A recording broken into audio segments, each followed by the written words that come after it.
Agriculture 2026. We have already seated in the room Maxine Henry Wilson. She's at the table right here. The other ladies are going to process into the room. Please put your hands together for Audrey Spence, Carla Douglas, Chantel Campbell McTaggart,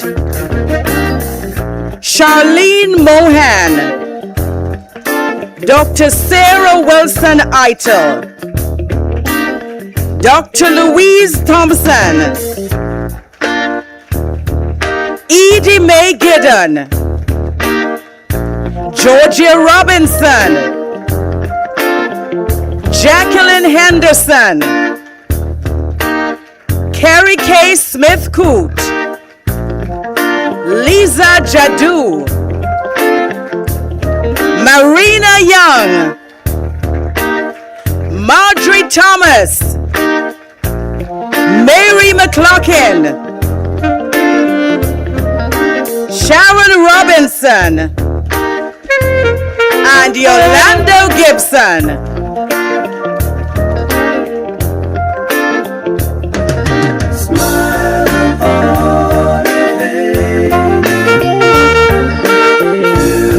So we're seating our phenomenal women.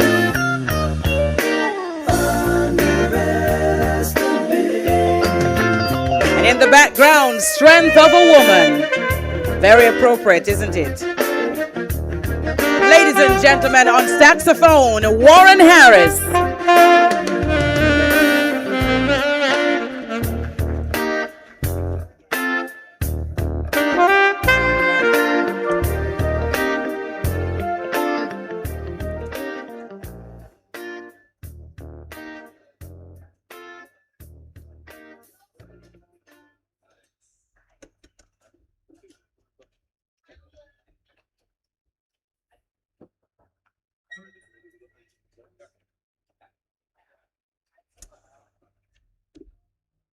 And so with our awardees now seated, we are getting ready to get this program on the way, highly anticipated. And I know that the atmosphere is always electrifying when we come to one of these events. I can tell you that the lady who is at the helm of this organization, she is a stickler. And do you know who I'm speaking about?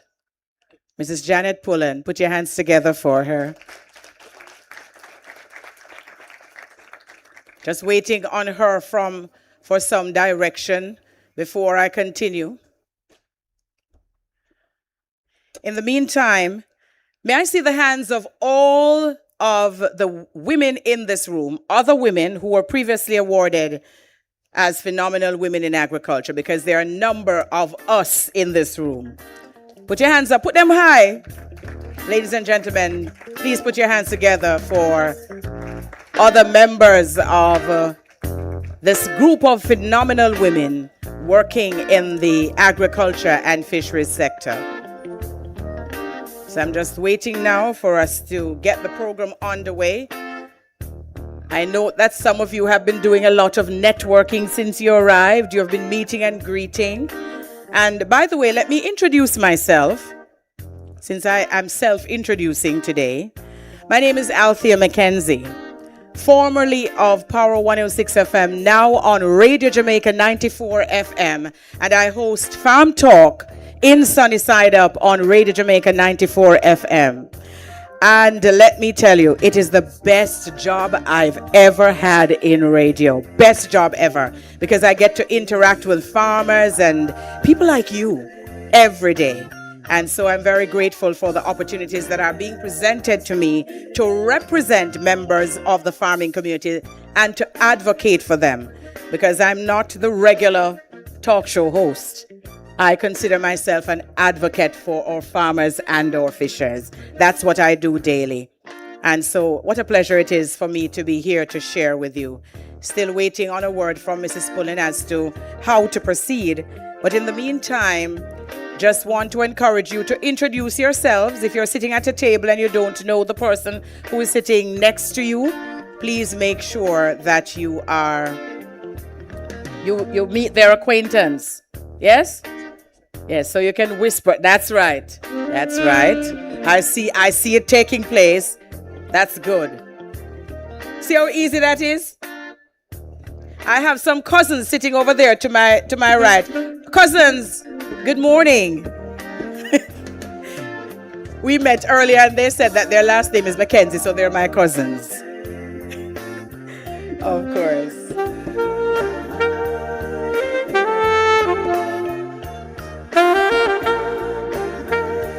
Let me just step away from the lectern to get a little bit of direction, and then we'll be back to get underway.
Ladies and gentlemen, just inviting you all to get in your seats as we prepare for our patron to arrive.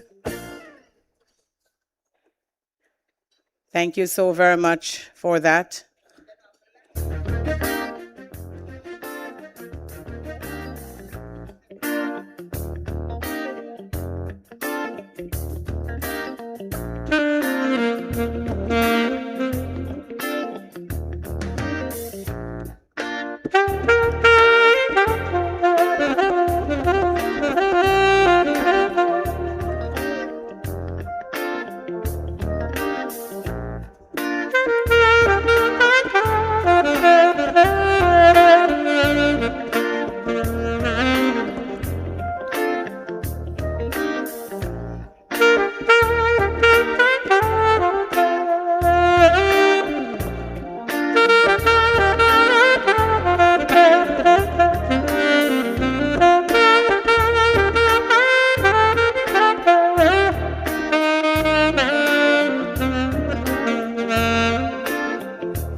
Mr. Warren Harris there, and you will certainly be hearing a lot from him as we go throughout this morning into the afternoon. So lots more to come. And ladies and gentlemen, we're just waiting the arrival of Lady Allen so we can get the rest of our proceedings underway. And you've been so good. You clearly know when to be silent and when to speak. That's a good quality to have.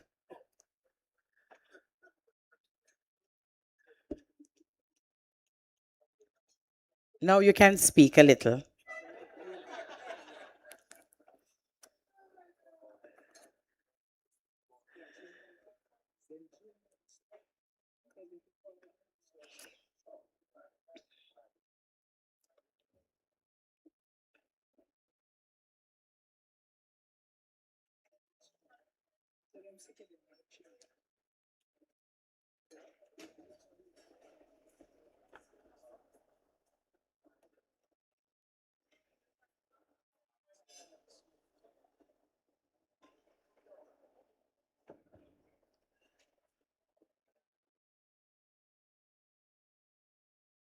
I think Warren is trying to find something else that he can use as a filler.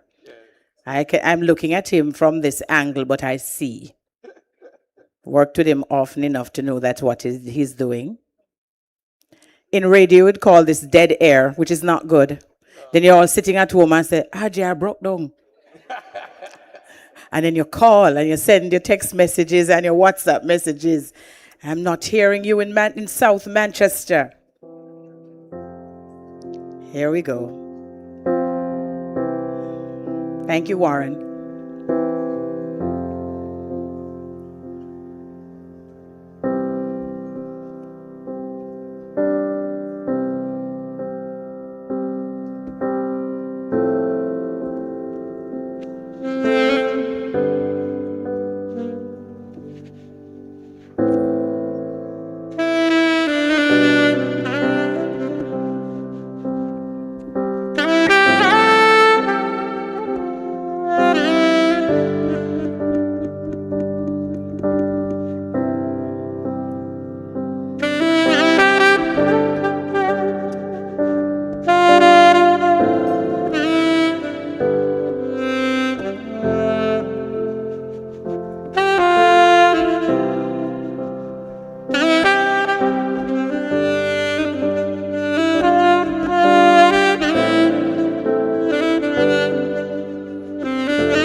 Ladies and gentlemen, please help me welcome Her Excellency, the Most Honorable Lady Allen.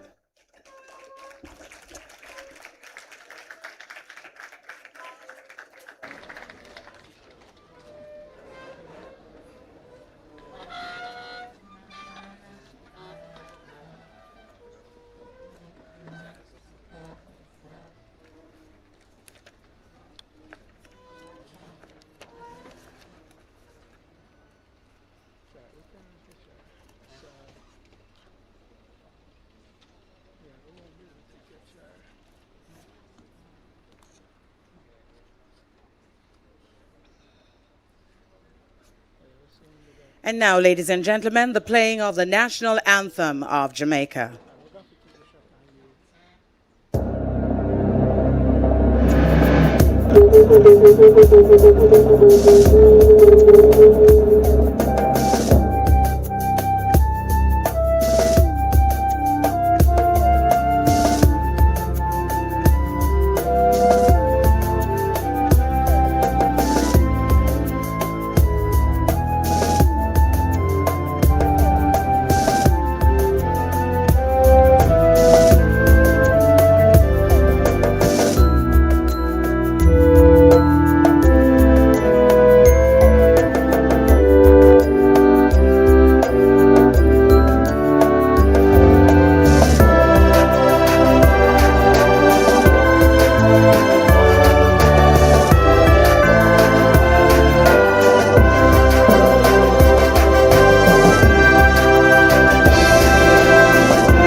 Ladies and gentlemen, please be seated.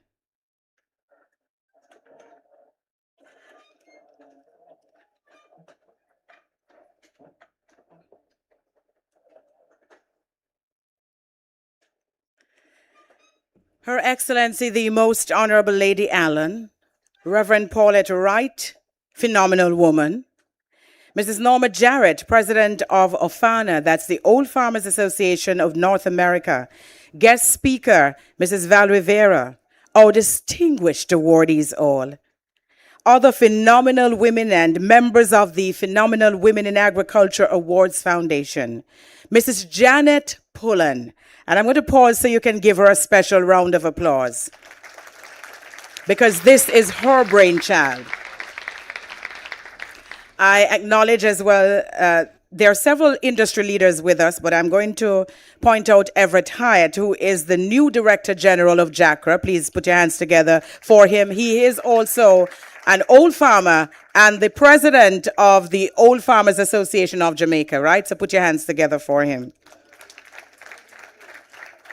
Friends, family members, members of the media, well-wishers all. Welcome, welcome, welcome to another in what is going to be a spectacular morning into the afternoon as the Association of Phenomenal Women in Agriculture Awards Foundation presents the Phenomenal Women Awards Conference and Luncheon.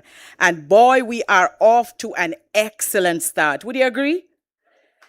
One of the things that I said when I came into this room earlier this morning, but this is a room for royalty. Yes, royalty.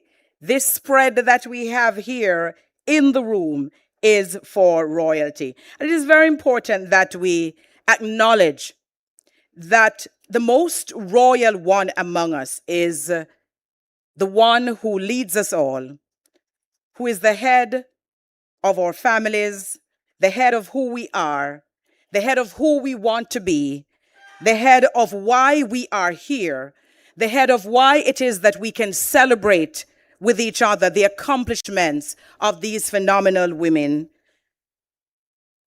the author and finisher of our faith. And to do that, we're going to invite to share with us in a devotional exercise, Reverend Paulette Wright, who will acknowledge our Heavenly Father. Put your hands together for her. She is also a phenomenal woman.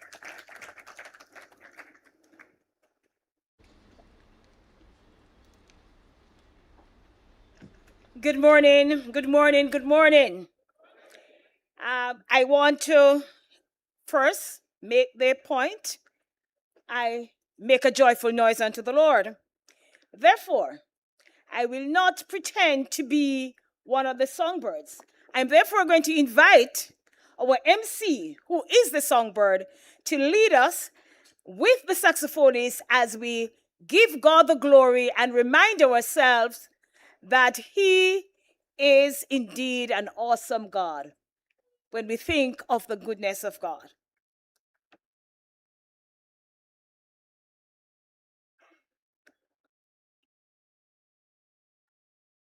Ladies and gentlemen, I do solos. This is not one of them.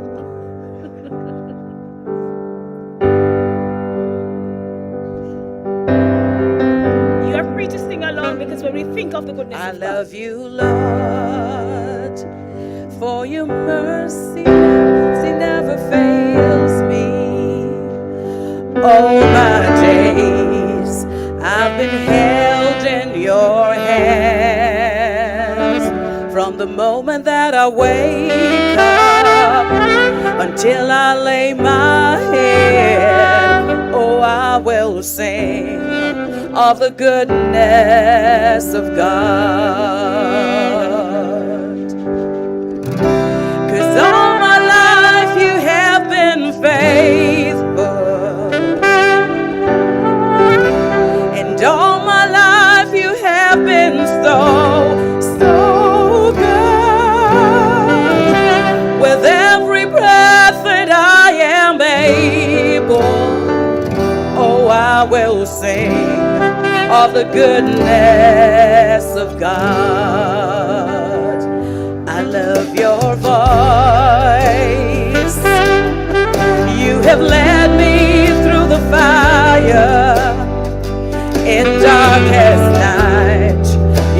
are close like no other.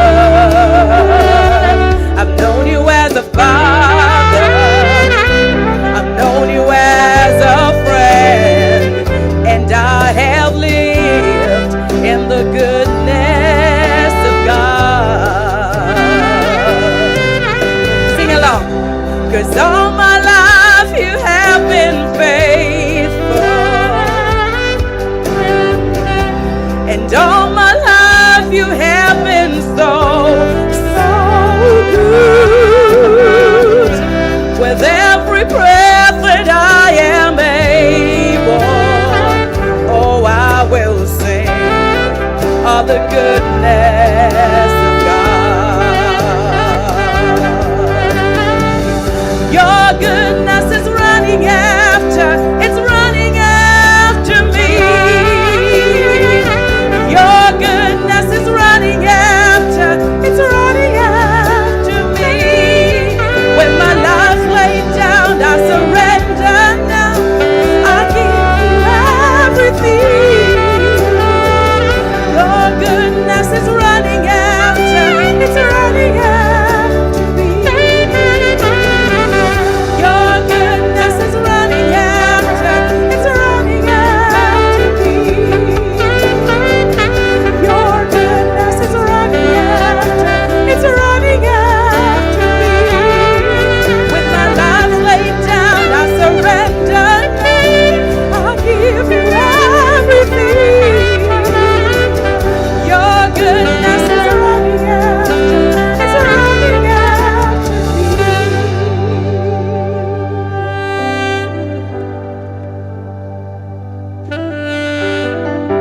And all my life you have been faithful.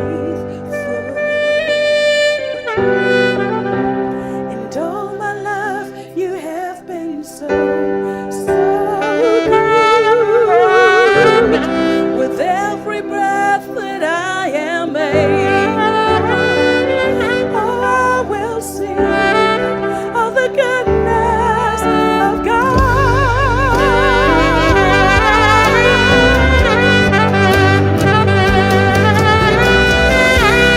All my life you have been faithful. All my life you have been so good. With every breath that I am able, I will sing of the goodness of God. I will sing of the goodness of God. I will sing of the goodness of God.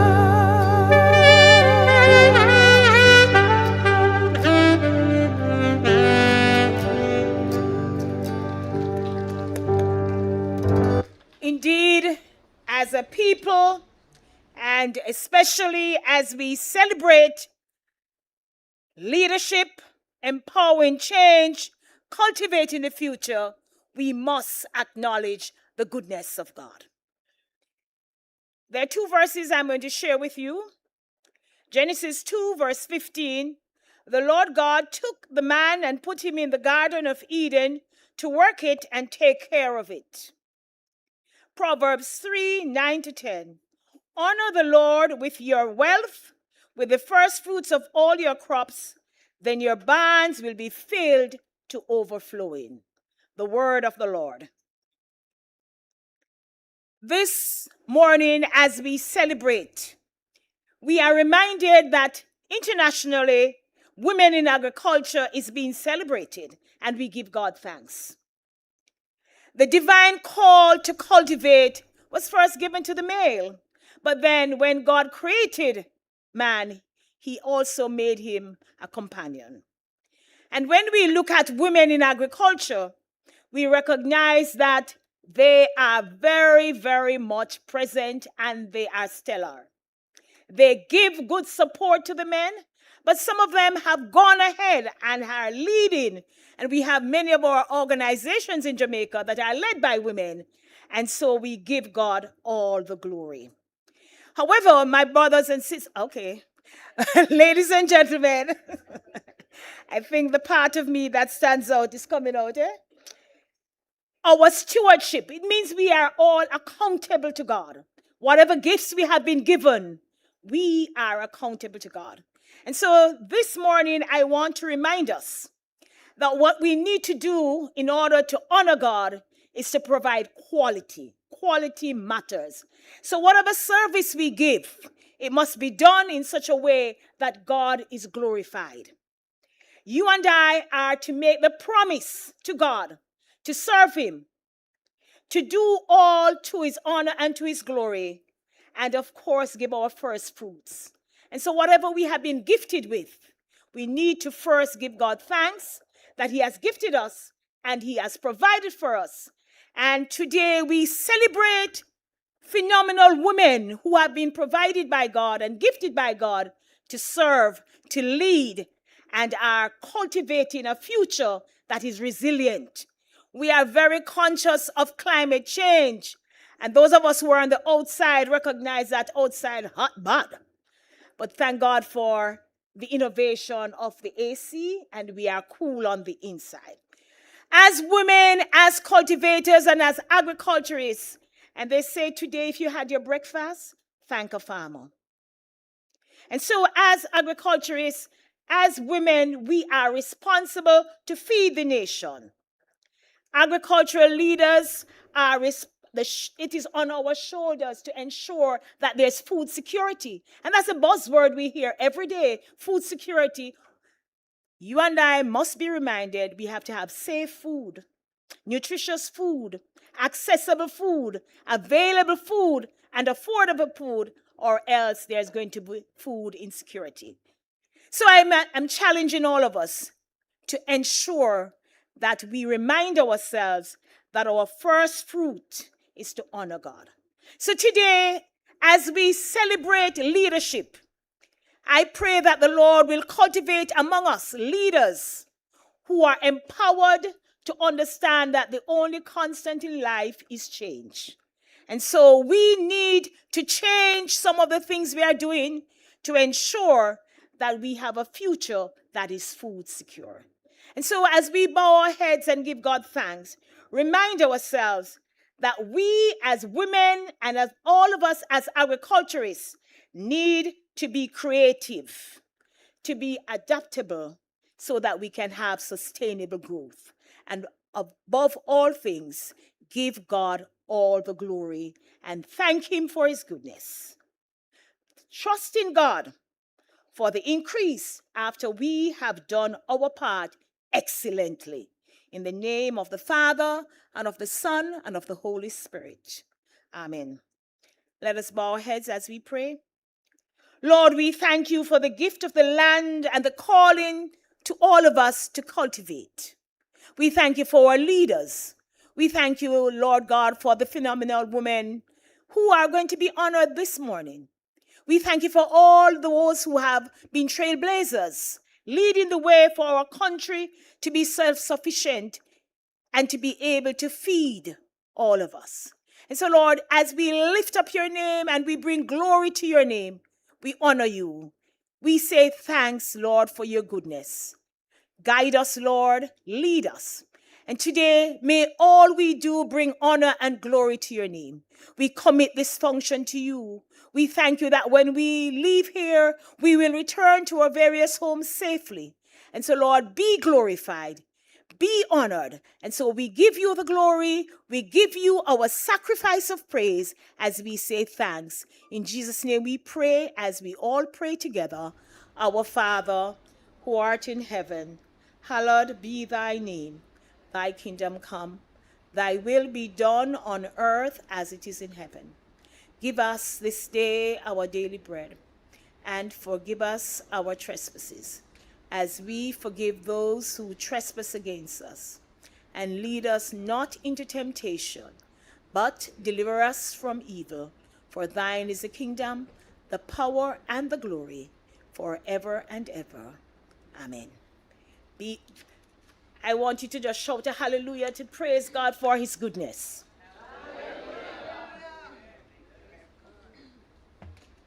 Ladies and gentlemen, put your hands together for Reverend Paulette Wright. And you see, you can know that she is farming souls. She's not farming fool. And she also is teaching farmers. So she wears many hats. Put your hands together for her once again. And she is one of the phenomenal women awardees that is among us today.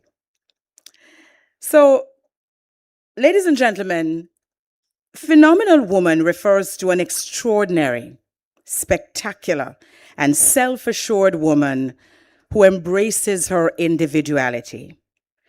Popularized by the Maya Angelou iconic 1978 poem, the phrase celebrates inner strength, unshakable confidence, and joy. It redefines beauty, stating that allure comes from how a woman carries herself rather than conforming to societal standards. And there are certain themes that come forth from saying someone is a phenomenal woman. The concept centers on a woman whose magnetism stems from her self-respect, her body language, and passionate spirit, rather than fitting traditional physical molds. It challenges narrow, restrictive definitions of beauty, such as fashion and size, and encourages women to take pride in their natural features and presence.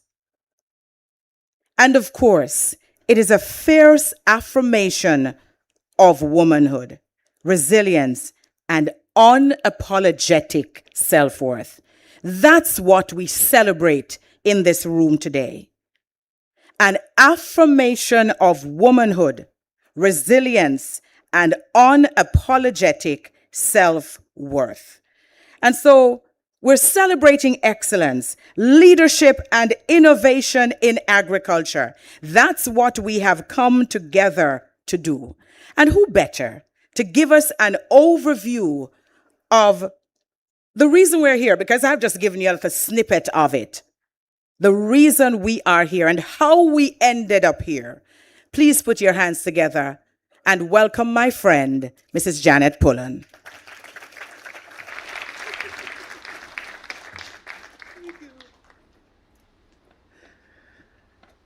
Look at us now. This morning, I was so nervous. In April, I almost lost my life, and I never even thought I would have been here. But just look at us now. It's the love of God and the idea that no good thing will He withhold from us. It's the thing that tells us that irrespective of the challenges, no good thing will He withhold from us. Her Excellency, the Most Honorable Lady Allen, and I say that with a lot of pride in my heart. I say so because I don't know what the circumstances were, but all of us come from country. And for many of us, a lot of people think we're never going to reach anywhere. But look at us now. And so when I speak of Her Excellency, the Most Honorable, I speak with such pride of who this woman is. I also want to recognize my keynote speaker, Valerie Vahira. We also want to recognize a phenomenal woman, Reverend W.O. Wilkins and Reverend Paulette Wright, which you heard from. My awardees, husbands, wives and friends, sisters, some alumni people, Norma Jarrett, friend of the Phenomenal Foundation, flew in last night And she's the president of the Old Farmers Association of North America. But we also have our president for the local chapter here too. So I'm extremely pleased of the cadre of individuals that are here. So how did we get here? As a parish manager many years ago, because I'm now retired and I'm loving it, as a parish manager, you're everything to your farmer. You are the advisor. You are the financial controller and advisor. You give advice even to who they want to marry to and who they don't want to marry to. So you become somebody that's very important to your constituents. And out of that experience, there was a family, and this is a true story, and I want to share it with you because it's so profound and it has always been with me.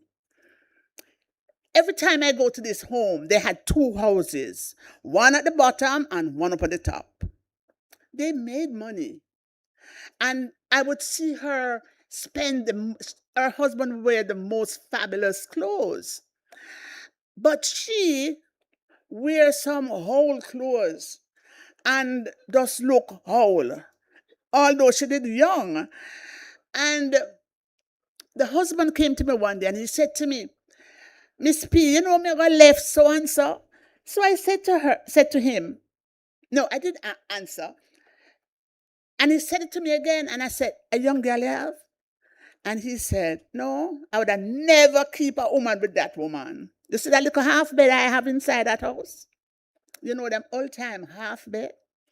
Him said, let me tell you something. That bed will always be with me. That's what we start with.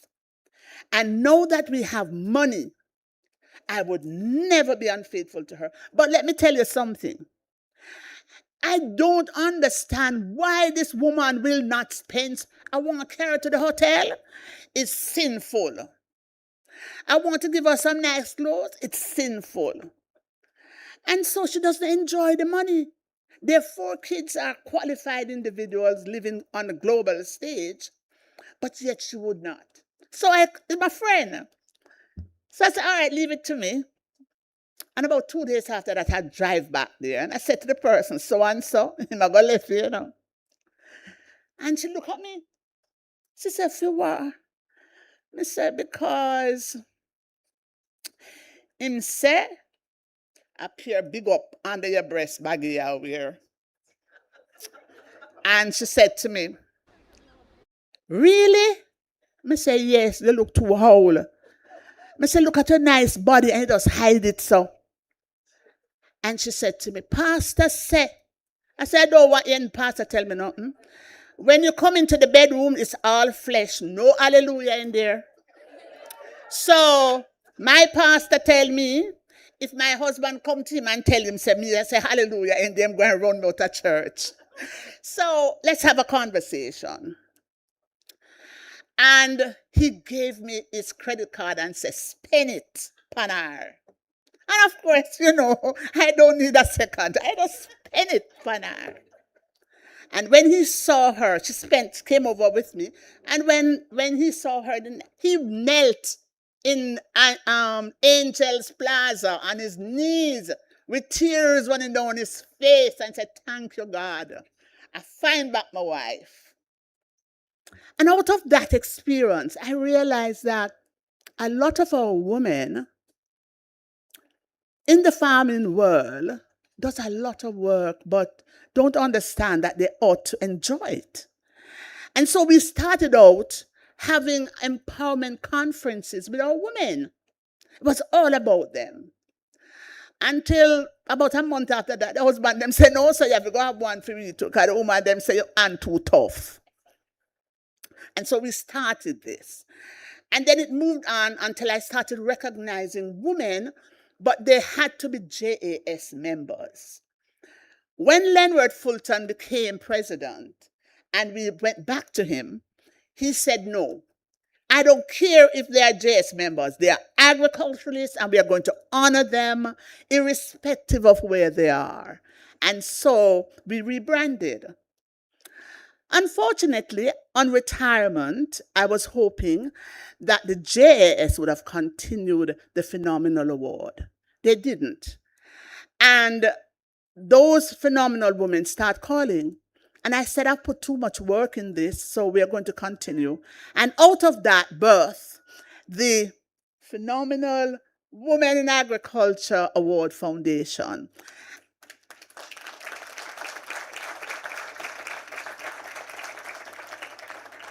I want to say to you this morning that every single awardee that is here deserve to be here.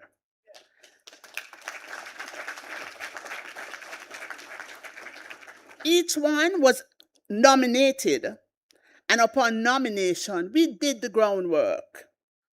And I can tell you some things that I've learned about some of you here. It's amazing. You make my head spin up, and you spin me up with pride. My only disappointment is that when I ask you to write your profiles, me don't know what una hide. I mean, most honorable Lady Allen, we have some stalwart woman inside this place. And if it's, me have to dig it out of them to be able to write their profiles that really fits the work and contribution that they have made to this country and their communities. I can proudly stand here and say, Edie Giddens, I'm not afraid to call her name. She was one of my mentees when I was in the ministry. And I know Edie work, not just work hard.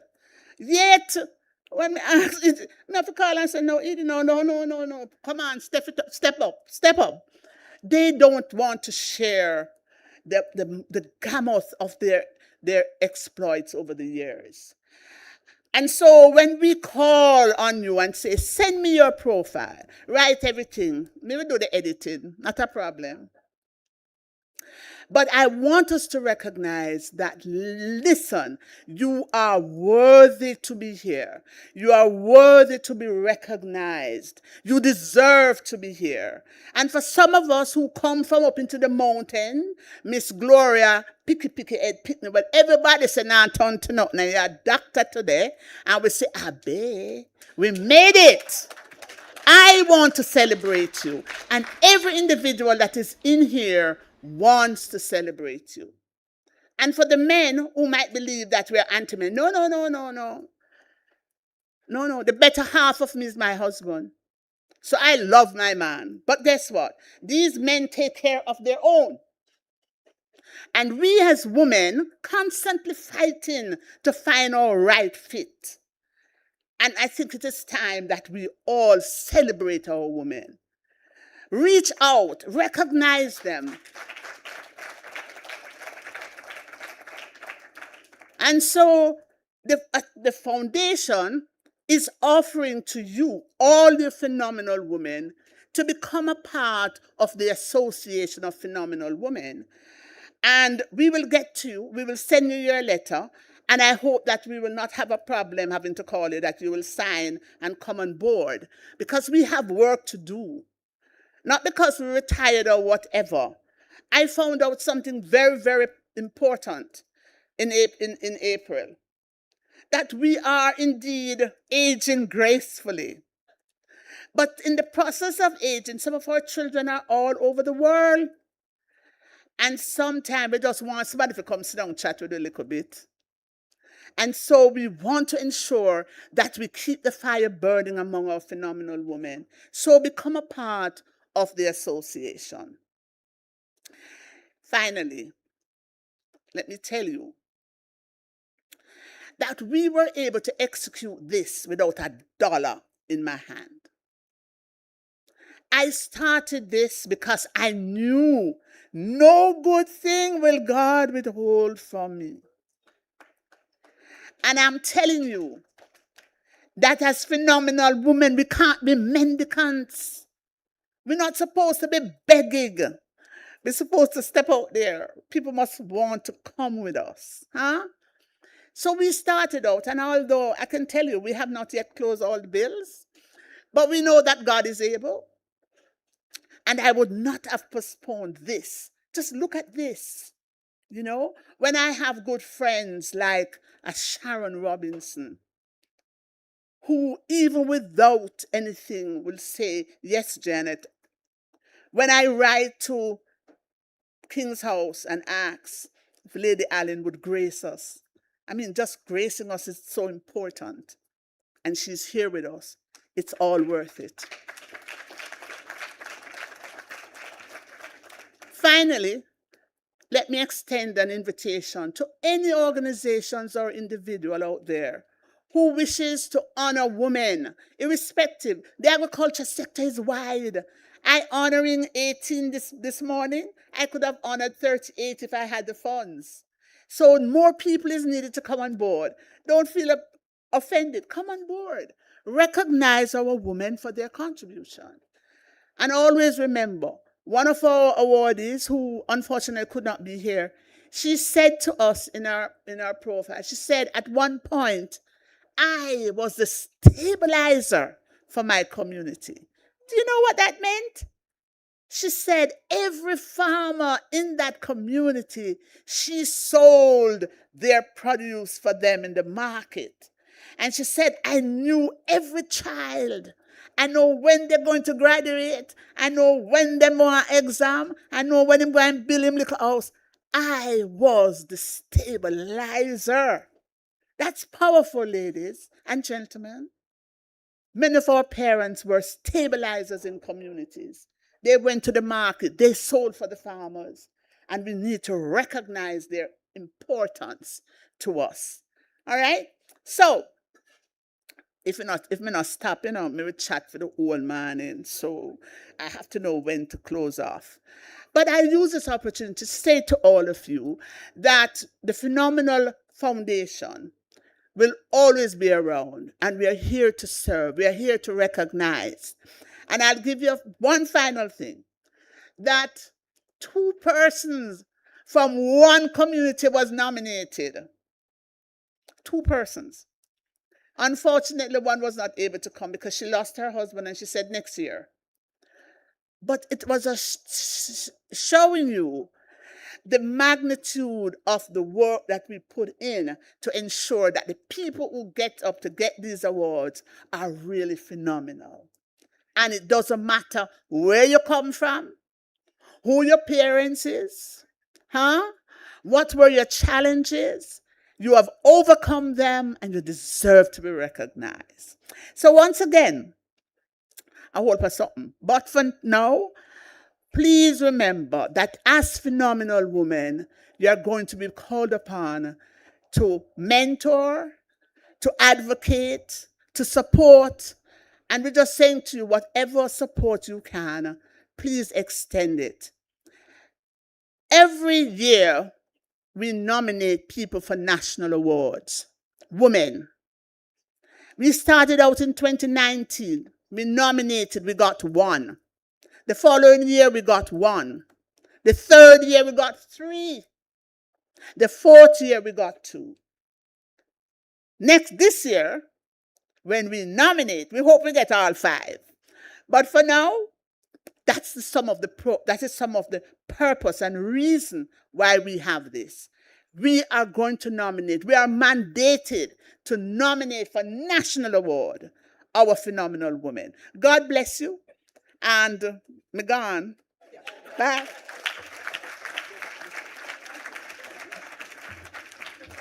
Mr. Pullen said, go fear for me. Put your hands together, ladies and gentlemen, for Mrs. Janet Pullen. Such passion for the work that she has done in the sector and continues to do even in retirement. I think she deserves another round of applause. May I just acknowledge the presence of Dr. Stanberry? Dr. Donovan Stanberry, good. I wasn't eyeballing you, sir. Campus Registrar, the UWI Mona, a former permanent secretary in the Ministry of Agriculture and Fisheries. That is going to follow you all the days of your life. And he's a farmer, so he knows what we're all about here. Put your hands together for him. Also want to acknowledge the presence of Sean Cameron, General Manager and Chief Executive Officer of the Coconut Industry Board, and his team. Put your hands together for them. Mr. Cameron, welcome. All right, so ladies and gentlemen, we have lots to get through, so we're ticking along. Ladies and gentlemen, I now invite to bring us greetings Her Excellency, the Most Honorable Lady Allen.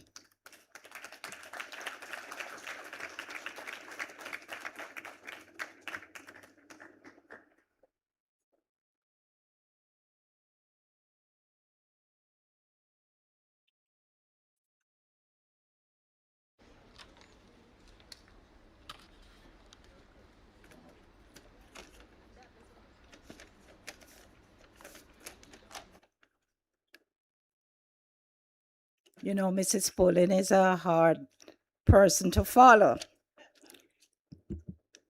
Good morning. Mrs. Maxine Henry Wilson, former Minister of Education. Mrs. Sharon Colborne Robinson, Permanent Secretary in the Ministry of Agriculture, Gender, Entertainment, and Sports. Not agriculture, but gender. Senator Paulette Wright, Mrs. Valerie Vieira, former CEO, Jamaica Business Development Corporation, and our keynote speaker, Mrs. Norma Jarrett, President, Old Farmers Association of North America Incorporation, Mrs. Pullen, who is the President of the Jamaican chapter, awardees, ladies and gentlemen, good morning.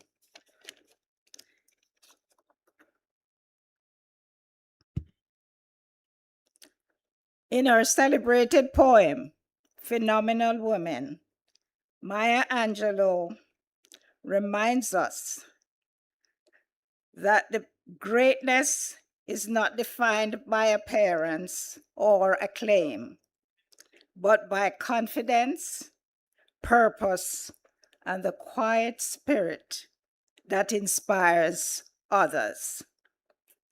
That sentiment, ladies and gentlemen, resonates deeply with the purpose of today's gathering as we celebrate women whose leadership, service, and achievements continue to strengthen our nation.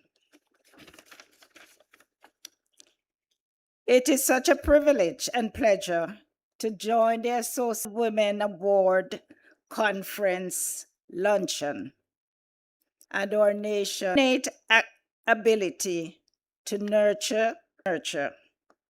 Today we look beyond the definition.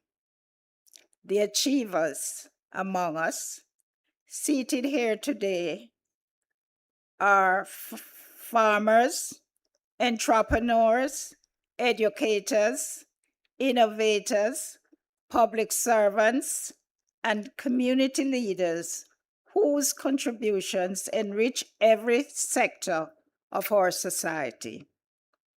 Beyond your professional accomplishments, many of you also serve as caregivers, mentors, and pillars of strength within your families and communities, demonstrating that leadership and service often go hand in hand. This year's focus on agriculture is particularly significant. Women have long been central to Jamaica's agriculture,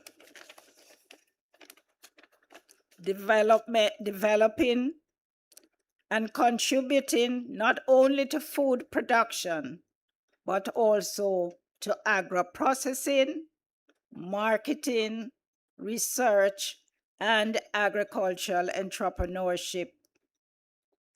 Increasingly, women are also leading efforts to strengthen food security and climate resilience within our rural communities. Recent initiatives supporting women farmers included weather risk insurance programs, targeted recovery assistance following Hurricane Melissa, and expanded access to training and financing for women-led agricultural enterprises. Women serve as an important reminder that investing in women is an investment in stronger communities and a stronger country. This year has been designated internationally as the International Year of the Woman Farmer, recognizing the indispensable role women play in feeding nations, sustaining livelihoods, and building resilient communities. Mrs. Maxine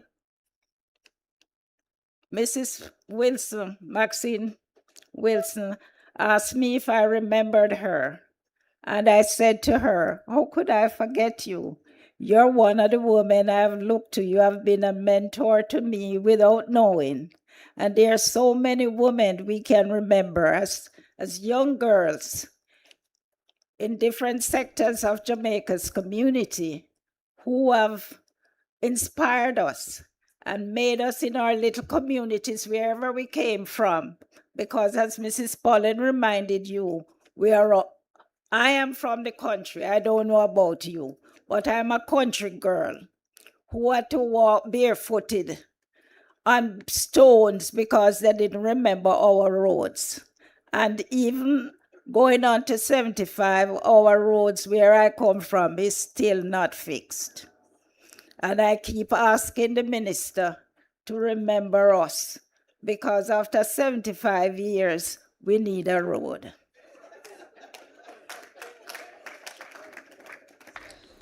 Today, as we honor 18 outstanding women, we celebrate not only their individual achievements, but also the countless women whose dedication and service continue to transform lives and inspire future generations. I want to extend a heartfelt congratulations to this year's awardees and encourage every woman present to consider striving, leading, and uplifting others along the journey.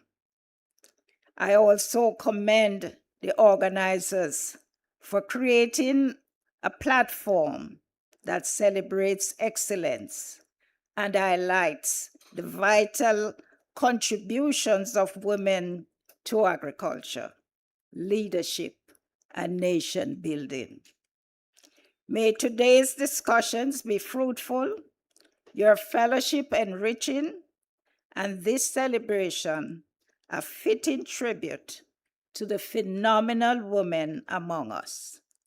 Awardees, as your names are called today, know that you are inspiring countless young ladies in the communities you come from and in Jamaica in general.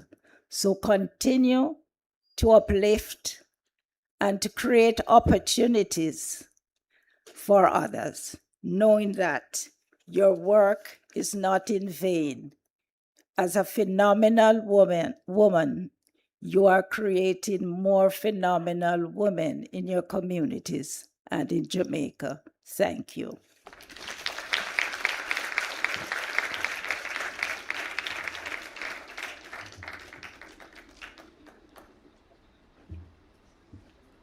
Ladies and gentlemen, please put your hands together once again for Her Excellency, the Most Honorable Lady Allen.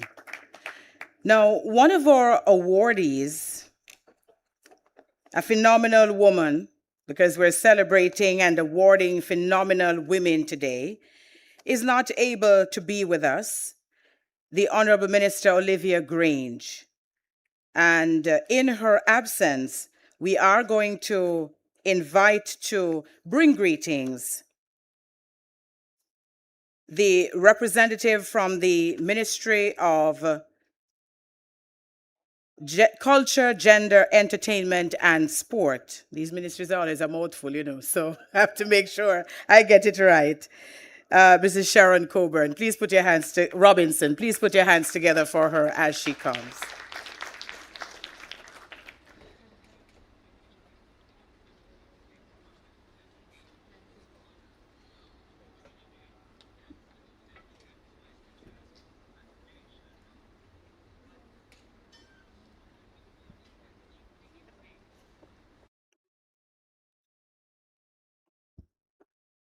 Sorry, I'm getting my space organized.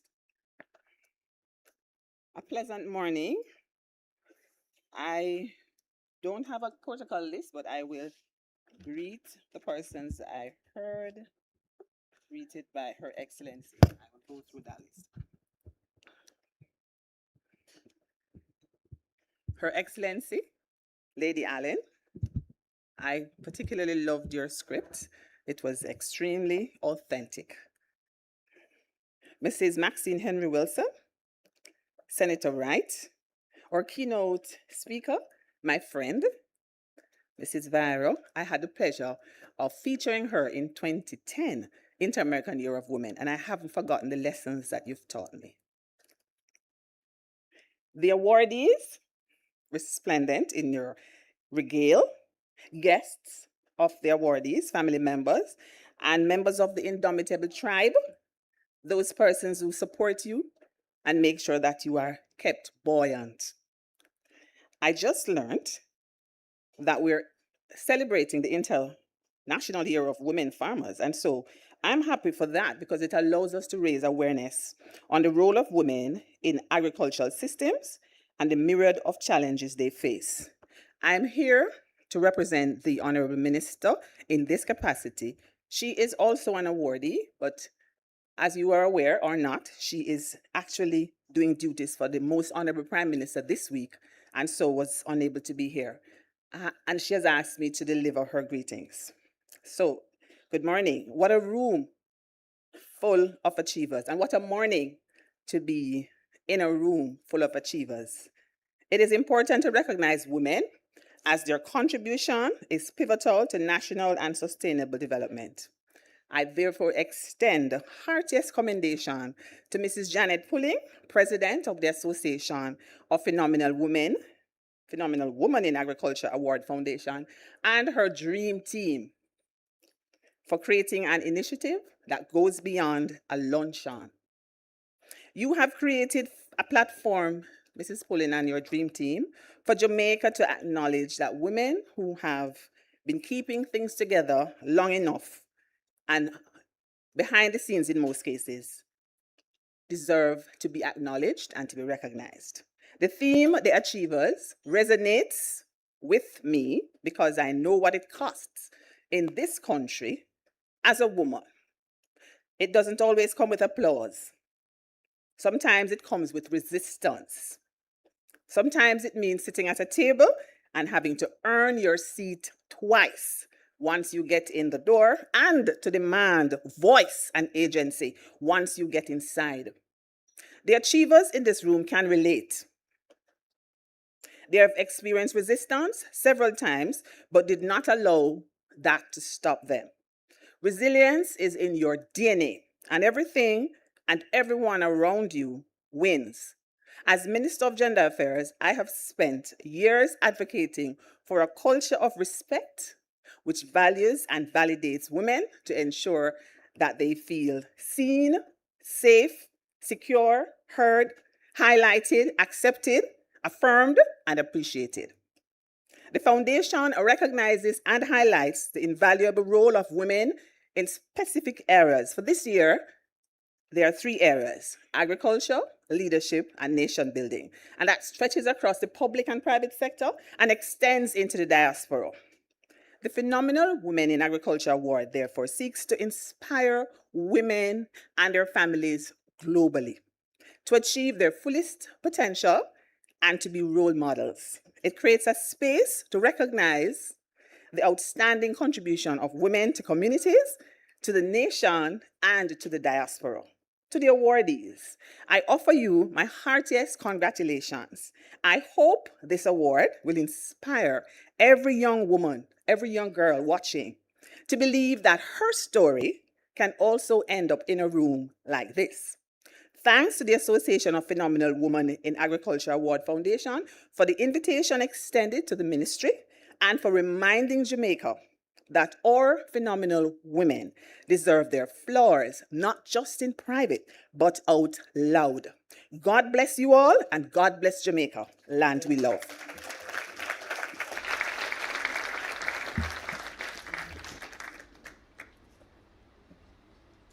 Say a big thank you to Mrs. Sharon Coburn Robinson from the Ministry of Culture, Gender, Entertainment, and Sport. And as I pointed out earlier, the minister is one of the awardees of at this conference, this award ceremony and conference this year. Put your hands together for her once again. And now, ladies and gentlemen, over the years, I have developed the ability to find friends from different walks of life and from all over the world. So I now have friends from all over the world. I count among them our next presenter, Mrs. Norma Jarrett, president of OFANA. While she comes, let me just acknowledge Mr. Peter Thompson, who is the executive director of the Jamaica 4-H clubs. He is with us. I was just commenting to Mrs. Pullen, but you draw out some big man to the door. Yes, we have some men in the room who are sitting in seats of power, who have come out to celebrate women who are sitting in seats of power. Put your hands together for them. Please allow me as well, there are many phenomenal women sitting in this room, but I want to acknowledge especially Mrs. Alicia Fulton, who is the wife of the late Lenworth Fulton, who was a man who supported Janet Pullen. You heard her mention that earlier on in her presentation, supported her in putting this all together so that so many of our women could get the recognition she deserves. She's sitting over here at this table. Put your hands together for her. And now, ladies and gentlemen, please welcome Mrs. Norma Jarrett.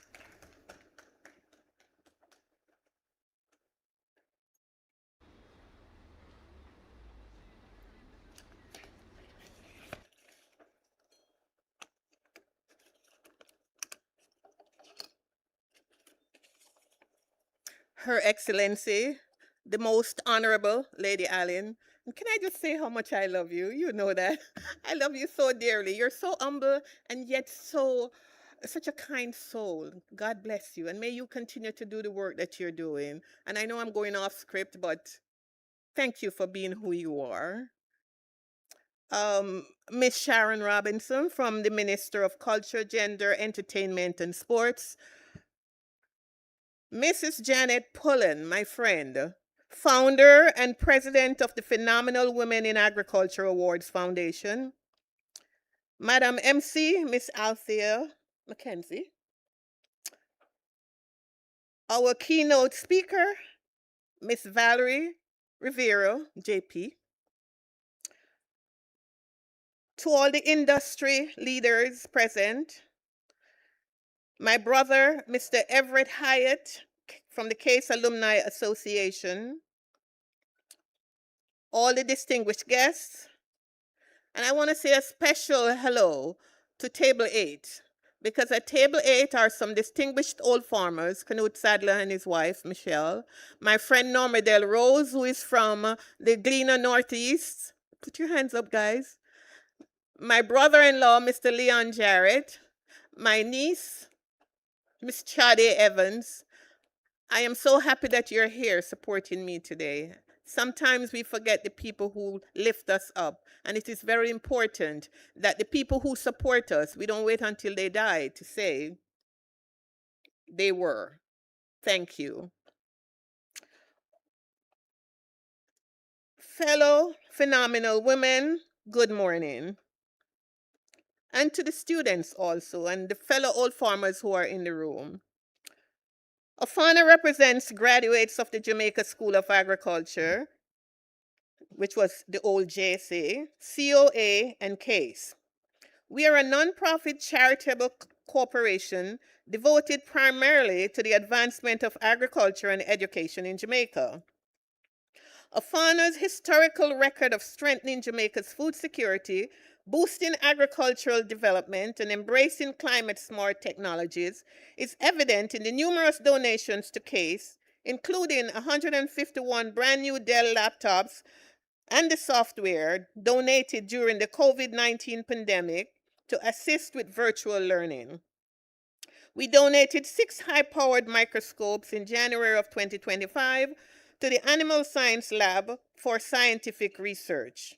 Our investment of Jamaica's $25.82 million helps to ensure a continued cohort of highly trained agricultural and related science college graduates are available to guide farmers and the government in achieving our American food security. And I look in here and I see one of my scholarship recipients is here today.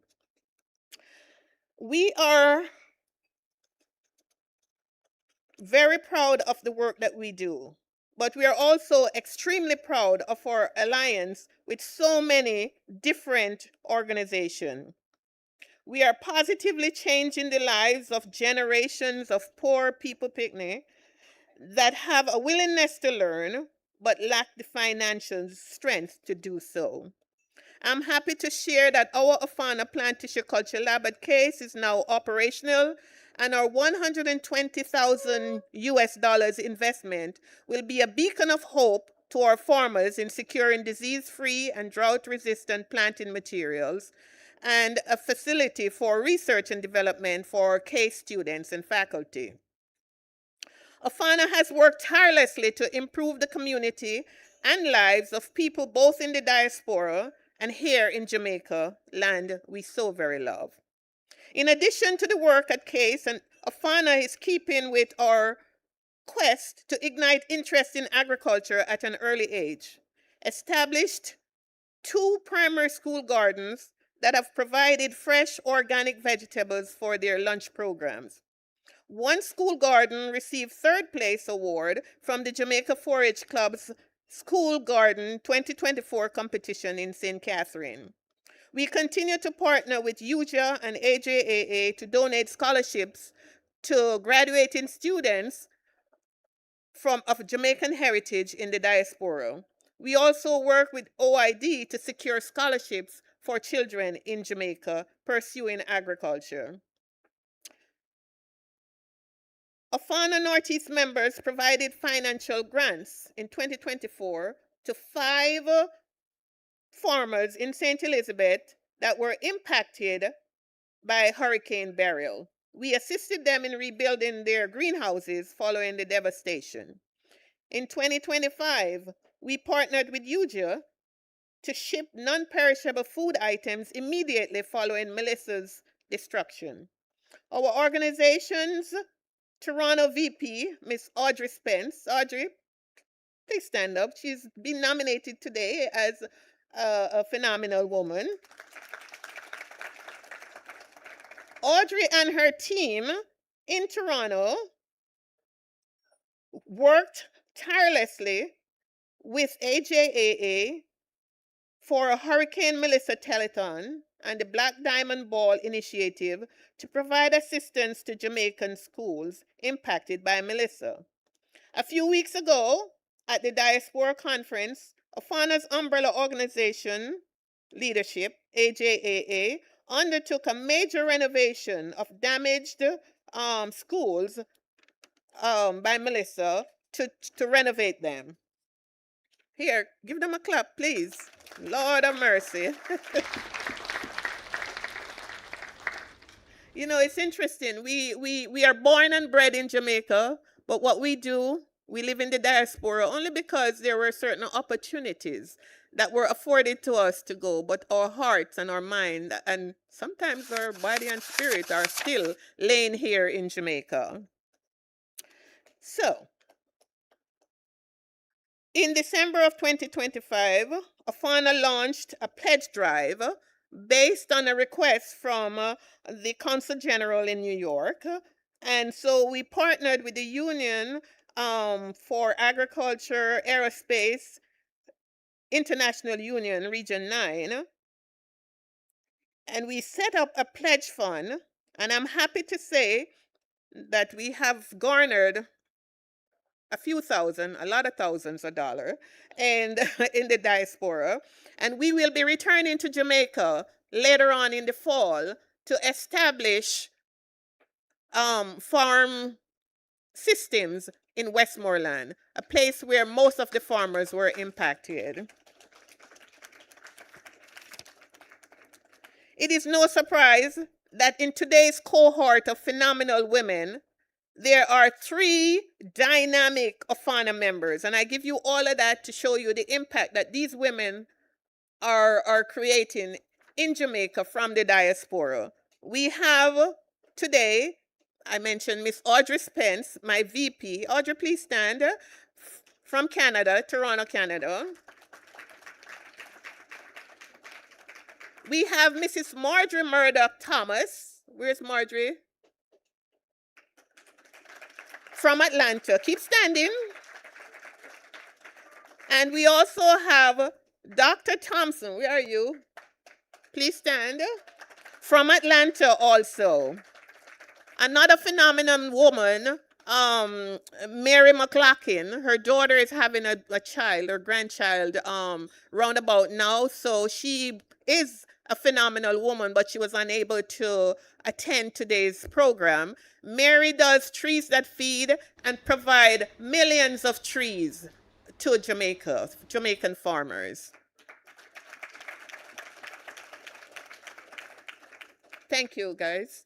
As a past Phenomenal Woman awardee and president and a founding member of Afana, I implore all in attendance today and in the wider sector to please support Mrs. Janet Pullen and her foundation, because there's no greater and more impactful gesture than to acknowledge publicly the work of our phenomenal women in agriculture.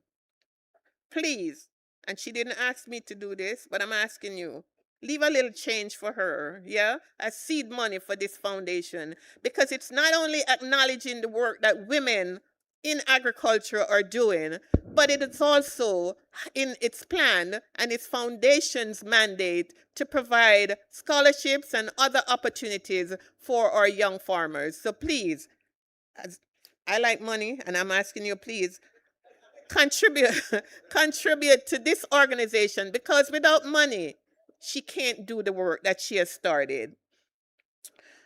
Because there is no greater love than to put your money where your mouth is. Congratulations, you beautiful, phenomenal women, and continue to support our agriculture sector. And please, as you go about your business, pull up others and ensure that they too are affirmed. And I know that somebody talked about Eden Giddens. You were my mentor. I took your job when you left the ministry.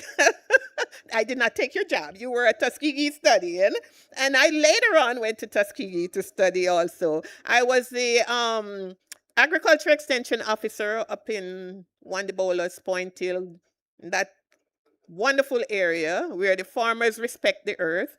And then thereafter, I became the parish manager for the Rural Farm Family Foundation. So, Eden, I lift my hat to you. And that's why it is so important that when you do your work, do it well, because you never know who is looking up at you. May God bless you all. One love.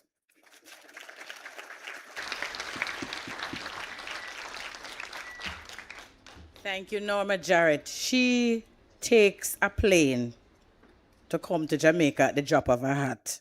She just needs to hear, Norma, we're having, and she's here. She's here. Put your hands together for her once again.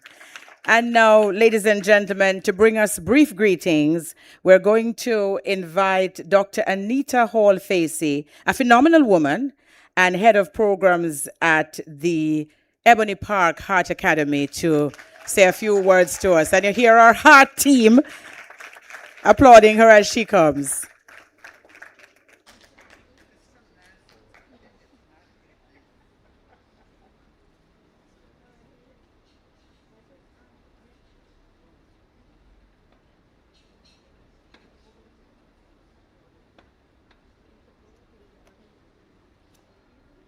All protocols having been established, as you asked me to be brief, pleasant greetings to all. Today, we gather not merely to host an event, but to honor a movement.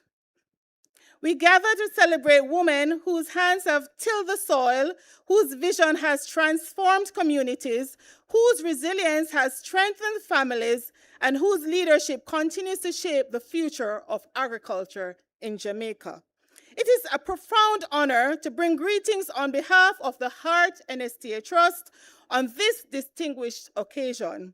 Phenomenal Women in Agriculture Awards Conference and Luncheon 2026 under the theme Celebrating Excellence, Leadership and Innovation in Agriculture. This celebration is more than recognition, it is a national statement. It declares that women in agriculture are not standing on the margins of the sector.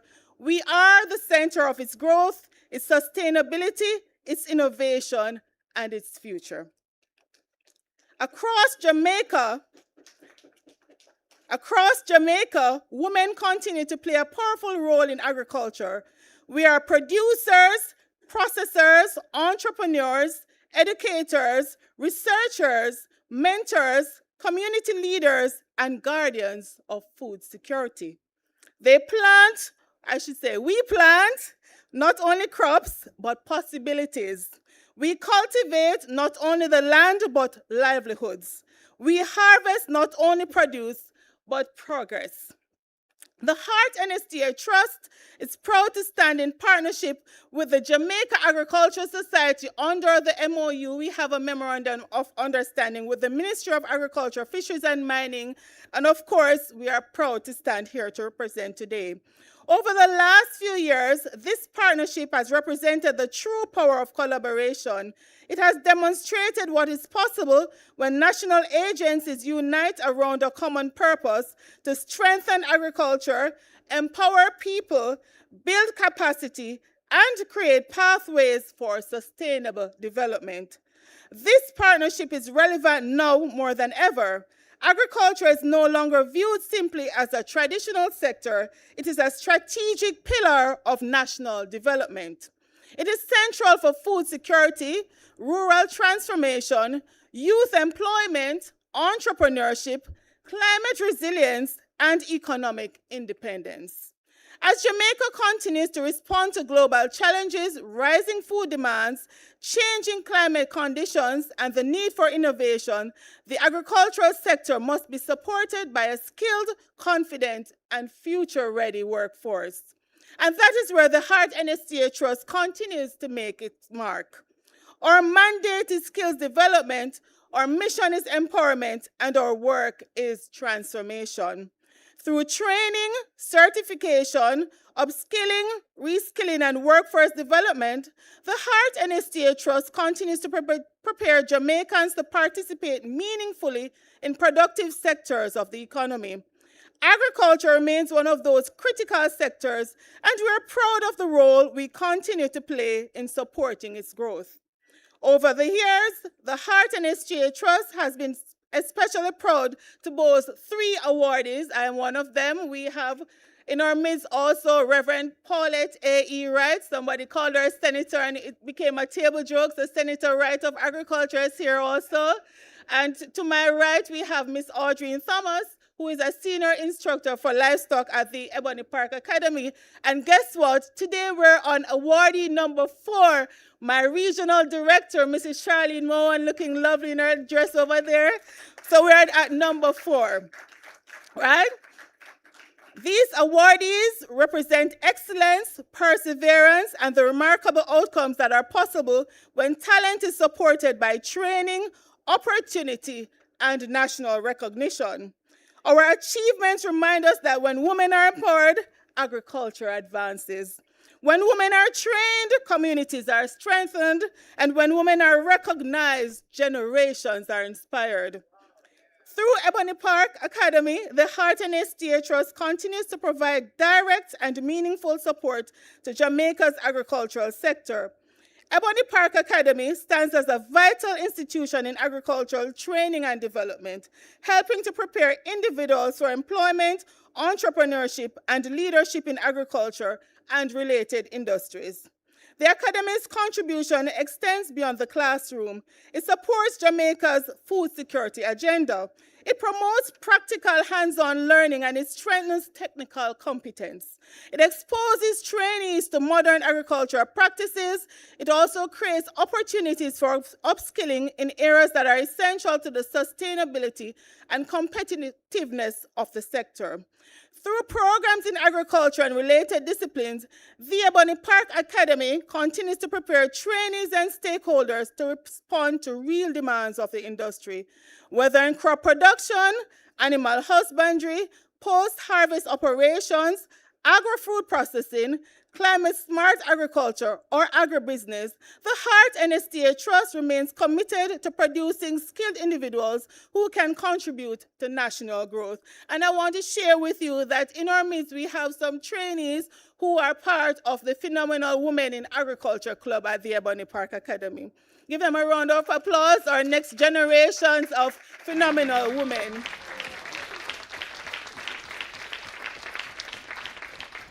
As part of our quest to support inclusion in agricultural training, I can safely say, I can boast, I can share with you, my fellow stakeholders, the Ebony Park Academy has been doing some work with the persons from the disabled communities.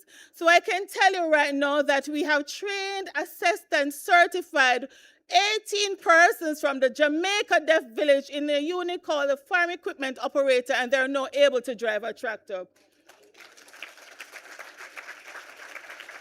We have also trained, assessed, and certified 18 persons from the Jamaica Society for the Blind. They're now able to assemble their own hydroponics systems. They received a grant from the VM Group Foundation. I am sure if anybody else wants to contribute, they'll be willing, because the blind community is one of those communities that we tend to look down upon. We're afraid because they'll get hurt and many other barriers affecting them. And of course, what is new for Ebony Park in terms of inclusion? So this September, a few weeks to go from today, we will be training 20 persons from the Jamaican Association on Intellectual Disabilities in a practical basic gardening skills, a very brand new program. This is the first of its kind under the City and Guilds MOU. The women we honor today are not just participants in agriculture, they are pioneers of possibility. They are proof that agriculture is not a last resort, but it is a first choice. It is not simply a means of survival, but a pathway to empowerment, wealth creation, national resilience, and sustainable development. To every woman being celebrated today, we see you. We honor you. We applaud your courage, your discipline, your sacrifice, and your contribution to Jamaica.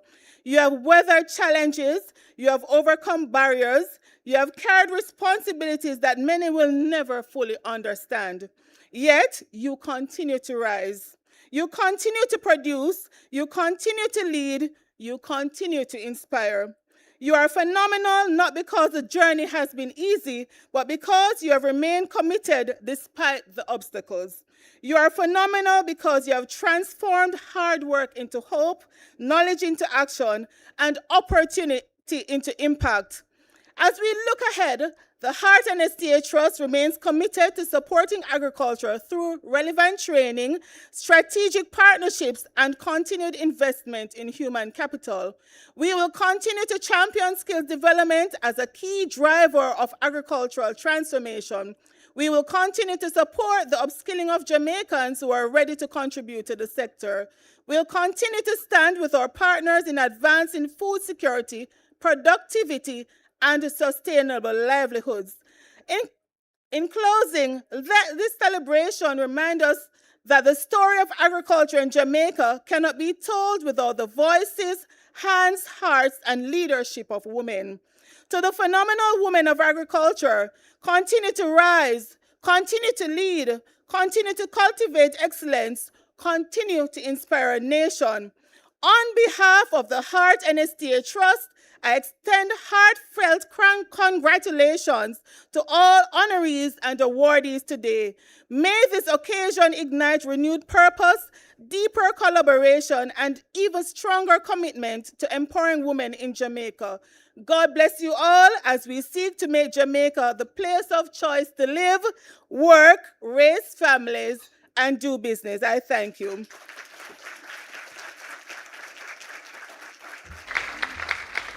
Boy, Dr. Anita Hall-Facey, you make me want to come to Ebony Park and do a course. I've been threatening to do one of the courses that they have there in landscaping. But the time to go to Ebony Park and do it. You're doing it again. You're doing blended. So I need to talk to you because it's something that I've always wanted to do and ladies and gentlemen, if you look on the outside as you're coming in, that beautiful arrangement that you have outside there, well, to my left here, and there's another one under the tent to my right, you will see that is a product of the work being done by the students at Ebony Park. Put your hands together for them. Please allow me to acknowledge Mrs. Patricia DePaz of Eggs and More, outstanding supporter of the Phenomenal Women in Agriculture Awards Foundation. And she's here with her family. Put your hands together for her, ladies and gentlemen. Also want to acknowledge another industry leader, Mrs. Olive Downer Walsh. And she is another powerful and strong supporter of this foundation. Let me acknowledge as well Odine Bradshaw, General Manager, Wholesale and Retail, H&L Agro, Old Farmer. Put your hands together for her. And Dr. Lilith Clark from the College of Agriculture, Science and Education. I'm not seeing where everybody is, but I'm getting the notes that you're here. And she's here with some students. And it's always good when she's actually on the outside. I see her on her phone. Heading towards me now. But she's here along with some students from the college. Let me see the hands of the students from CASE. Yes, put your hands together for them. Thank you so very much for being a part of this. What I'm going to do now, while Warren prepares himself, we'll move into the panel discussion. So ladies who are on the panel, please join me on stage. It's as if Warren is going to serenade you. So put your hands together for them as they come. And the session will be moderated by Reverend Wilkins. So put your hands together for the ladies as they come. And this session is usually at a chit chat. They give their take on what is happening in the industry. And we can ask a question or two. I don't know if we have time to ask a question or two, but that is what is going to happen. Ladies and gentlemen, please put your hands together for saxophonist extraordinaire Warren Harris.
Ladies and gentlemen, Warren Harris, put your hands together for him once again. And now, ladies and gentlemen, as I told you, we have many phenomenal women in this room. We have 18 of them to be awarded. 17, I believe, of them are with us this morning, heading into the afternoon. Well, it's afternoon already, right? So we're just about 12 minutes past 12. Among them, Winsome Wilkins, who dedicated over 30 years, Reverend Wilkins, to the private voluntary sector in Jamaica. She served as president and CEO of the United Way of Jamaica and the Council of Voluntary Social Services, CVSS. Her career in social development began in 1973 at the Social Development Commission, and in October 2021, she received the Order of Distinction in the rank of officer for her leadership and significant contributions to social development in Jamaica. She's the moderator for our little talk that we're going to have, right, ladies? Because we're chatting with each other, right? Put your hands together and welcome Reverend Winsome Wilkins. Thank you very much. Are we having a wonderful time this morning? Yes, it's fabulous. It's inspirational. And I am so happy that I'm here today. I'm so happy that all of you could have joined us in this special event. Let me tell you before I start off, just to go through the aim and objectives of the Phenomenal Woman in Agriculture Foundation. The aim is to honor women and organizations making exceptional contributions to agriculture and national development. Its objectives are to showcase, recognize, and celebrate the groundbreaking achievements, leadership, and contributions of women across the entire agricultural sector and value chain. To formally recognize women's critical contribution to rural development, food security, and macro-level development. To develop a charter to drive policies, I almost said politics, to drive policies that will ensure she gains her rightful place as an equal partner to her counterpart, while at the same time maintaining her intrinsic qualities as wife, mother, partner, and nurturer. And finally, to inspire women at large to attain their fullest potential. And I would not have completed my task unless I ask you to put your hands together another time for Janet Pullen.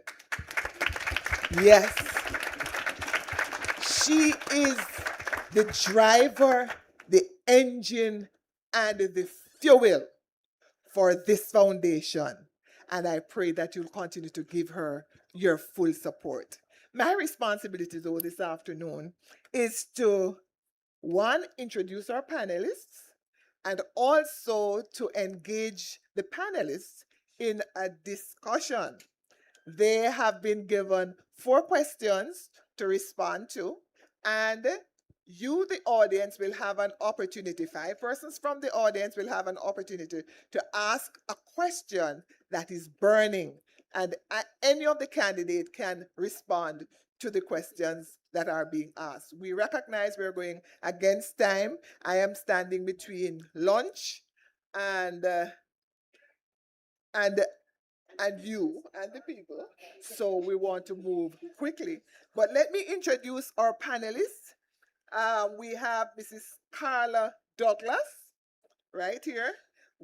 She's the Senior Research Director at the Ministry of Agriculture and Fisheries. Then we have Mrs. Marina Young, a Director of RADA. And we have Dr. Louise Thompson, an agriculturalist, health professional, and philanthropist.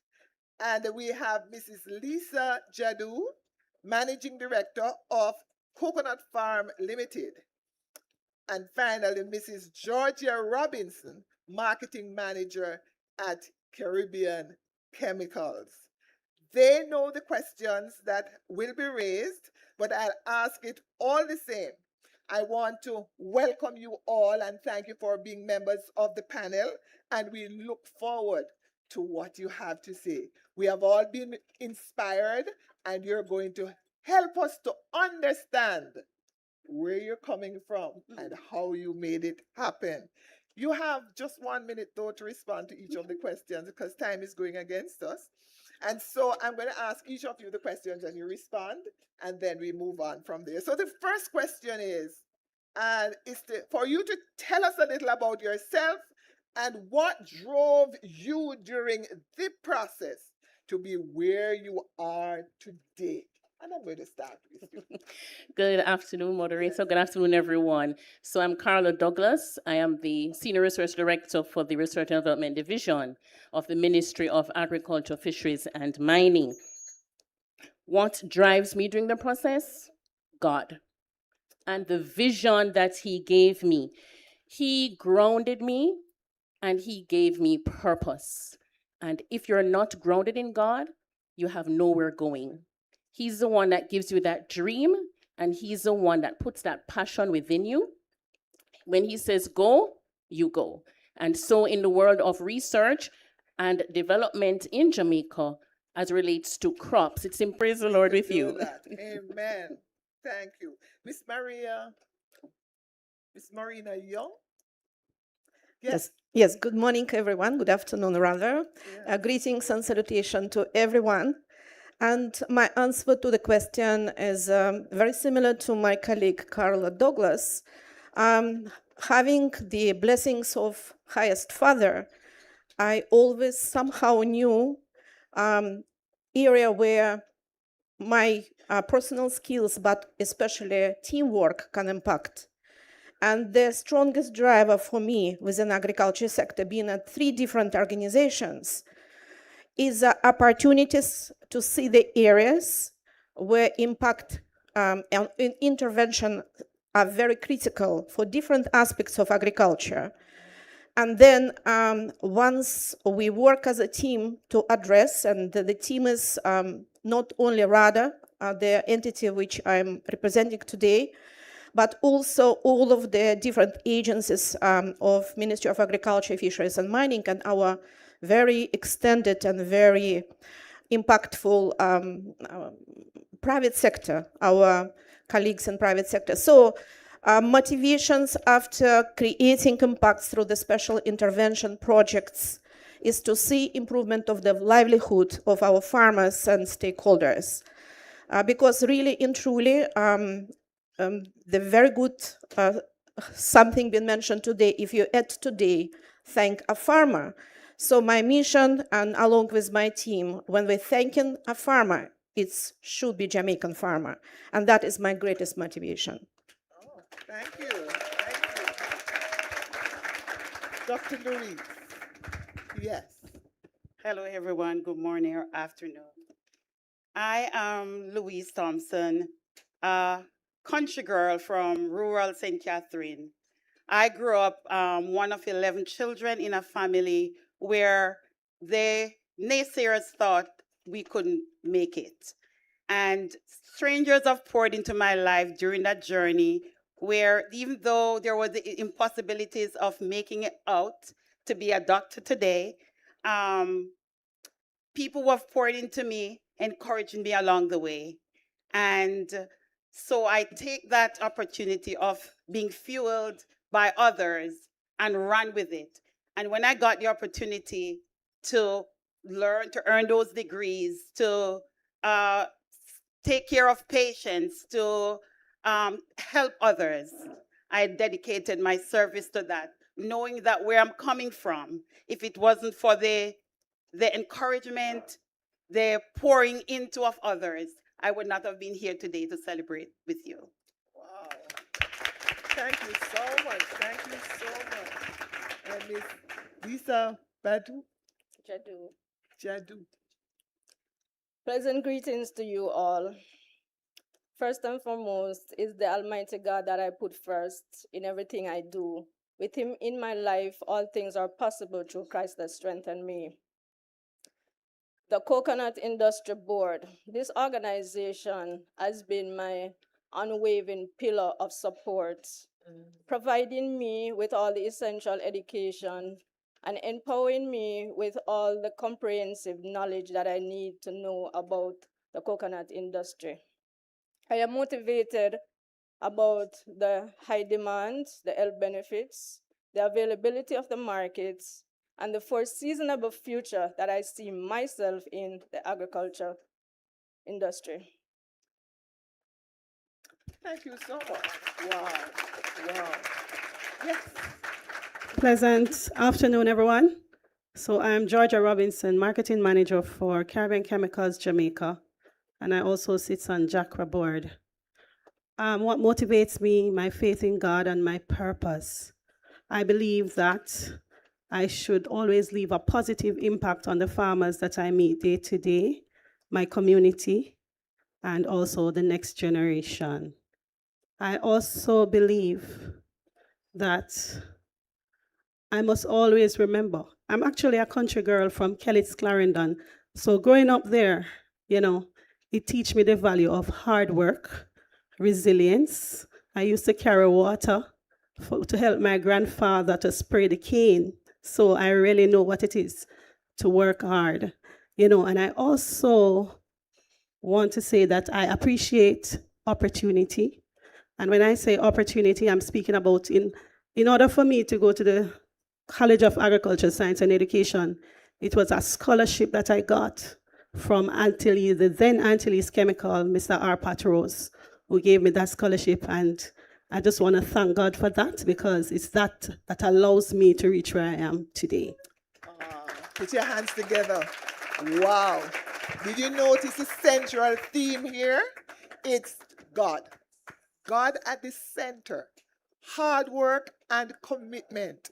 Others pouring into their lives and they wanting to make a difference. Oh, that is so good. Amen. Thank you so much for what you represent. Okay, doing well. How did you keep track of your achievements? How did you keep track? All right, so I guess I'm the first batsman again. Yes. All right, now getting a vision. What does that mean?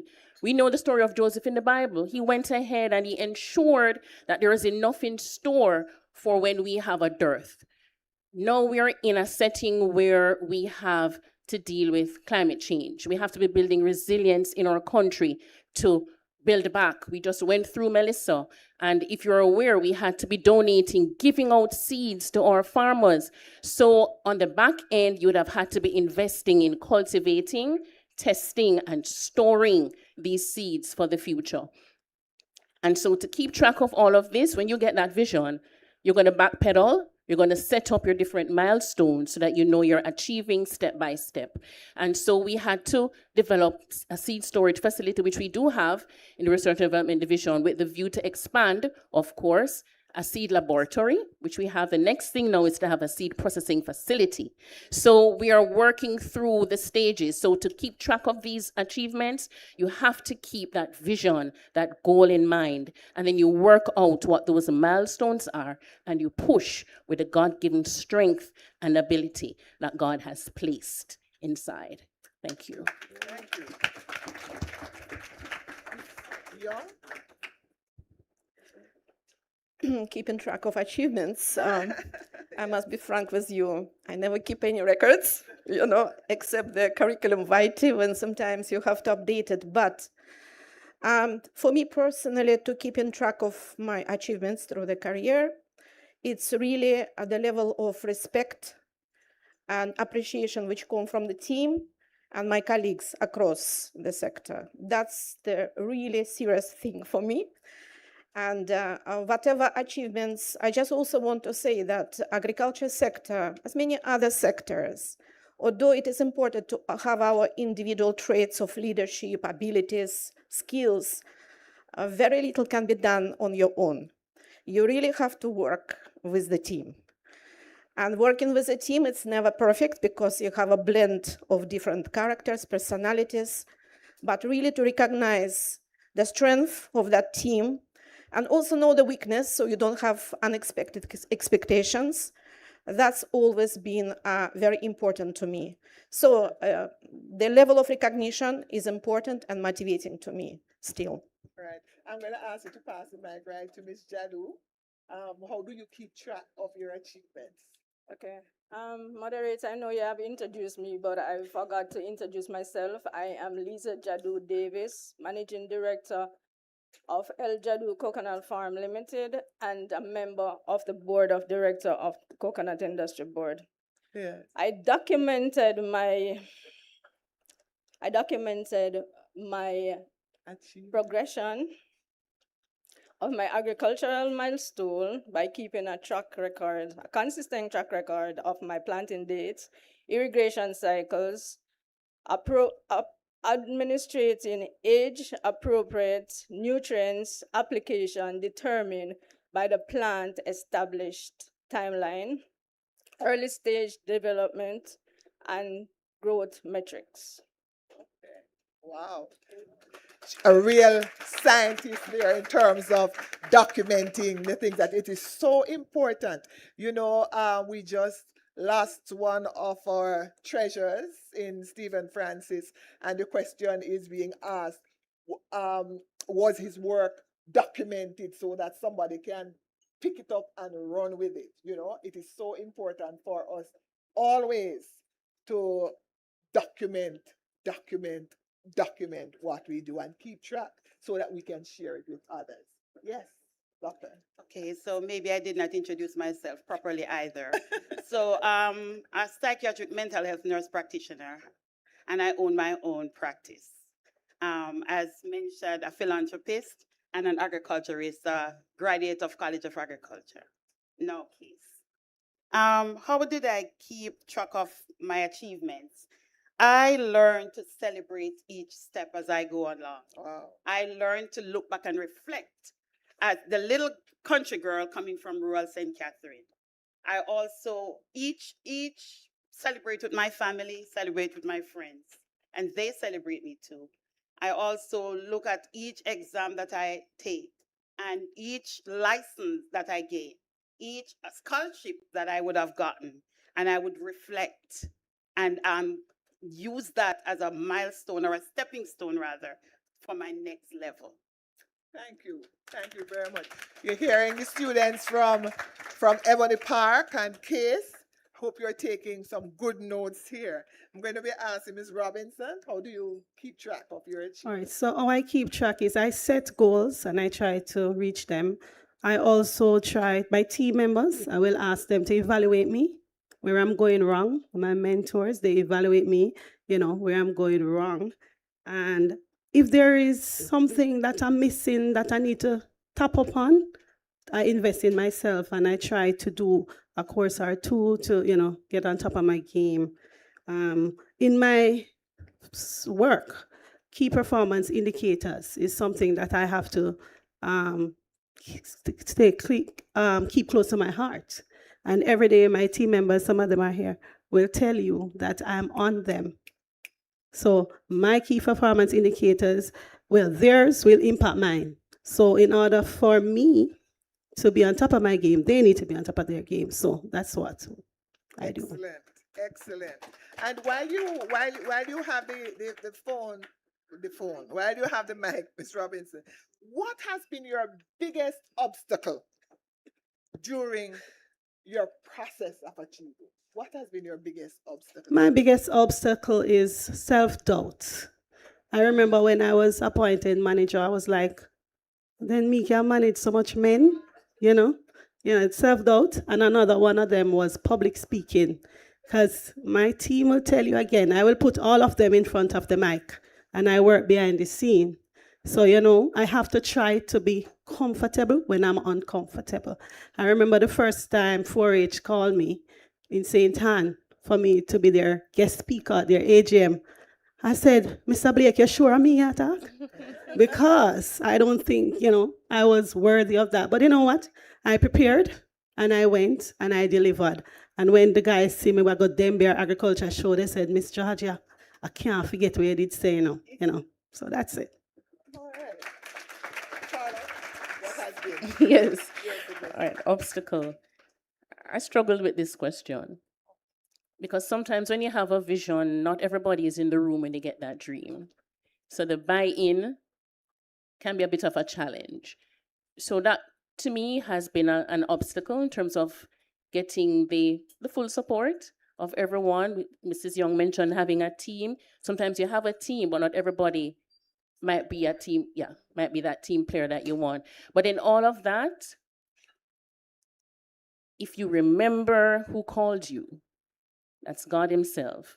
He is that foundation. So when the obstacles come, He's the one that lets you rise over and continue. So in whichever form they come, I'm not even going to look at that. I'm not going to allow that to faze me because God Himself reminds me of why I was called. Thank you. Dr. Thompson, what your biggest obstacle?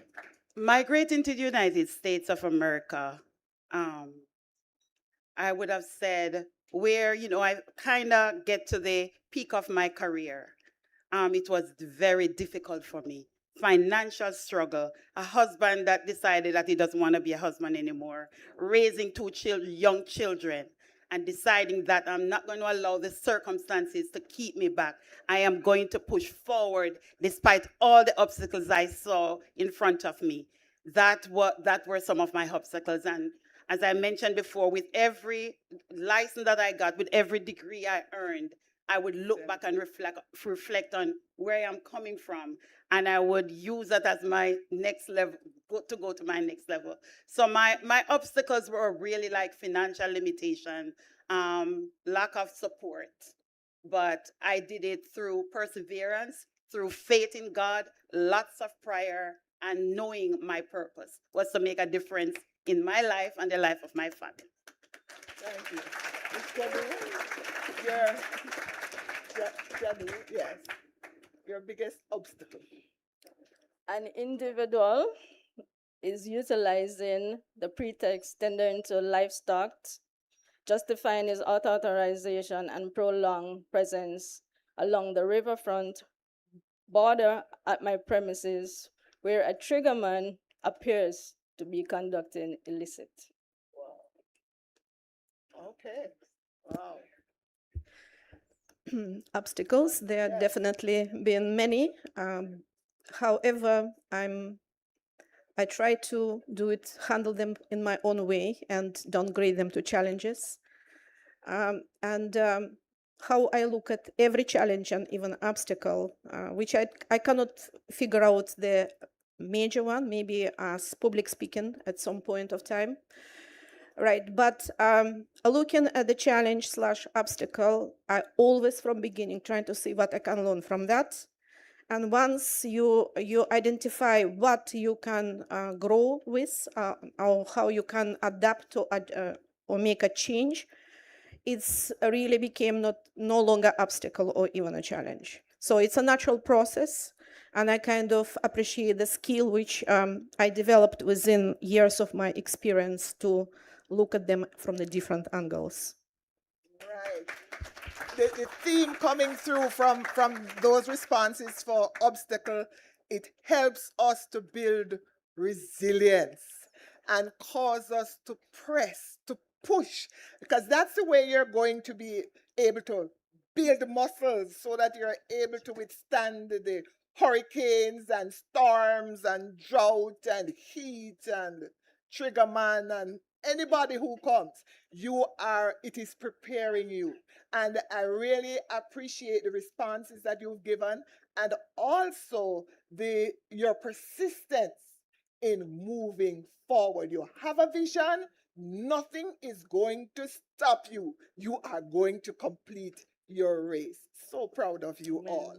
And so the last question that I want to ask is, during your journey, how did you celebrate different stages of the achievements? And I did hear Dr. Thompson talking about every time she achieved a new level of certification, she would celebrate, sort of thing, and she would give God thanks. But I want to hear, how did you achieve? And I'll start at the end. How did you celebrate?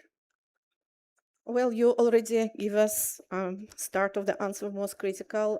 You always can give thanks and to God and thanks for blessings which we have been given with our skills and talents. Celebration for me personally, it's very much family related because it's very important to have a family support. They would know what we're going through as a women, as mothers, as wives, and as a professionals. And therefore, for me, that would be a most important way of celebrating. And my family very supportive, and they're here today. Also, basically the feedback from my colleagues, especially, when some major advancements taken in our career, I always get good feedback. And even if you don't get feedback, it's still a good feedback. Yeah. Ms. Jadu? Monitoring developing seedlings, maximizing nut yield to ensure supply chain, implement vegetation control to minimizing risks, inline clear sites of daily patrolling and viewing of the camera to spot thieves. Transition my first half of my property into a lawn where I, Lisa, use my driving mower. The upkeeping of my coconut grove. Routine application of the agricultural lime washing on the trunk of the trees that serves beyond that tangible health benefit. Uniform, that brilliant white coating transform that professional organization for farming landscape. Wow. Deeply grateful for the wonderful feedbacks that my work has received. It brings me immense joy to see passerby pause to take a moment to look, knowing that my work resonates with others. I always delighted accommodate the professional photographers who request my permission to capture the moment in the way is incredibly rewarding. Wow. Yes, Ms. Robinson. Okay, so for me, how I celebrate is I give God thanks because every accomplishment begins with God's grace. And I love to celebrate, and I celebrate with my one son, my close families, and some close friends, So with that, I'm an encourager. So if something works for me and is going well, I will mentor somebody. I will encourage them to, be better and move forward.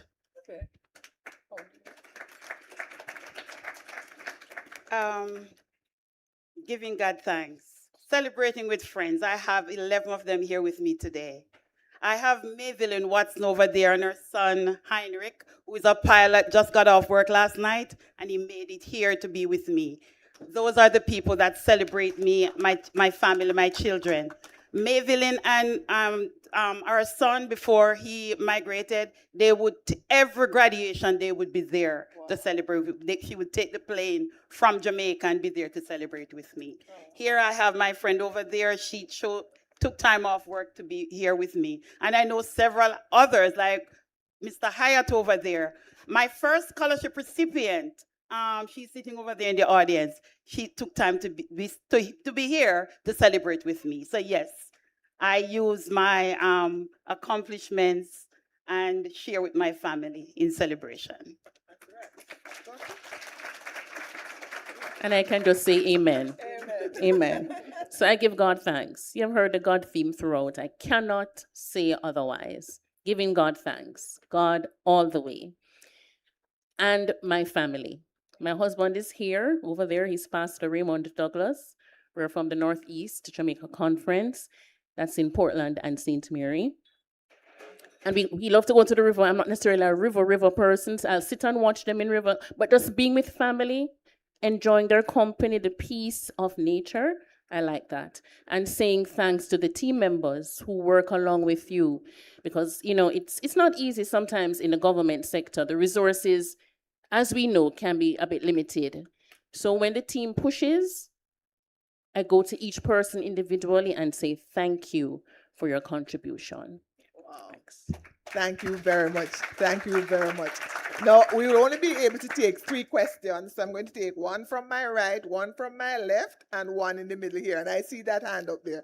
And to whom would you like to address your question? I thought.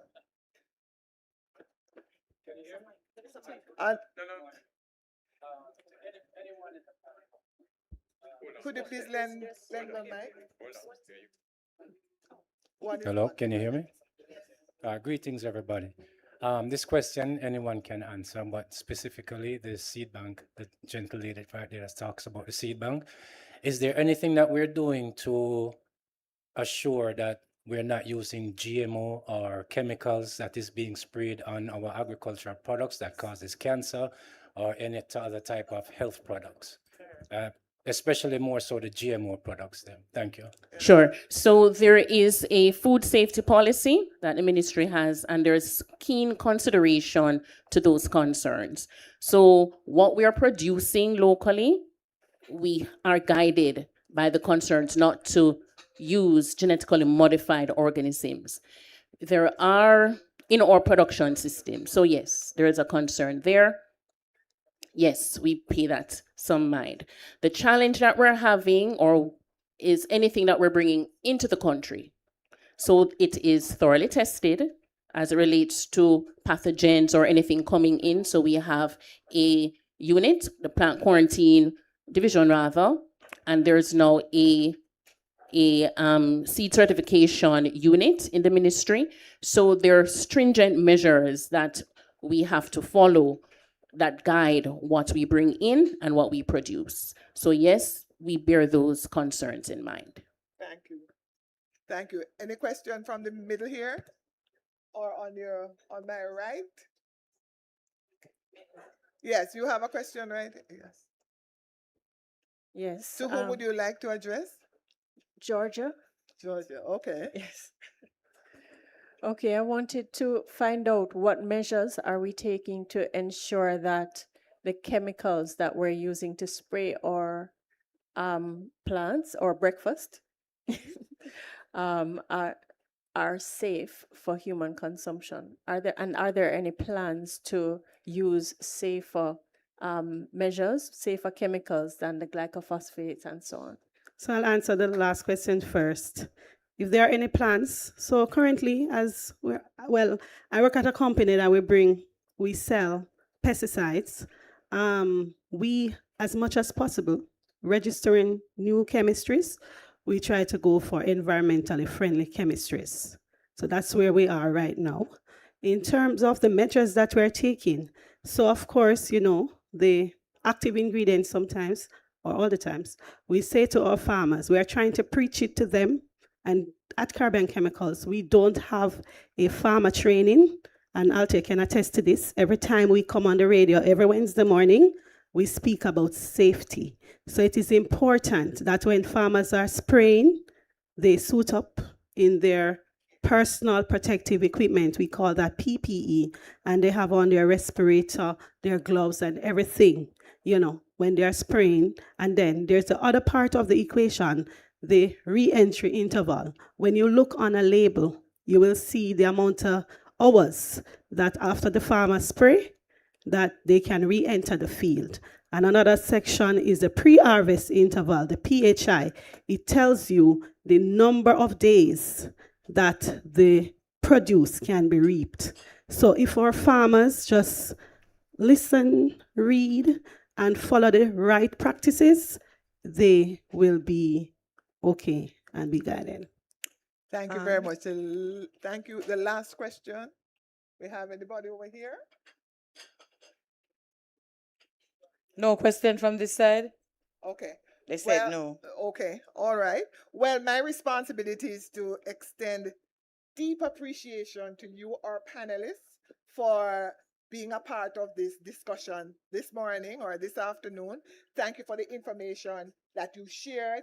And my word to our audience is for us to continue to give God thanks for the land that He has blessed us with, and for the wisdom, the energy, and the strength, the commitment and will to ensure that we have food security and we have a nation that's blessed and blessed and blessed. God bless you all. Thank you so much. Put your hands together for our panel. Thank you. Ladies and gentlemen, let us thank Reverend Winsome Wilkins, Carla Douglas, Marina Young, Dr. Louise Thompson, Liza Jadu, Georgia Robinson, all of them very God-centered. Wow, wonderful. Thank you so very much. You are an amazing audience. All right, so we have been waiting to hear from our guest speaker, our keynote speaker. And our keynote speaker today is another one of these ladies that I have had the distinct pleasure of interviewing. Listen to me. When I'm in a room like this, I know that I'm in royalty. I know that I'm among people who have. Let me see the hands of all those people who I've had conversation with on Farm Talk. Put your hands up. There are more of you, not just shy. Yes. So many of you have had the opportunity to share with me your thoughts and ideas. And when I come into a space such as this, I'm seized by the sheer wealth of knowledge that is in this one room. It is absolutely fantastic. We're talking industry leaders, we're talking students, we're talking people who sit in positions of authority to make decisions about the food we eat. But as I always say on the program that I host, we all have a part to play. So if you're going to just be a consumer, you have to be the best consumer that you can be. And Val Rivera is one of those people who she has understood for many years the importance of pulling together people who understand how to operate a business and to give them the opportunity to be trained in understanding how to operate a business. But I'm not the one who is introducing her. Norma Jarrett is. Please put your hands together as she comes back to introduce our keynote speaker.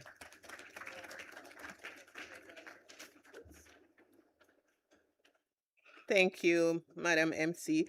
All protocols are in place. It is my distinct honor, and when I say honor, I mean honor and pleasure, to introduce Miss Valerie Patricia Vieira, CD, JP. And I have to tell you that I have a sister-in-law who she is not a social being. She doesn't talk to a lot of people. And when she heard I was going to introduce you, Loris Jarrett said, "Tell her I sent my love." So, Miss Valerie Vieira has 31 years experience in industry development. She has been program leader for a number of industry development programs funded by international agencies. She has led 2 projects for designing and establishing 2 government limited liability companies to provide support to the MSME sector. She has restructured a course for final year students in the Faculty of Management Studies, aimed to preparing the students to participate effectively in the business sector as entrepreneurs. She, along with a team she identified, teaches this course. She serves on a number of boards, public and private sectors, whose core focus is business development, education, and health. Ms. Vieira has led several teams negotiating technical assistance for Jamaica with a range of international organizations such as the United Nations Development Organization, Canadian Industrial Development Agency, United States Agency for International Development, and Commonwealth Secretariat. She is a trained communicator with organizational and negotiating skills.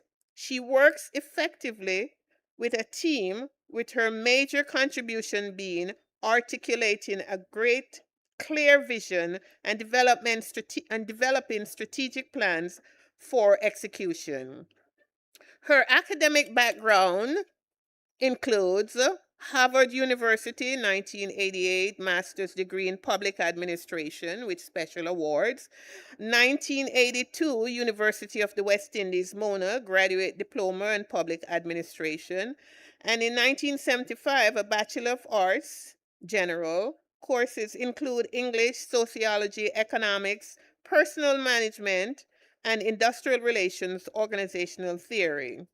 She has also pursued many short courses, and her professional associations include from 1998 to 2015, Devon House Development Company. She was a chairman. She was a senior member of the lead team for establishing the Devon House Development Company. The company is mandated to manage the Devon House property as a designated heritage site. And might I say, you did a great job.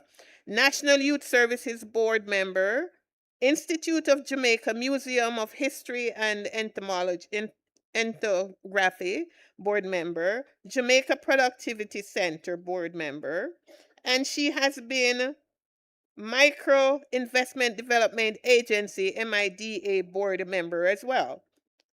She has been at the United Nations Development Program resource person on industrial projects and Commonwealth Consultative Group on technology member.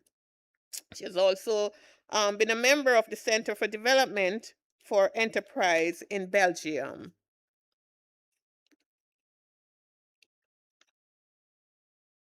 Ladies and gentlemen, this woman is a phenomenal woman in her own right.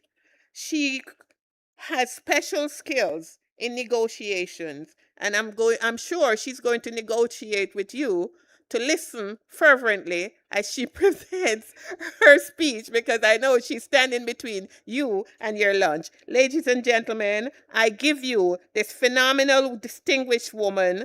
Please give her a round of applause as our keynote speaker. Thank you.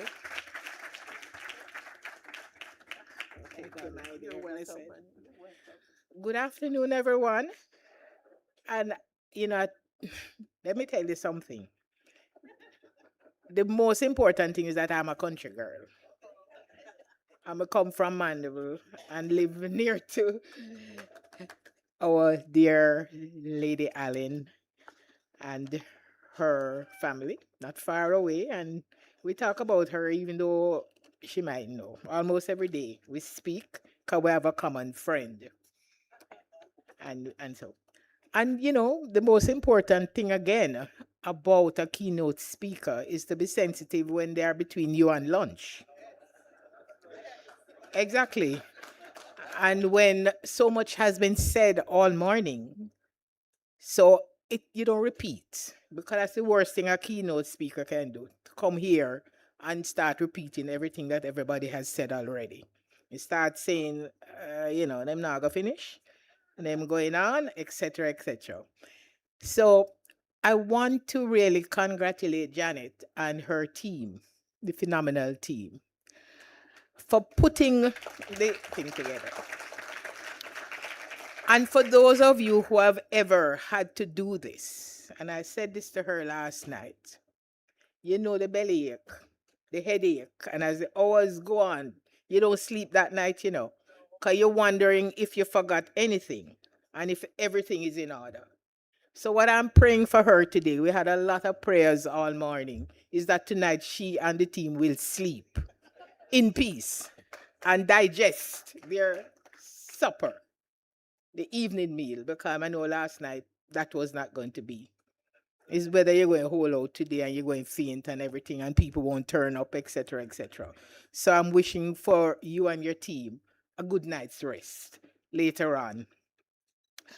And all protocols have been observed, so we're not going to go through the long list. But I especially want to acknowledge Lady Allen, and not to be biased with my St. Andrew girl, but Maxine was my classmate, so me bigging her up among the awardees. Right. Now, I want to say that, and I tell you, this light is not for senior citizens because you can't really see. But I want to keep to the script so that we finish on time, right? So I want to say that we have defined phenomenal woman all morning. We talk about highly extraordinary. We talk about highly exceptional, etc., etc. But the definition that I embrace is the amazing woman, the amazing person, because indeed it's an amazing work that our women do every day. Now, I want to confess that I just love being a woman. And in the next life, I will elect to be a woman. And I wear agriculture every day. I want to tell you that we talk about the food and so on, but my umbrella for agriculture is quite huge. And I must tell you that almost all the clothes I wear, including this one, is hand painted with agricultural outputs. Your natto, your onion skin are natural dyes. And I celebrate that, you know. The gift and craft we talk about, we never remember how large the umbrella is in agriculture. We also never think of agriculture as a business. And oftentimes when we go into meetings and I say, put up your hand, those people are in business. No hand no go up, you know. So I say, what happened? I thought I was, you know, addressing people in business. I'm saying, no, we do farming. So I have to say, look here, you need to understand you are in business, and when people like me come from town and visit you, don't start to take out all the things to put in my car to give me as gift. Because oftentimes you're giving away your profit. So understand that you are indeed in business and that you need to organize like any other business to do it properly and to earn your living to support your family and yourself.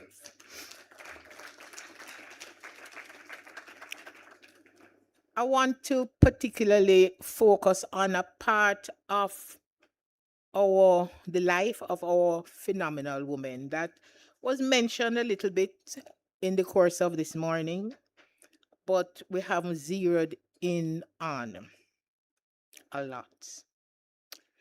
And that is to speak of women who wear many head gear every day.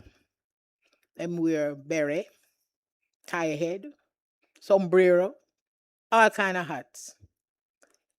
Not only what you see at the front. And each of those headdress have a whole portfolio and team members. And each one of them very, very demanding. And we never think of that part. We look at the academics and the official front page. I want us to zero on the fact that these women, every day, even now, they have to be moving in between those teams all day. And often at the front, you don't notice that. Many in here right this morning might be making little WhatsApp to remind who needs to do what. So while we're at the front, we're doing many things. Beret, tie head, fascinator, everything going on at the same time. And in the music field, they talk about border clash and time clash. That is happening regularly among our phenomenal and amazing women. But guess what? Like great band leaders, and as the music said, they keep playing on and playing on so smoothly that we don't recognize that this is happening all through the day. And sometimes we forget the you, Y-O-U, of our amazing woman and think, you hear people say, boy, she all right, she not nothing for bother her. Not understanding how much is happening in the lives of these women and how much contribution they're making to our national development, that you often only see the effect eventually, but you don't see the process. Because the music, you know, that song I said, the music play on, play on, play on, and it's just going smoothly.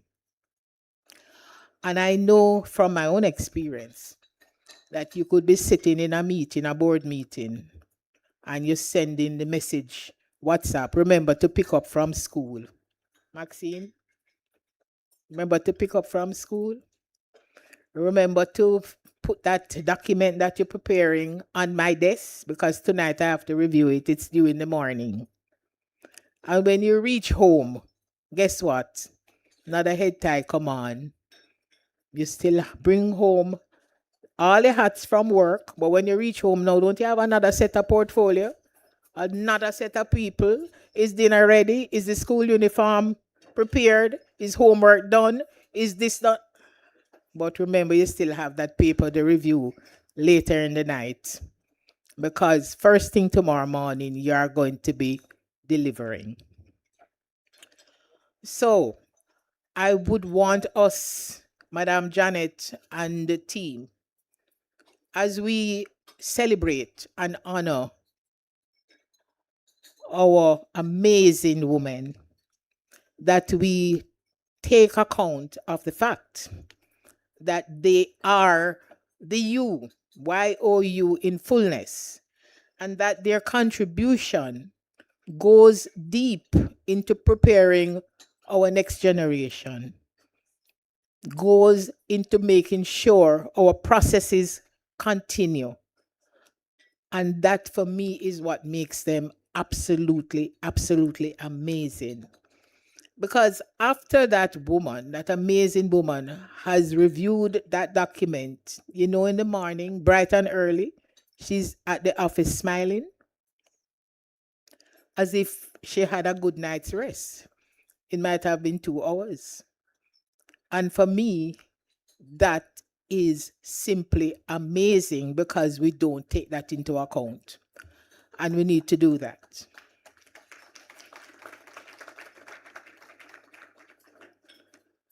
And I want to say, we as women also need to support our colleague women.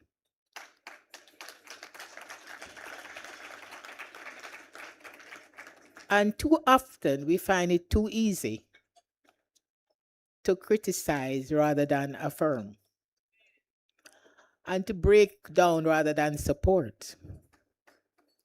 And we need to examine ourselves, really examine ourselves in the quiet, to see if throughout we have really gone out of our way to contribute to another amazing woman moving forward. Our men support themselves. The men's club works for them. And I want to suggest that we as women need to really come together more seriously and celebrate and support our women in all aspects of life. And I want to also say that we have the power within us. We are our own generator. We as women have no need to apologize for being self-confident. We have no need to apologize that we have knowledge.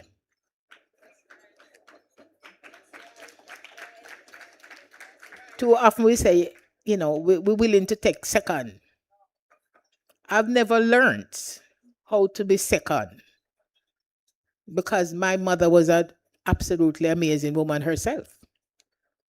And in our home, she was a partner, equal partner. And she had our portfolio, by the way.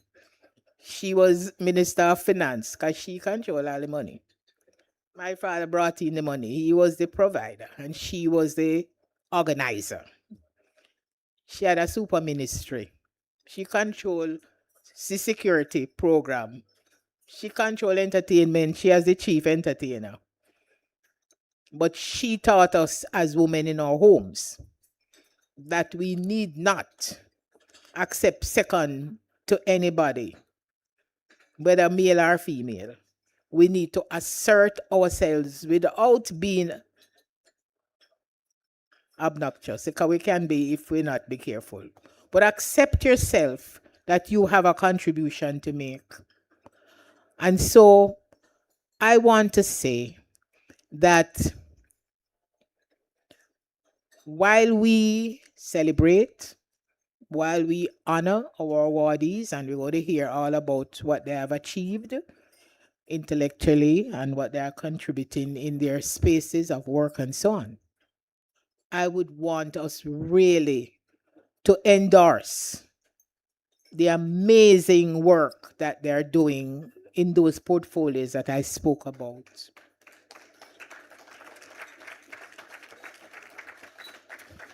You notice I'm cutting all the pages because I know all of you are hungry.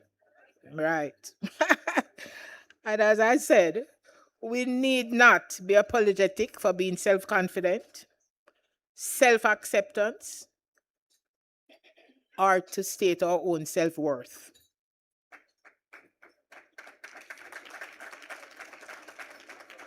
Many of us have not achieved that yet, and we need to constant massage the sisters. And I want to congratulate Janet and her team for highlighting it.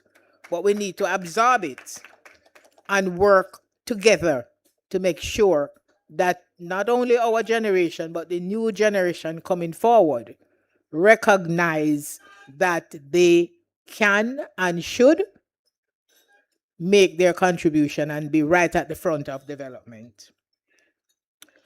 I want to also say that power comes from within us.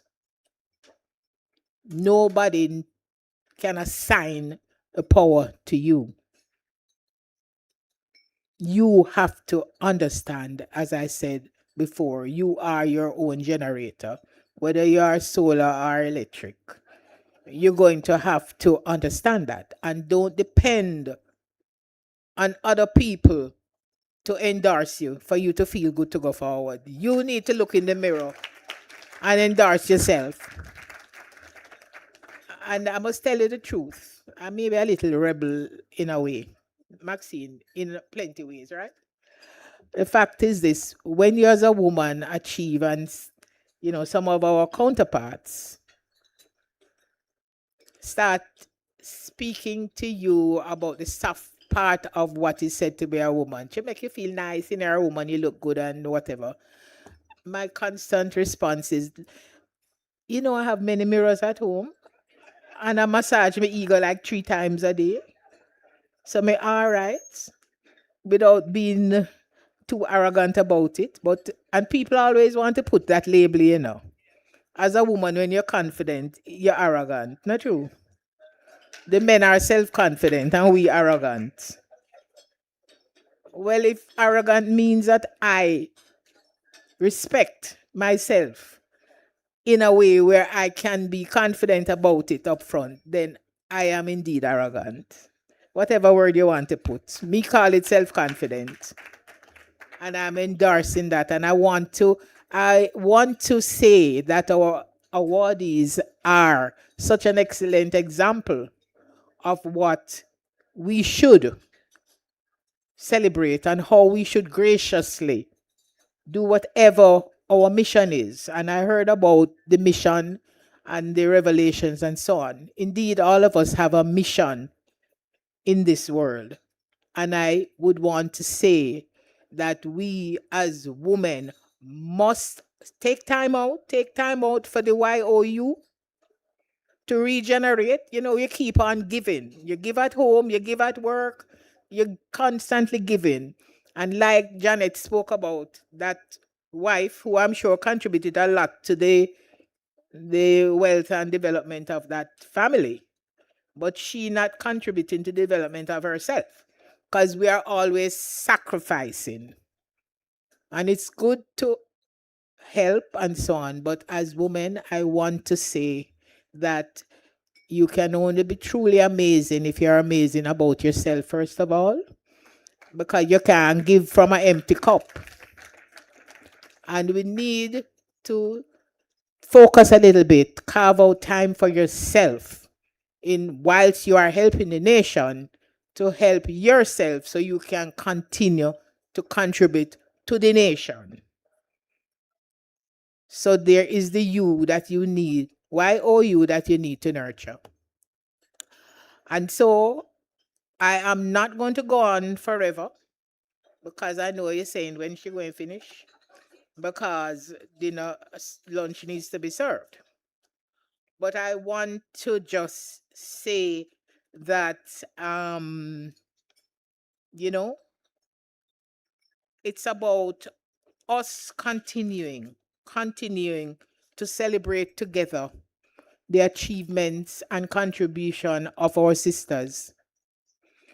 And I think there was a request that we should step forward and support Janet and her team in whatever way we can, because we need to strengthen organizations like this so that we can truly recognize and be recognized for the value that we bring to the table.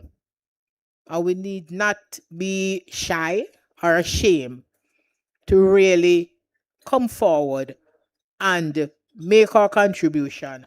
And when if you don't want to celebrate yourself, celebrate your sister. And somebody is going to acknowledge you and celebrate you. So, Janet, I just want to again say you have my own full support. And I'm hoping that all the sisters and the men can celebrate and support you, right? Yes, and they should, because as we help make plenty, you achieve. So why you shouldn't help us?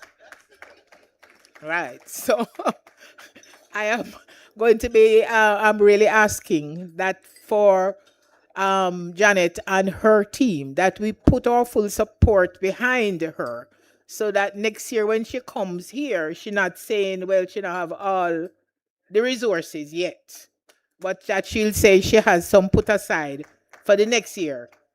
And she ready, and probably she can recognize the many that she had said she wanted to acknowledge. So I don't want to keep going on and going about anything, because my main piece today is that we need to celebrate the YOU, the total you, not what we own, what we see at the front door, because there's a lot happening in the many head ties that our women move so smoothly through every day, 24/7, because even when they're supposed to be sleeping, they're thinking about the next day, what they're going to have to do, what they have to achieve, and so on, right?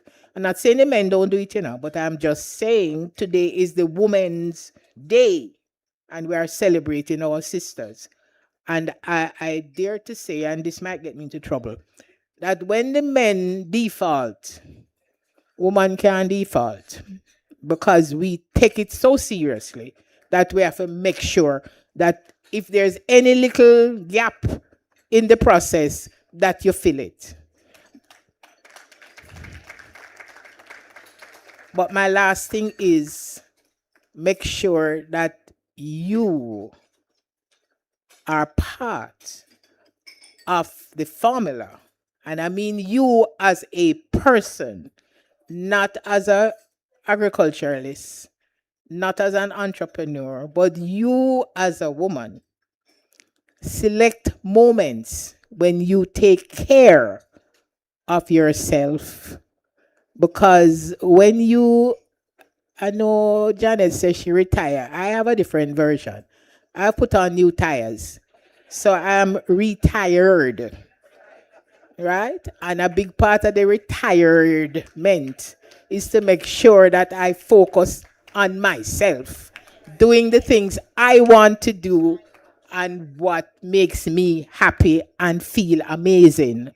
And therefore, I am declaring that our women today carve out that me time, to make sure that while you shine at the front, that the back will shine same way. Right? And when you have border clash with this team and that one at home and this one nurturing, and that you still have time for yourself, because you cannot give from an empty cup. So please, I mean, I know the plates are empty, so I'm going to stop so we can eat. But I really am really honored to have been asked to actively participate in this critical and important recognition of our simply amazing women. And like our Reverend earlier, me can't sing, but they are amazing women, and we want to thank you. Enough thanks for your contribution, and enough blessings as you move forward beyond today and all the years to come. Thank you. And by the way, I listen to this young lady every time she comes on the radio, right, miss? So me hear what she's saying and what question she's asking.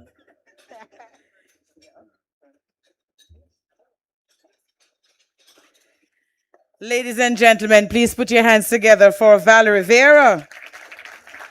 And listen to me, you have to be your own generator, whatever you are, solar or electric. I'd love to think I'm electric. But there are going to be times when you need to be solarized. You have to use that solar power, particularly in these days. So she had me focusing on confidence and what it really means to be confident as against arrogance. And the two are not even in the same region with each other, because confidence is a genuine internal self-assurance in one's abilities, backed by competence and a willingness to collaborate. Arrogance, my friends, is a mask for insecurity, and it requires putting others down to project a false sense of superiority. Our phenomenal women are confident and self-assured. Put your hands together for them. I'm going to ask one confident and self-assured woman to make a presentation to Mrs. Vera. I'm so sorry, you're going to have to stand up for us again. Put your hands together for Alicia Fulton, phenomenal woman in her own right to make this presentation.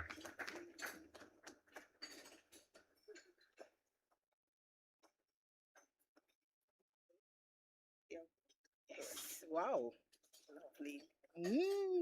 So, right. So, short and sweet? Right. So, a nice, short, and sweet speech. And I am sure all women here would have learned or be reminded to take care of yourself. Right? And as you said what you said, I remember when you travel on the airplane, let's say put on your mask first. Yes. Right? Before you can attend to anyone. So we are reminded to look after self, and we are to be self-confident.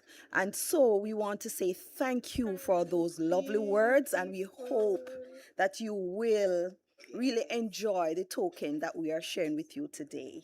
I love it. See? Beautiful. And my one of my phenomenal women who support me at the office gave me, and I'll give Janet, she can give it who she wants. She had designed some shirts when I was putting on new tires. Phenomenal woman. And she gave me 3 shirts to give you. You can give to whoever you want. They're not name brand, but guess what? They come with love. Lovely. Lovely ingredients. Before you go, please go to the center there so that we can get a good picture of this presentation. Thank sorry, you. please. Thank you very much. You see, we are not self-assured. Yes, man. It's because sometimes you have to tell the tires in which direction they need to go.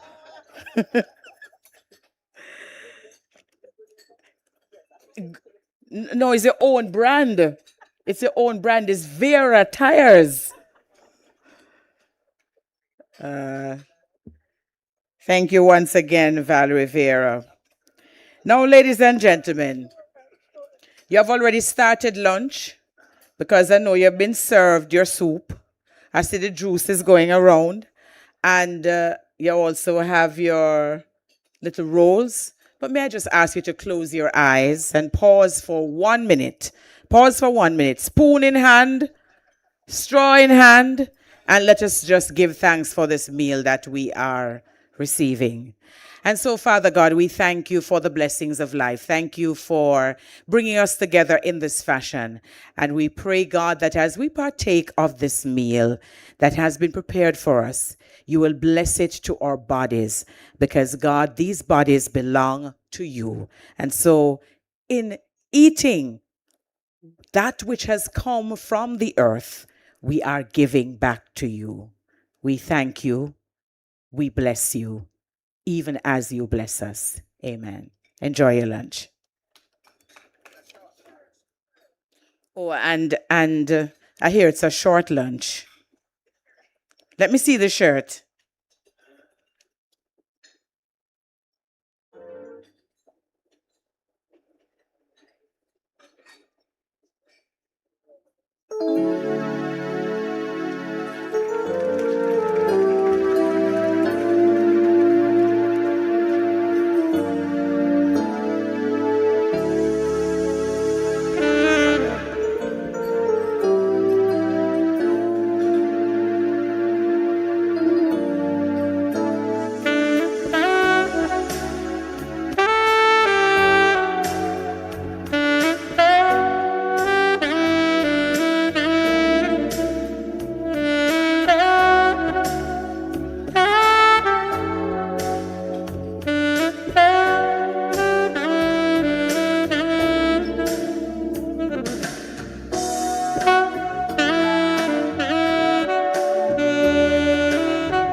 Ladies and gentlemen, put your hands together for Warren Harris.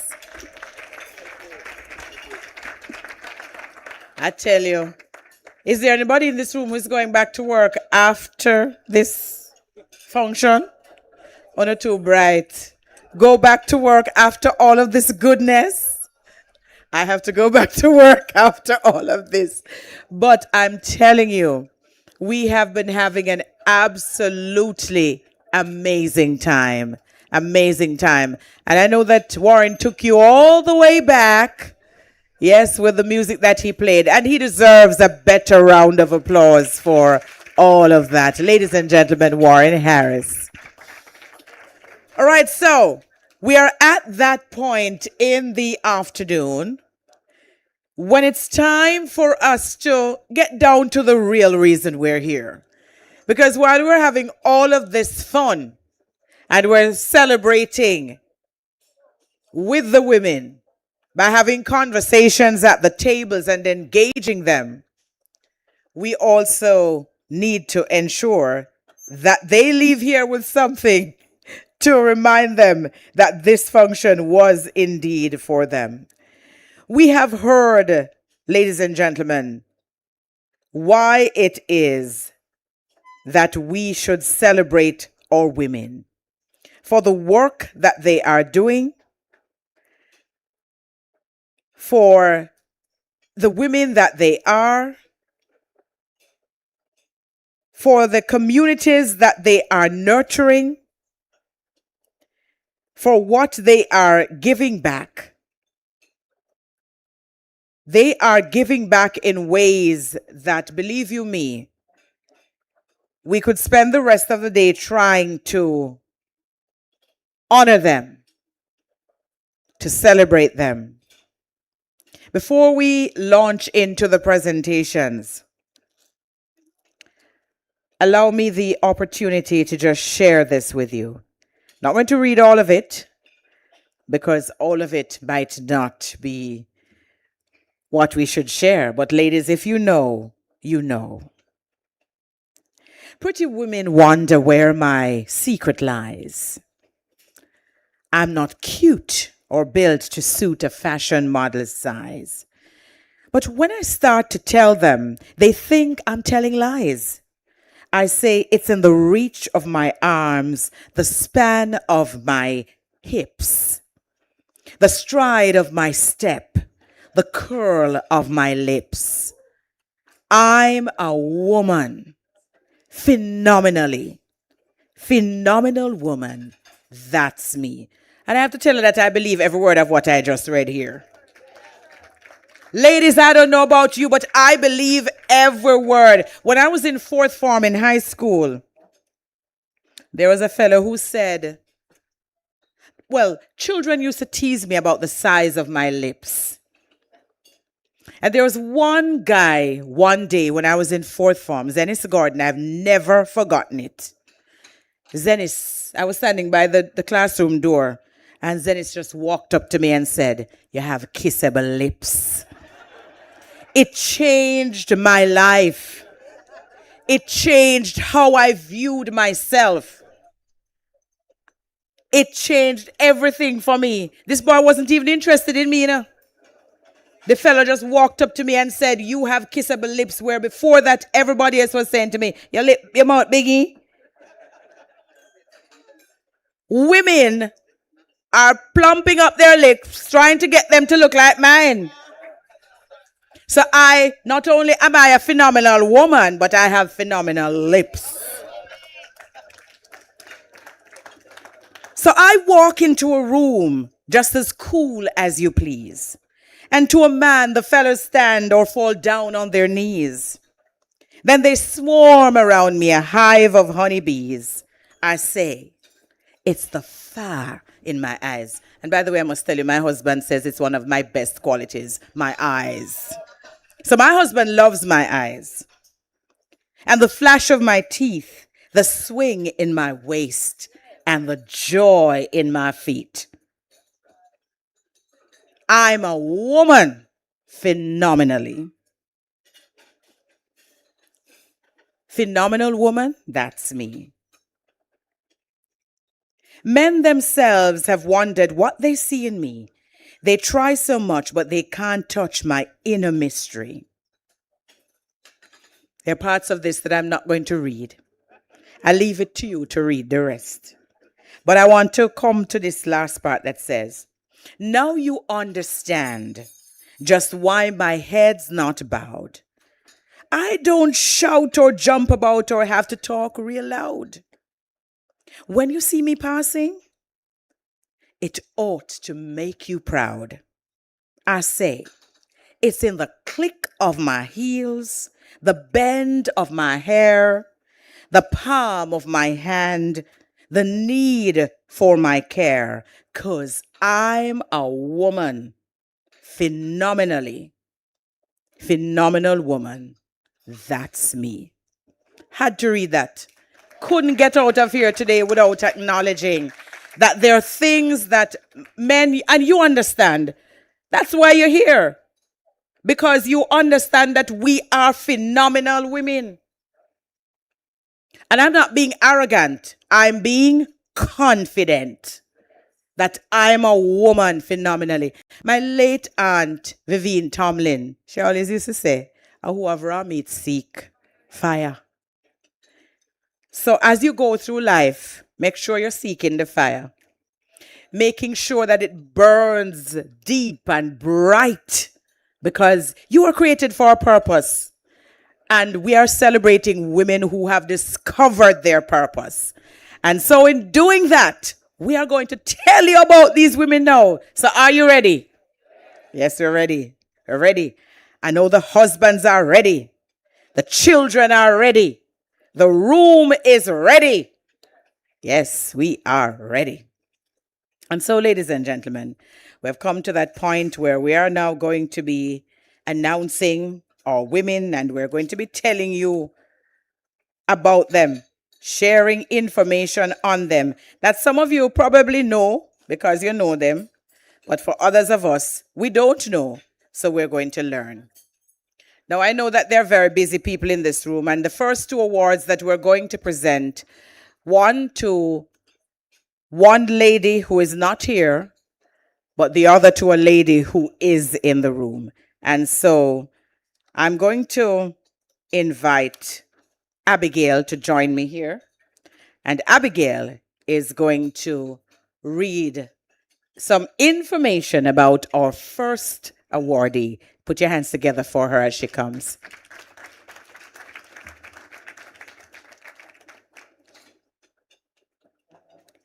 The Honorable Olivia Grange, OJCD MP, Minister of Culture, Gender, Entertainment and Sport, Member of Parliament for St. Catherine. The Honorable Olivia Grange has served as Member of Parliament for the constituency of Central St. Catherine since 1997 and is currently the longest serving woman MP in the House of Representatives. She was appointed Minister of Culture, Gender, Entertainment and Sport in March 2016.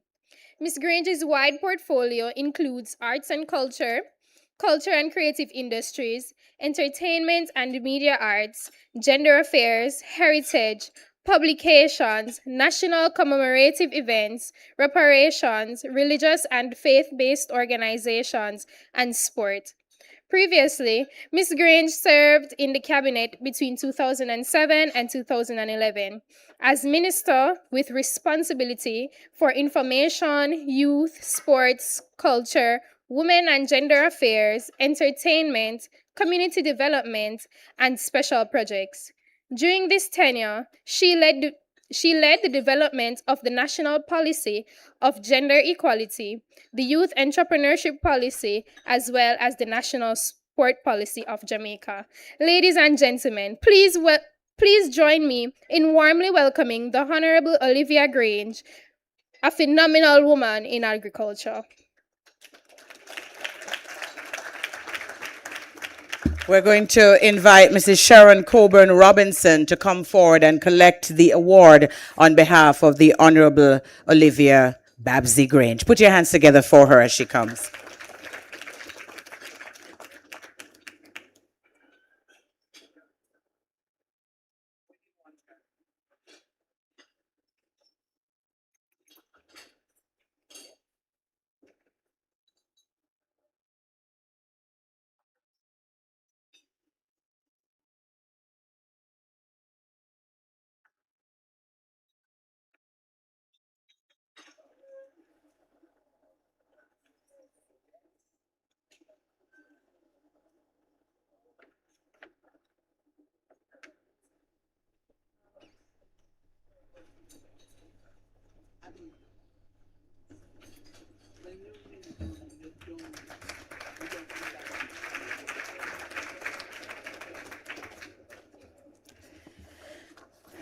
Ladies and gentlemen, our next awardee is a woman that, if you remember nothing else, you must remember her for this. Every child can learn. Every child must. I don't know. That has just so stuck in my brain. And the reason it has stuck is because I'm an educator. That is my background. So I come from a family of teachers where I know that every child has the capacity to learn. They don't all have the capacity to learn the same things or even at the same time, but every child can learn and every child must learn. Born with an unwavering commitment to public service, education, and national development, Maxine A. Henry Wilson has distinguished herself as one of Jamaica's most accomplished educators, policymakers, and political leaders. Her life's journey reflects a seamless blending of scholarship, leadership, and advocacy, marked by numerous historic firsts and an enduring dedication to the advancement of education and women's empowerment throughout the Caribbean. Her academic journey began at the University of the West Indies, Mona, where in 1974 she graduated with a Bachelor of Arts degree with honors in history. Even in her early years, her intellect, poise, and leadership potential were unmistakable. And just 2 years later, in 1976, she made history when she was appointed to the Jamaican Senate, becoming the youngest senator ever appointed in the history of Jamaica's upper house. She deserves a round of applause for that. Determined to deepen her understanding of governance and public policy, she pursued advanced studies both locally and internationally. She earned a Master of Public Policy degree from Rutgers University in 1985, while also completing a master's degree in public administration at the University of the West Indies, Mona.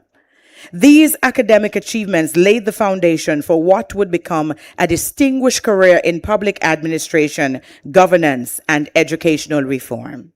From 1985 to 1992, Maxine Henry Wilson served as a lecturer in public policy and public administration in the Department of Government at the University of the West Indies. During this period, she helped shape a new generation of Caribbean thinkers, administrators, and policymakers, while simultaneously strengthening her own influence in national affairs. In 1992, she returned to the political arena, where she was appointed Senator and Minister of State in the office of the Prime Minister of Jamaica. Her leadership and competence quickly earned wider recognition, and in 1993, she achieved another historic milestone when she became the first woman ever appointed Minister of State in the Ministry of Finance of Jamaica. Yes, you can applaud. Her trailblazing journey continued in 1994 when she was appointed General Secretary of the People's National Party, becoming the first woman in the Caribbean to hold such a position within a major political organization.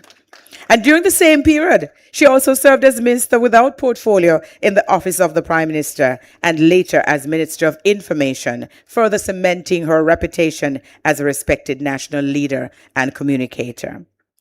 If I were to read the rest of what I have here, we'd spend the entire day here. So I'm just coming to the part that says, her commitment to education and institutional excellence continued between 2020 and 2023 when she served as accreditation officer at the Caribbean Military Academy. So even in retirement, she has done outstanding work. Through decades of visionary leadership, academic excellence, groundbreaking political service, and advocacy for women and education, Maxine A. Henry Wilson has carved a remarkable legacy, one defined by courage, intellect, and an unwavering commitment to the upliftment of Jamaica and the Caribbean region. Ladies and gentlemen, please put your hands together for Maxine A. Henry Wilson. Phenomenal woman. I'm not going to ask you to come up here, miss. You can stay on the flat. Mrs. De Paz, can you please come forward and make this presentation for us? Is Mrs. Yes, she's here. to put your hands together because she's another phenomenal woman. Yes. Yes, that's what I just said. Girl, I know my phenomenal women.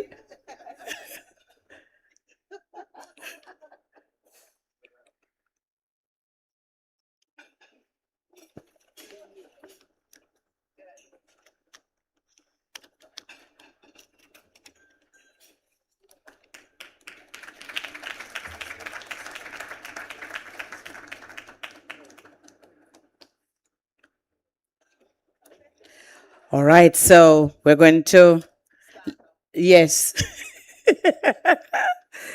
All right, so ladies and gentlemen, let me just consult the members of the organizing committee, because sometimes you need a little bit of advice in terms of how you move forward.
All right, so now that I've conferred with the chief of mission, we're ready to proceed.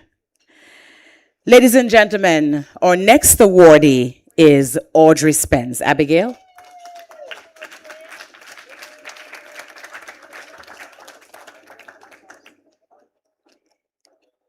Miss Audrey Spence's journey is one of purpose, resilience, and service. A proud graduate of the Jamaica School of Agriculture, she continued her studies at Prairie View A&M University in Texas, earning a bachelor's degree in agricultural economics and an MBA, along with professional certifications that supported her diverse career.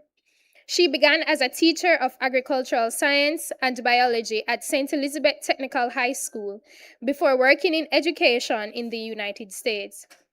Returning to Jamaica, she served as a credit officer with the Agricultural Credit Bank, helping farmers strengthen their businesses through financial support and guidance. Miss Spence later moved to Canada, where she dedicated over 20 years to the Ontario Public Service, retiring as a program supervisor in the Ministry of Children, Community and Social Services. Throughout her career, she championed diversity, equity, mentorship, and community development, helping to create opportunities for Black youth, employees, and community organizations. Beyond her professional work, Ms. Spence has remained deeply committed to agriculture and service through her leadership as Vice President for the Canada region of the Old Farmers Association, North America Incorporated, helping to raise thousands of dollars in support of agricultural education in Jamaica and disaster relief efforts. Her outstanding contributions have earned her numerous awards and recognition, but her greatest legacy lies in the countless lives she has impacted through education, leadership, and service. A phenomenal woman in agriculture, Miss Audrey Spence.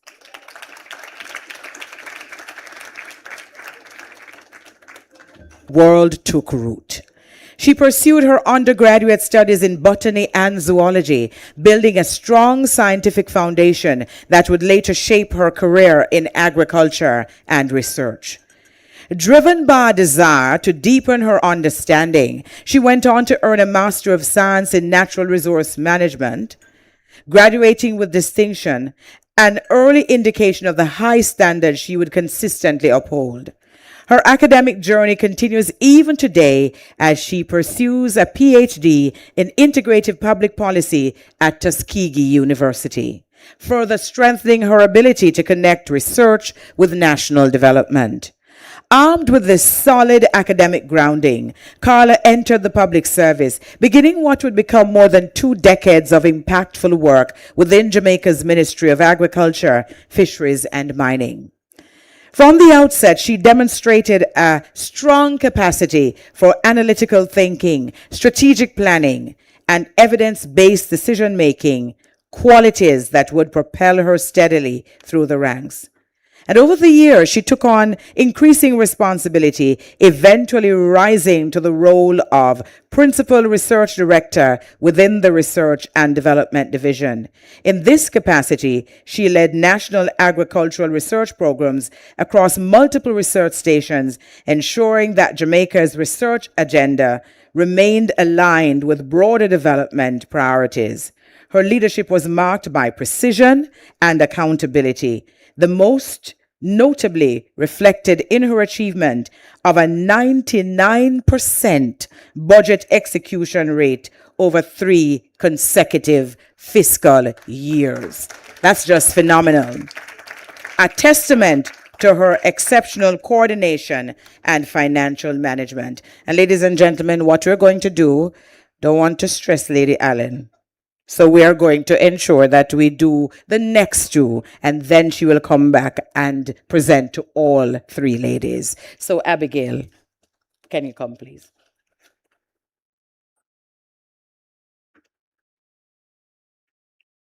The next awardee is Miss Chantel Campbell McTaggart.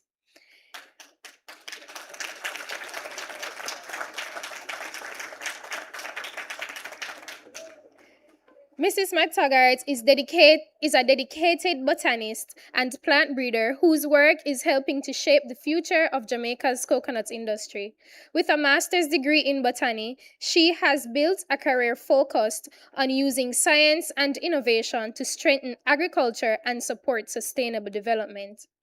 As a plant breeder with the Coconut Industry Board, Mrs. McTaggart specializes in the conservation and improvement of coconut genetic resources.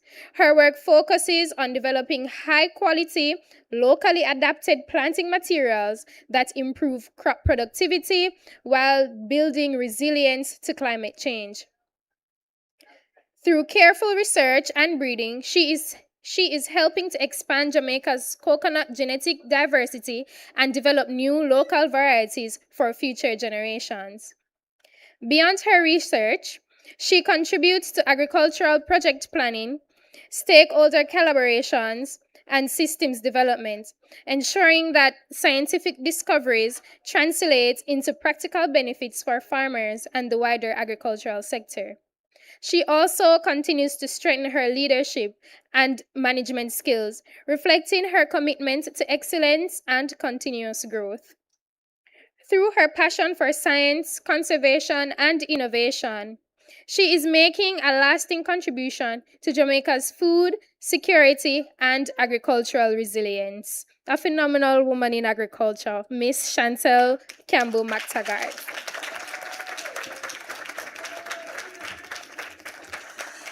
Our next awardee, Charlene G. Mohan. Charlene Mohan is the Regional Director for Heart NSTA Trust, Region 6, with strategic responsibility for institutions across St. Catherine and Clarendon, including Ebony Park Academy, the Caribbean's premier agricultural TVET institution. With over 15 years of dedicated service, she has distinguished herself as a transformative leader committed to excellence, inclusion, and national development through skills training.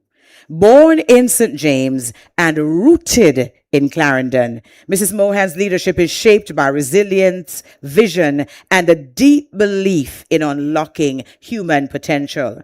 Her current work sits at the intersection of hospitality and social equity.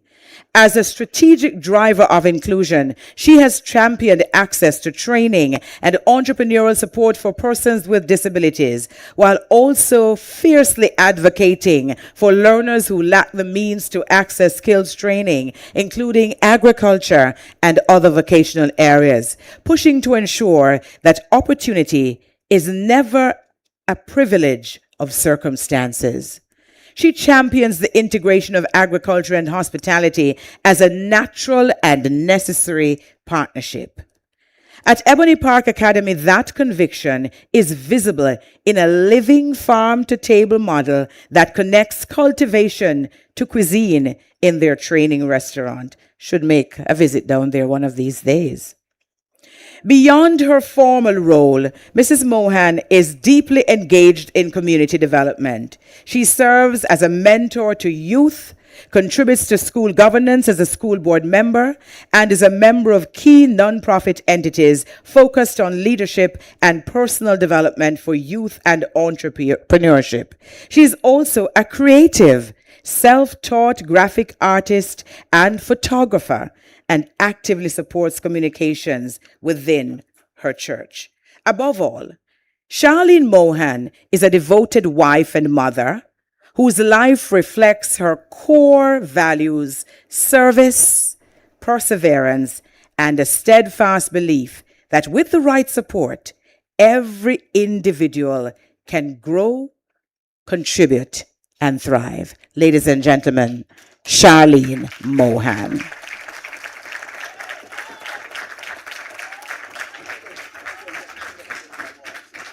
And now, ladies and gentlemen, we invite those three awardees to come forward and receive their awards, which will be presented by Lady Allen. Put your hands together for them.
We thank Lady Allen very much for presenting those awards, and now we will make a presentation to her for having graced us with her presence and for being such an inspirational and motivational leader. And put your hands together for Lady Allen.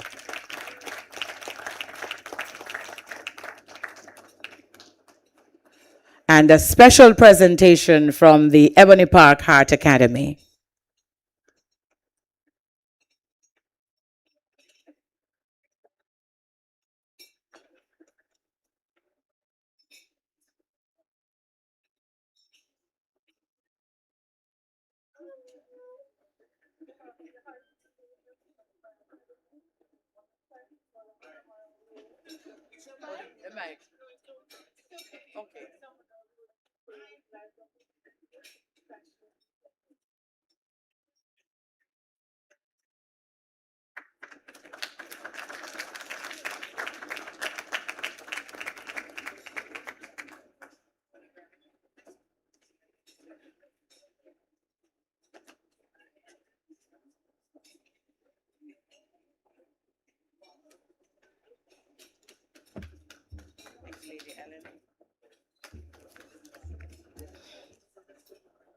Ladies and gentlemen, please put your hands together once again for Her Excellency, the Most Honorable Lady Allen.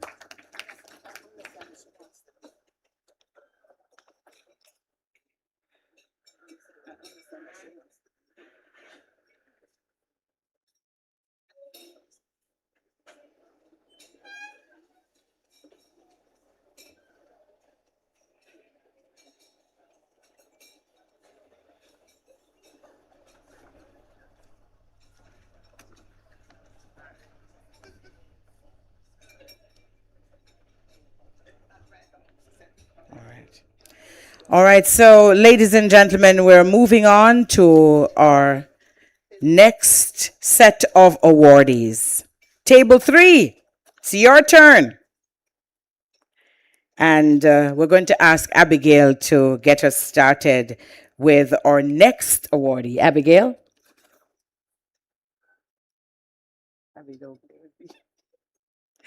All right, so let me read while Abigail presents. Ladies and gentlemen, Dr. Sarah Wilkinson Eitel.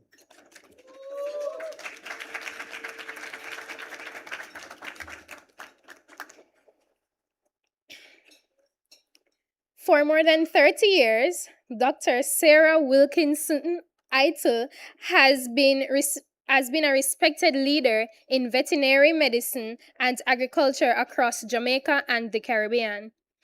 A veterinary surgeon, businesswoman, wife, and mother, she has dedicated her career to improving animal health and supporting the agricultural sector. Trained in Canada, she began her career in livestock management before expanding her experience in Guyana and later serving with the Jamaica Society for the Prevention of Cruelty to Animals. For over 20 years, she has owned and operated 2 veterinary practices, providing passionate care to animals while supporting farmers, pet owners, and communities across Jamaica. Beyond her clinical work, she is known for her generosity, mentorship, and unwavering commitment to service. Her leadership has helped strengthen the veterinary profession through decades of involvement with the Jamaica Veterinary Medical Association, and now she serves as the president of the Commonwealth Veterinary Association, representing veterinary professionals on the international stage. Dr. Eitel's legacy is defined not only by her professional legacy, but also by the countless lives she has touched through her compassion, leadership, and dedication to animal welfare. Ladies and gentlemen, Dr. Sarah Wilkinson Eitel, a phenomenal woman in agriculture.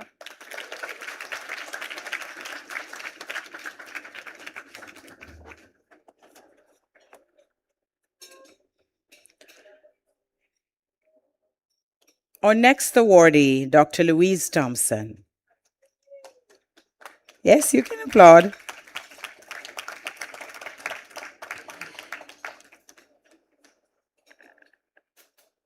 In the quiet rural community of Ginger Ridge in St. Catherine, Jamaica, Dr. Louise Thompson's story began, one shaped by humble beginnings, strong values, and an unshakable determination to rise. As the third of 11 children, she grew up understanding early the meaning of resilience, responsibility, and perseverance. Yet even in those early years, there was something distinctive about her path.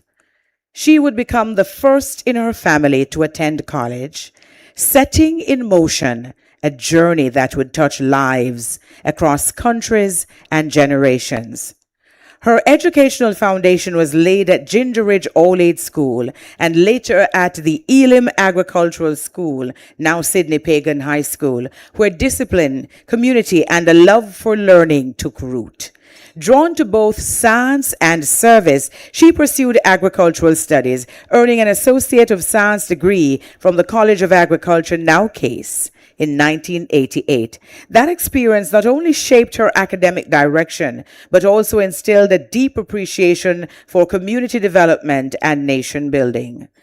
Armed with her training, Louise began her professional life in Jamaica's education system, teaching agricultural science, biology, and integrated science. But her journey was far from complete. With courage and ambition, she migrated to the United States, where she would begin a new chapter, one that required reinvention, perseverance, and faith. Transitioning into healthcare, she pursued nursing, eventually earning a Bachelor of Science in Nursing, followed by a Master of Science in Nursing as a psychiatric mental health nurse practitioner. Her academic journey culminated in a Doctor of Nursing Practice, DNP, a testament to her dedication and drive for excellence. But perhaps one of the most defining aspects of her journey is her quiet but profound commitment to giving back. Remembering the role that scholarships such as support from the Banana Board played in her own life, she has made it her mission to create opportunities for others through the Case Alumni Association and the Old Farmers Association of North America, OFANA. She provides scholarships, educational resources, and financial support to students in Jamaica and beyond. Many of her acts of generosity remain intentionally private, offering clothing, school supplies, and learning devices to those in need, simply because she believes in lifting others as she rises. Through healing, mentorship, and philanthropy, she continues to change lives, proving that where you begin does not define where you go, but how deeply you can impact the world along the way. Ladies and gentlemen, Dr. Louise Thompson.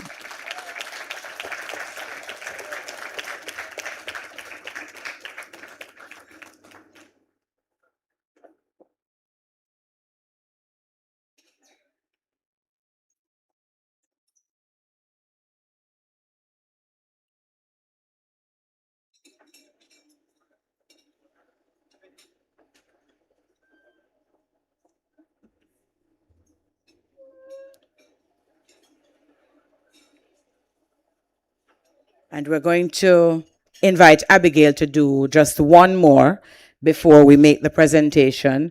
Mrs. Norma Jarrett will make the presentations to these ladies.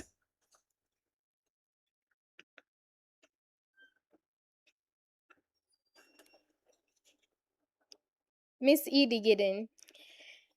Miss Edie Giddens is a true trailblazer whose remarkable career has transformed agriculture in Jamaica.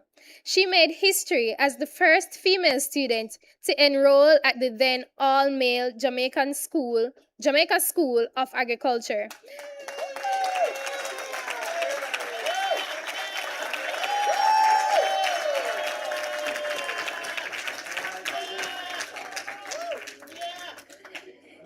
Paving the way for generations of women to follow. She later earned a Bachelor of Science degree in Family Resources and Food Processing and pursued further studies in Community Nutrition and Management.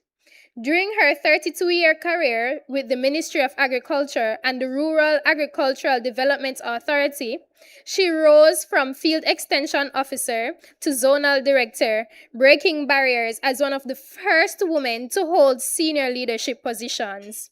She led projects that empowered women in agriculture, strengthened rural communities, and introduced innovative farming practices, including high-yielding cashew varieties and improved soil production. Ms. Giddens also championed agricultural marketing by helping establish Jamaica's first factory to process and package bami and laundry starch, creating new opportunities for local farmers. Even in retirement, she continues to farm, mentor, and advocate for agriculture, remaining a passionate force for rural development. Her legacy is one of courage, innovation, and service, proving that agriculture is not only about growing crops, but also about growing people and communities.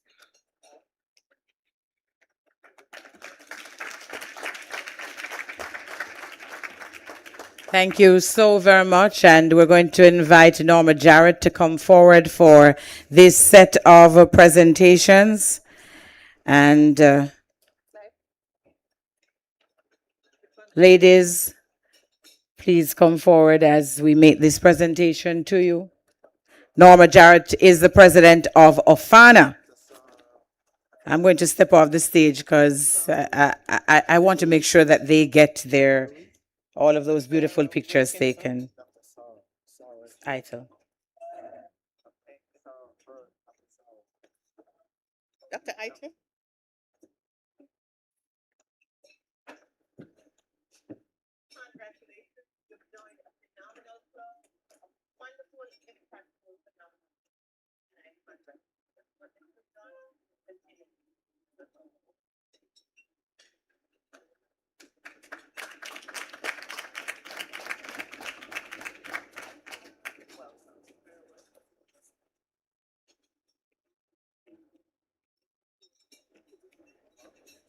Thank you.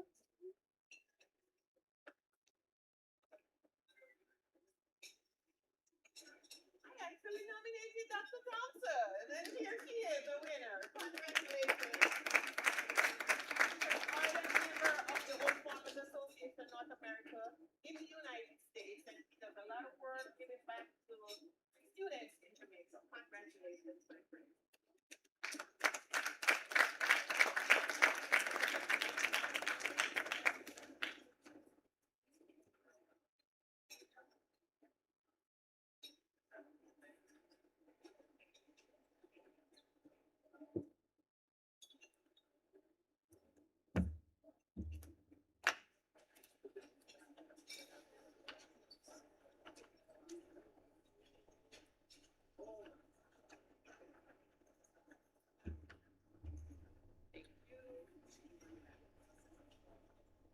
Say congratulations to my mentor and someone whose job I inherited when she went off to study at Tuskegee.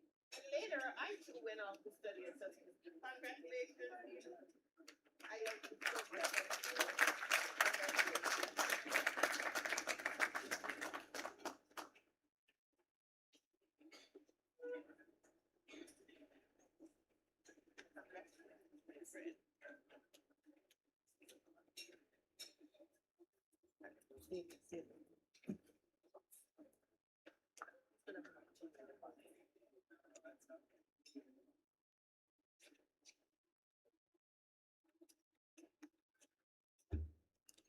Ladies and gentlemen, please put your hands together for our awardees.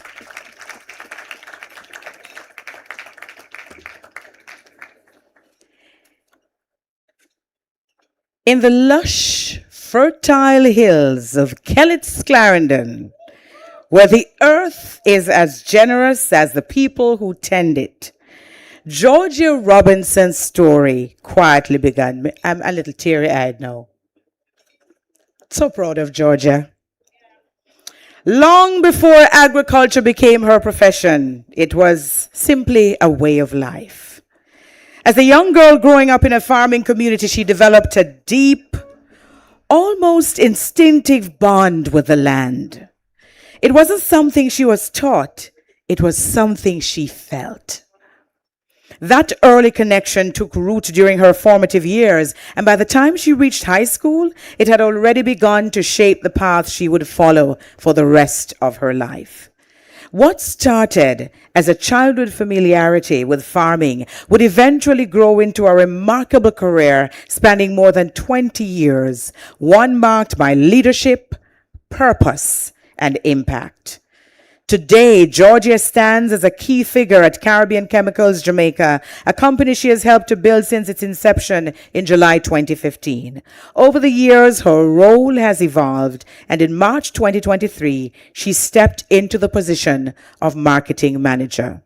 And trust me, this girl knows what she's about. Can't make any missteps with her things. Not at all. But Georgia is not one to lead from behind a desk alone.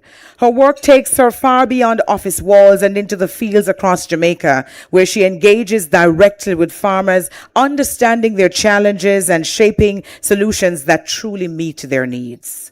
This hands-on approach allows her to uniquely connect corporate strategy with the everyday realities of agriculture, making her leadership both practical and powerful. And yet her influence does not end there. Georgia's commitment to agriculture extends into service and advocacy. As a board member of the Jamaica Agricultural Commodities Regulatory Authority, JACRA, she contributes to shaping the future of the industry she loves. At the same time, she remains deeply connected to her roots, giving back to her alma mater as a PR and IT director for the Dintil Past Students Association, helping to guide and inspire the next generation. For Georgia, growth is a lifelong journey. She firmly believes that excellence is not a final destination, but something to be pursued continuously. This belief is reflected in her academic achievements, which span both agriculture and business. She holds a Master of Business Administration from the University of East London, a Bachelor of Business Administration with a focus on marketing and international business from the University of Technology, Jamaica, and an Associate of Science in Agricultural Education, along with a Diploma in Secondary Education from CASE. Despite her accomplishments, Georgia remains grounded in a simple yet powerful philosophy.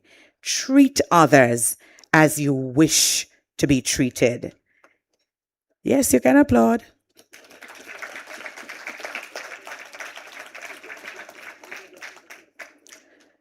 Guided by her personal mantra to continually strive for excellence, Georgia Robinson continues to grow, lead, and inspire.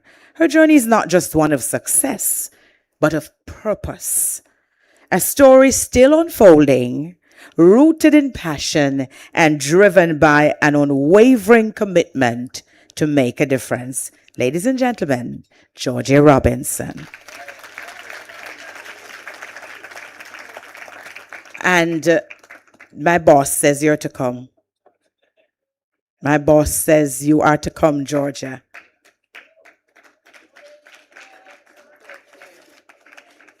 All farmer. Thank you, my darling.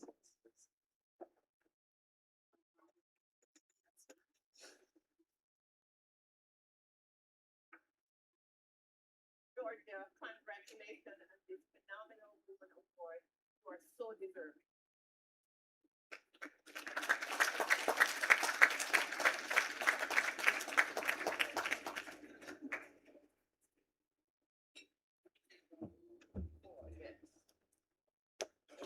Am I staying or going?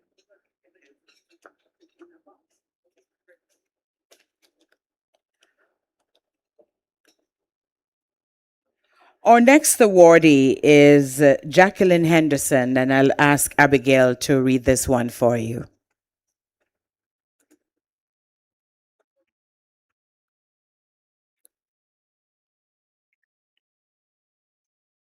For more than 30 years, Jacqueline Henderson has been a driving force in Jamaica's thoroughbred breeding industry. Inspired by her family's agricultural background and lifelong love for horses, she built her expertise through years of hands-on experience, mentorship, and some of Jamaica's leading veterinarians. As the manager of Orange Valley Estates in Trelawney, she has overseen the breeding and raising of more than 2,000 thoroughbred horses, establishing the farm as one of the country's most respected breeding operations. Under her leadership, Orange Valley earned its first champion breeder title in 1995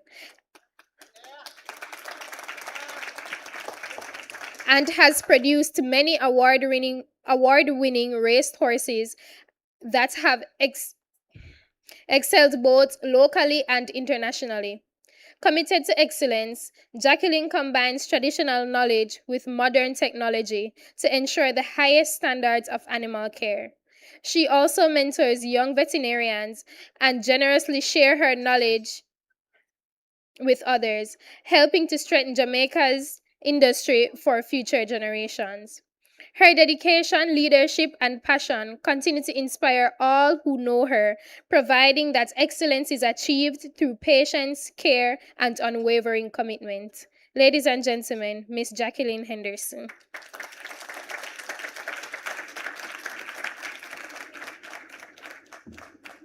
Boss lady, are you making this presentation? All right. I'm going based on what boss lady says, okay? Ladies and gentlemen, our next awardee, Carrie Coote, is a plant-based gastronomist, certified herbal physician, and a certified plant-based educator whose life's work is dedicated to restoring both land and lives through agriculture grounded in faith, wellness, and sustainability. I wonder if Mrs. Pulley knew what she was doing when she pulled all of these people together for this function.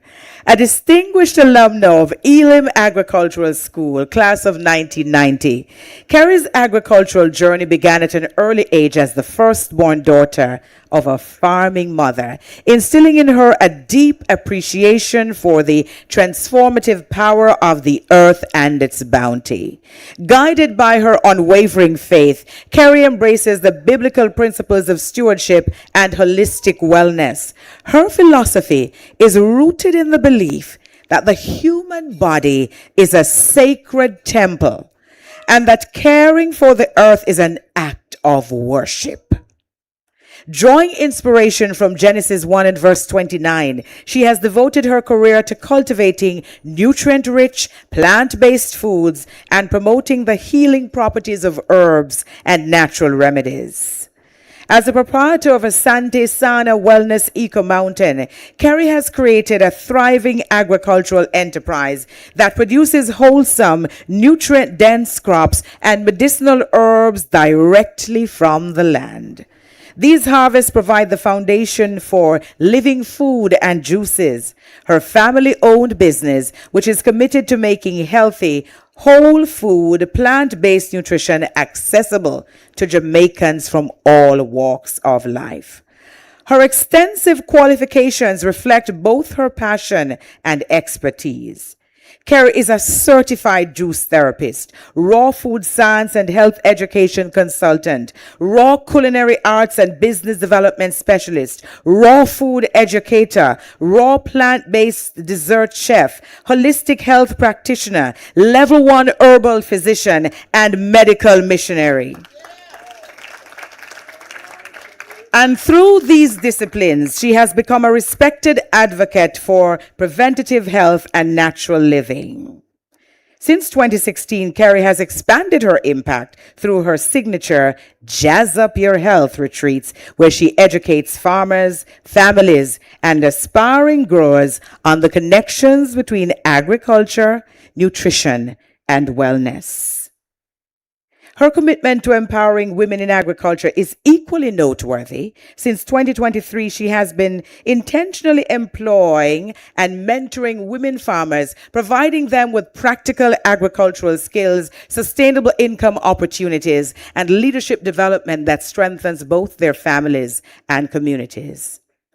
Carrie's mission is clear and compelling: to empower individuals to make informed plant-based lifestyle choices that promote health, longevity, and well-being.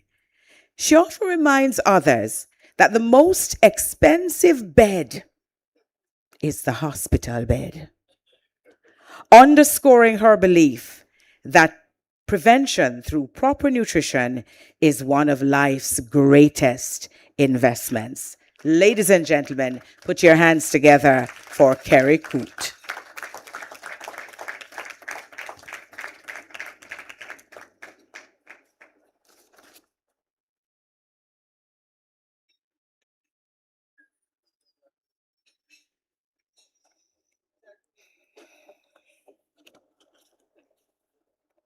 Our next awardee is Lisa Jadu, and Abigail will share information on her with you. Put your hands together for her.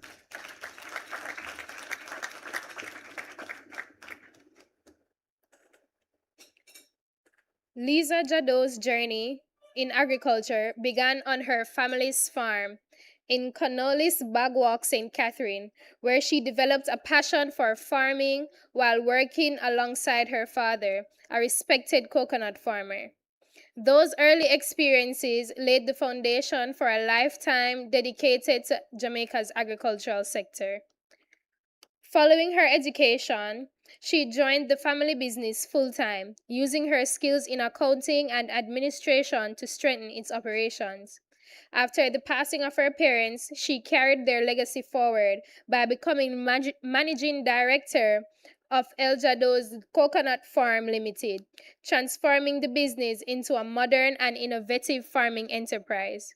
For more than 20 years, she has championed sustainable coconut production, adopting advanced farming techniques, and working with organizations such as the Coconut Industry Board and CARDI to expand the industry.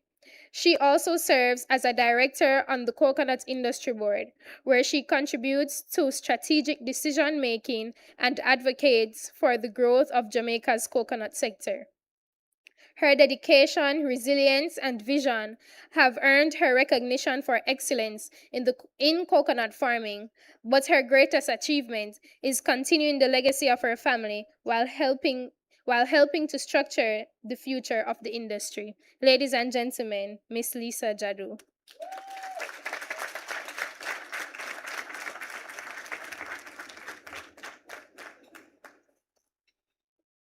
And now, ladies and gentlemen, our next awardee, Marina Young. She has adopted this place as her own.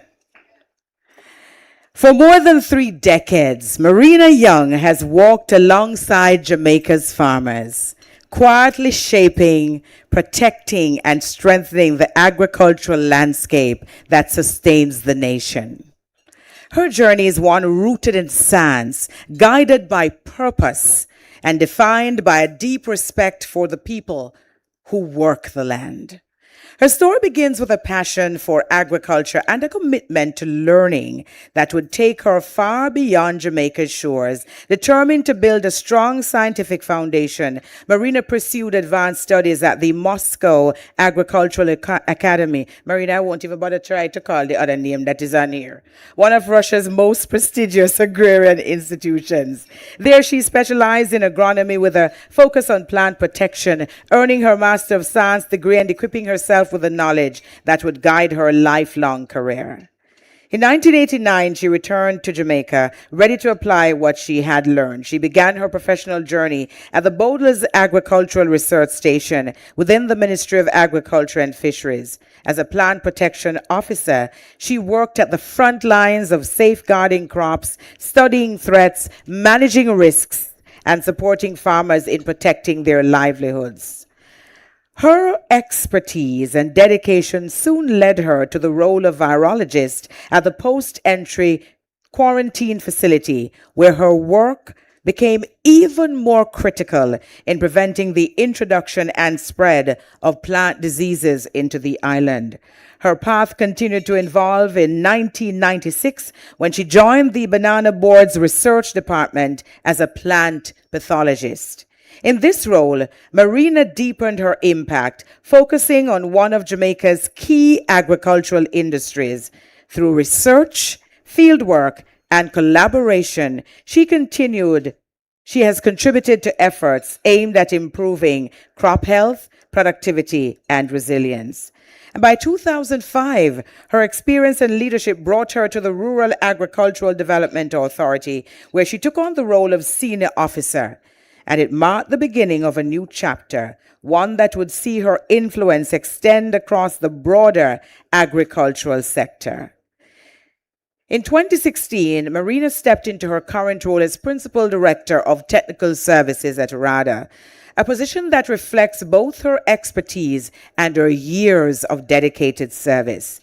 Today, she oversees critical aspects of agricultural development, ensuring that technical support, research, and training align with the needs of farmers and the evolving challenges of the sector. Ladies and gentlemen, Marina Young's journey is one of quiet leadership and lasting impact.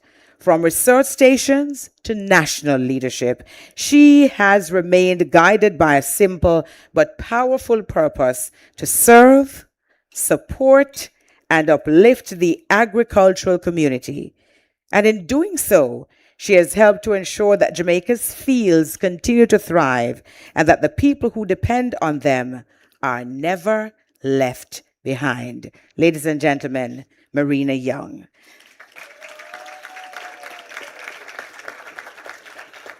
And we now invite to receive awards Jacqueline Henderson, Carrie K. Smith Coote, Lisa Jadu, and Marina Young. Put your hands together for them as they come. And Mrs. The Paz will make the presentations.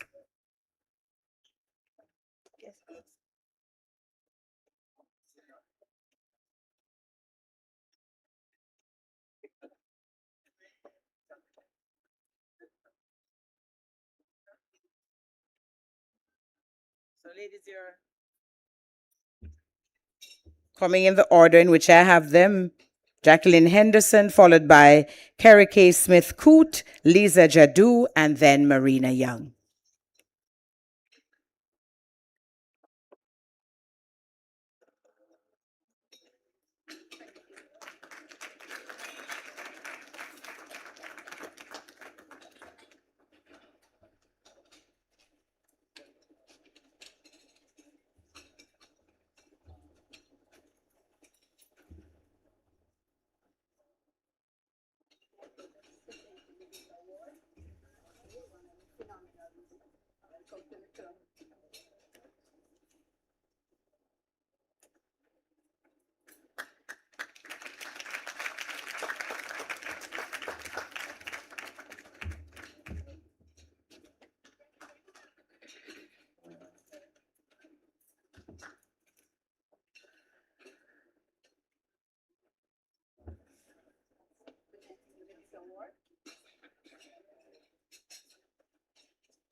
That's it. That's it.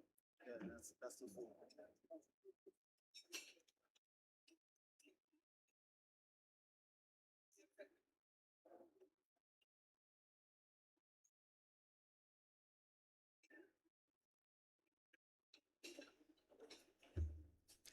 Ladies and gentlemen, I think by my count, we're down to the last four.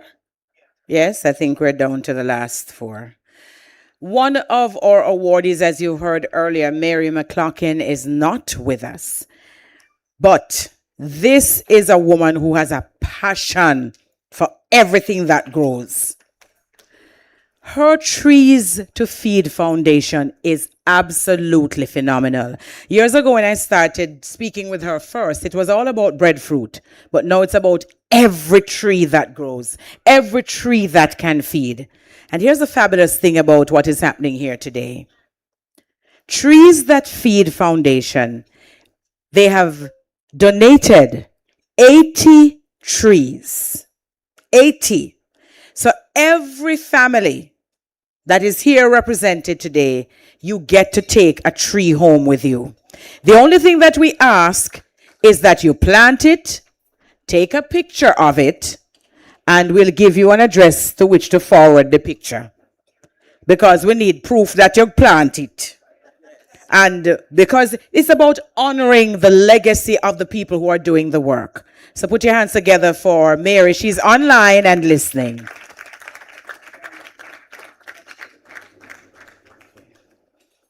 Before we make the next set of presentations to our awardees, may I ask Mrs. De Paz to come back so that we can make a presentation to her.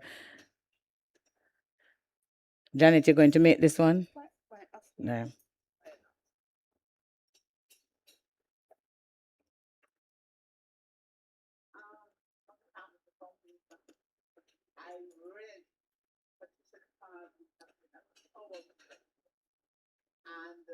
you're really phenomenal. And I'm really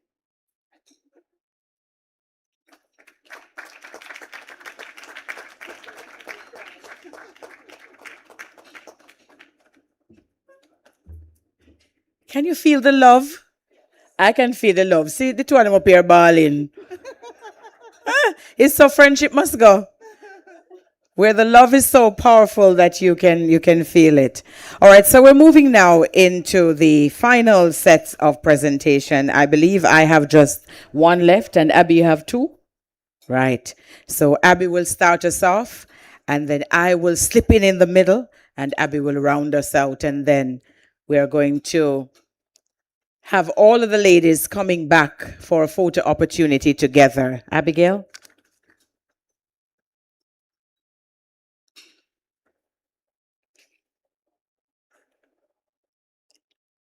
Miss Marjorie Thomas. Ms. Thomas has dedicated her life to advancing agriculture through education, innovation, and service. A graduate of the Jamaica School of Agriculture and the University of the West Indies, where she specialized in animal sciences, she has built a career that has positively impacted farmers, students, and the agricultural industry. She began as an agricultural instructor with the Jamaica 4-H clubs, where she managed the Veram Field Dairy Unit, mentoring young people in cattle grooming and judging.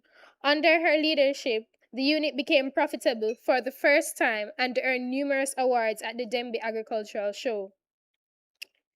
Ms. Thomas later served with the Ministry of Agriculture and the Bureau of Standards Jamaica, where she helped introduce modern meat processing standards, trained butchers and agricultural students, and ensured food quality through the inspection of meat processing facilities.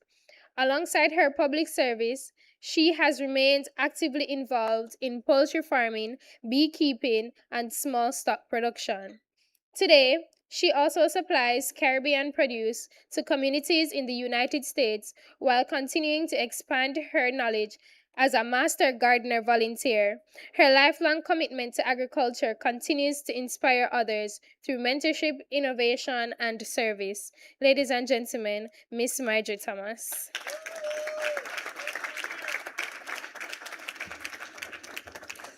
Our next awardee is Yolanda Gibson. Now here's another. Hear the cheering party. The cheering party includes two cousins that I discovered today from the Mackenzie clan. Yes. This is another young lady with whom I work very closely. She really is a beacon. Yolanda Alicia Gibson's journey is one shaped by discipline, purpose, and an enduring commitment to service. Values that have guided her from her early years into a distinguished career in Jamaica's public sector. Her foundation was built at Clarendon College, where she developed the principles of hard work, integrity, and excellence that would come to define her path. From there, she continued her academic career at the University of Technology, Jamaica, earning a Bachelor of Science degree. Never content to stop growing, she further strengthened her professional skill set through studies in project management, preparing herself for the dynamic and demanding roles that lay ahead. Armed with her education and a strong sense of purpose, Yolanda entered the public service, where she began her career providing administrative support across several ministries. In these early roles, she quickly distinguished herself through her efficiency, keen attention to detail, and exceptional organizational skills. She became known as someone who could be relied upon to keep operations running smoothly, an essential presence behind the scenes. As her experience grew, so did her responsibilities. Yolanda's natural talent for coordination and planning led her to the Ministry of Agriculture, where she was appointed coordinator of special projects. This role marked a turning point in her career, placing her at the center of initiatives that had direct national impact. She became instrumental in planning and executing major events, including high-level conferences, ministerial engagements, and exhibitions that showcased the work of the ministry. Through her efforts, these initiatives became more than events, they became opportunities. Farmers and fishers across Jamaica were able to benefit from programs designed to improve their livelihoods, access resources, and strengthen their capacity. Yolanda's work ensured that these engagements were not only well organized, but meaningful and far-reaching. Her proven leadership and strategic thinking eventually led to her appointment as acting director of corporate communications, public relations, and education. In this capacity, she took on a more visible leadership role, guiding the development and implementation of communication strategies that strengthened the ministry's public presence.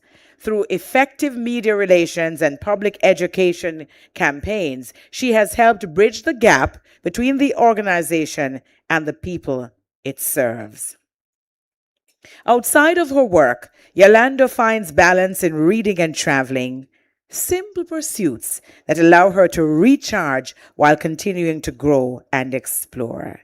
With over 25 years of dedicated service, Yolanda Alicia Gibson's story is one of steady progress, meaningful impact, and unwavering commitment.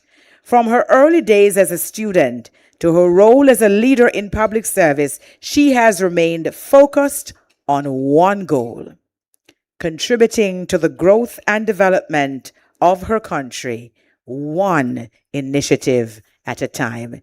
Ladies and gentlemen, Yolanda Gibson.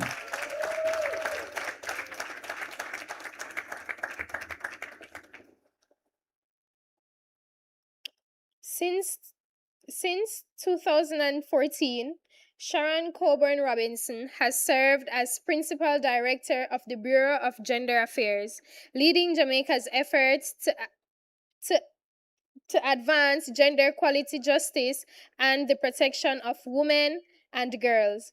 Guided by a vision of fairness and equal opportunity, she has been instrumental in shaping national policies and programs that promote inclusion and human rights. Under her leadership, the Bureau has strengthened Jamaica's response to gender-based violence through initiatives such as National Shelter Unit and the Gender-Based Violence Helpline, the Sexual Harassment Investigation Unit, and the Male Empowerment Unit. These programs provide critical support to survivors while promoting prevention, education, and community engagement. Mrs. Robinson has also played a key role in the development and implementation of important legislation, including the Sexual Harassment Protection and Prevention Act and the Domestic Violence Amendment Act. Through her leadership, advocacy, and collaboration with national and international partners, she continues to champion policies that create safer, more equitable communities for all Jamaicans. Her unwavering commitment to justice, equality, and empowerment has made a lasting impact on Jamaica and beyond. Ladies and gentlemen, Miss Sharon Coburn Robinson.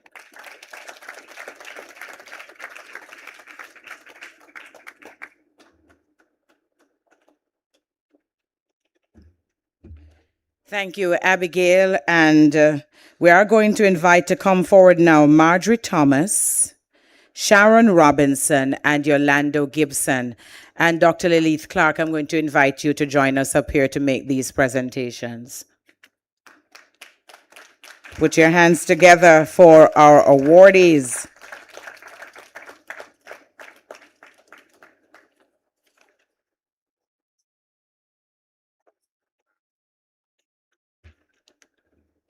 I'm going to ask the president of Ofana to collect on behalf of Mary McLaughlin.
That's the last one. That's it. Oh.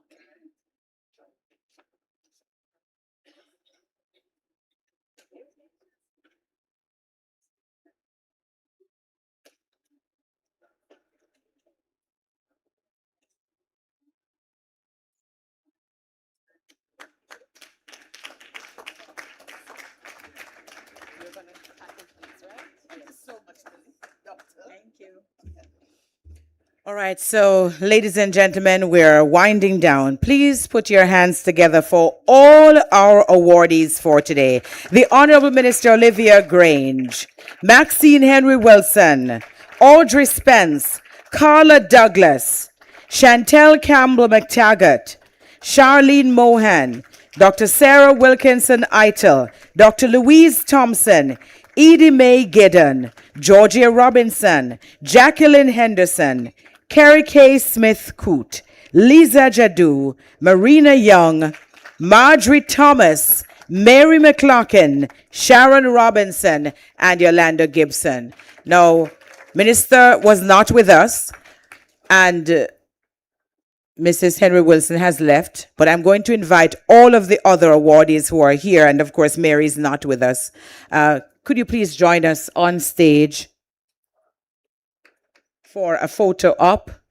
Thank you very much. If you have the awards, oh, I think they're reboxing them for you. They want to make sure you don't break them. They want to make sure you take them home whole. Yes, so come up, ladies, and just join. Come together for a photo op. Let me get out of your way.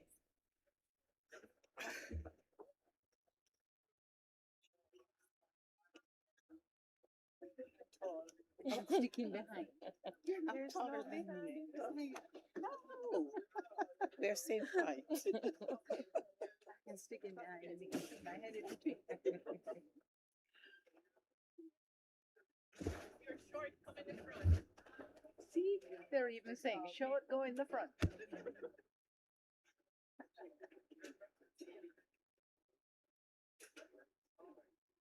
Miss Marina, I know you think you're tall, but you can please come to the front, ma'am.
So, ladies who have just received awards, I have a little bit of a note for you.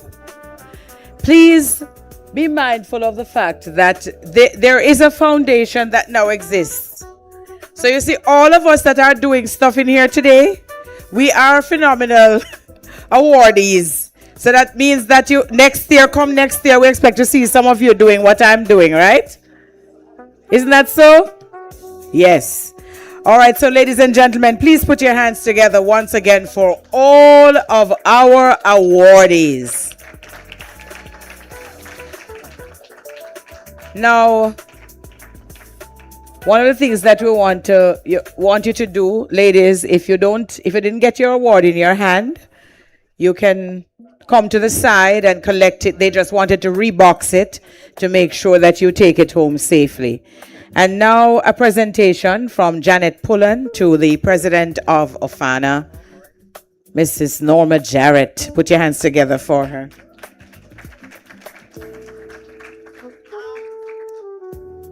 Norma has been with us from Norma is just a supporter. And she's a supporter of women and children. So she's an active member of dealing with young people, getting them opportunities to go overseas to study constantly. But what is most is the fact that, you call her Norma and she's always present. Now, Norma flew down last night, and I'm not even sure if it's not later tonight she's gone again because of who Norma is. So this is just a little token of our appreciation. So we do everything different. I look like we save all the packaging. Different. I love you so much, my sister. I love you too. And whatever is in there, use it well. And every time you use it, remember you. Remember me. Thank you. And ladies and gentlemen, this is really an honor to be here. Truly, JetBlue was late last night. My brother-in-law picked me up. I was so tired. But I knew I had to be here. I brought my grandniece. I brought my family. Because this is a very important association to me personally. And I asked you earlier, please, when you get home, write a check, please, because you cannot have... They don't have to wait until they get home. There you go. Write it here. And we have an account number. Thank you. They can do direct transfer. We need to continue to honor our women. We are so underserved, and yet we are of service with everything and with everyone. So please, I implore you, donate to this cause so that we can be here next year again, and we can invite another cohort the following year and the following year, and we can start giving scholarships and doing greater things to society. I thank you, Mrs. Pullen, and I wouldn't have gone without coming down here today. Okay, thank you. All right, Norma Jarrett there, president of OFANA. And Mrs. Pullen says I'm to stay on stage. So I'm just going to stand here like a steadfast tin soldier until she forward. So I'm going to now step aside and pretend I didn't know I was getting this gift. You hear? Ladies and gentlemen, sorry I'm up here so often. I hope you don't get tired of seeing me. But you know something? This award means a lot for me to be the presenter. Althea has been a phenomenal woman for years. And not only just in agriculture, but in the communications industry. If you are an early riser, please wake up to her program and listen. She is so knowledgeable about the agriculture industry. She's here today volunteering her services. Who does that anymore in society? You know what I'm saying? And she has done this for years and years and years. My friend, I can't tell you how proud I am of how you communicate and how you advocate for the agriculture sector. And it is my honor and pleasure to offer you this token of appreciation from the Phenomenal Women Association. Thank you.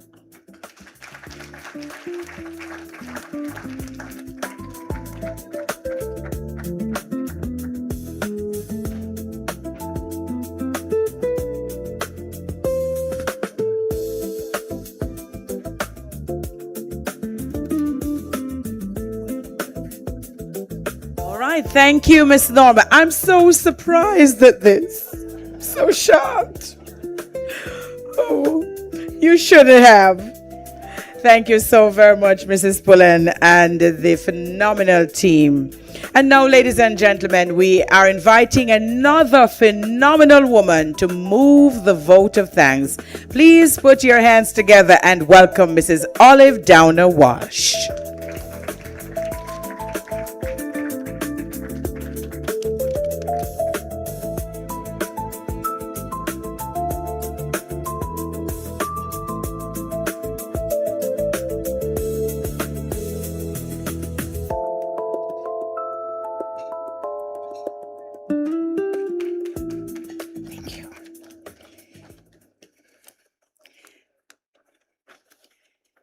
You know, I heard the keynote speaker say when you talk about seniority, your challenge with the lighting, and somebody told me I should have used a phone light, but I'm going to see how I work it through.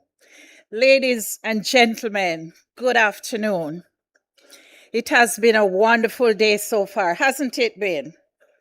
And we know that every successful event, the result of it is through the effort of numerous persons and organizations. And this awesome event is no exception. So I have the distinct honor and privilege to extend thank you, gratitude to all those who have gone above and beyond in making this event a success. And I will be inviting you along the journey to join me in showing love to all those persons.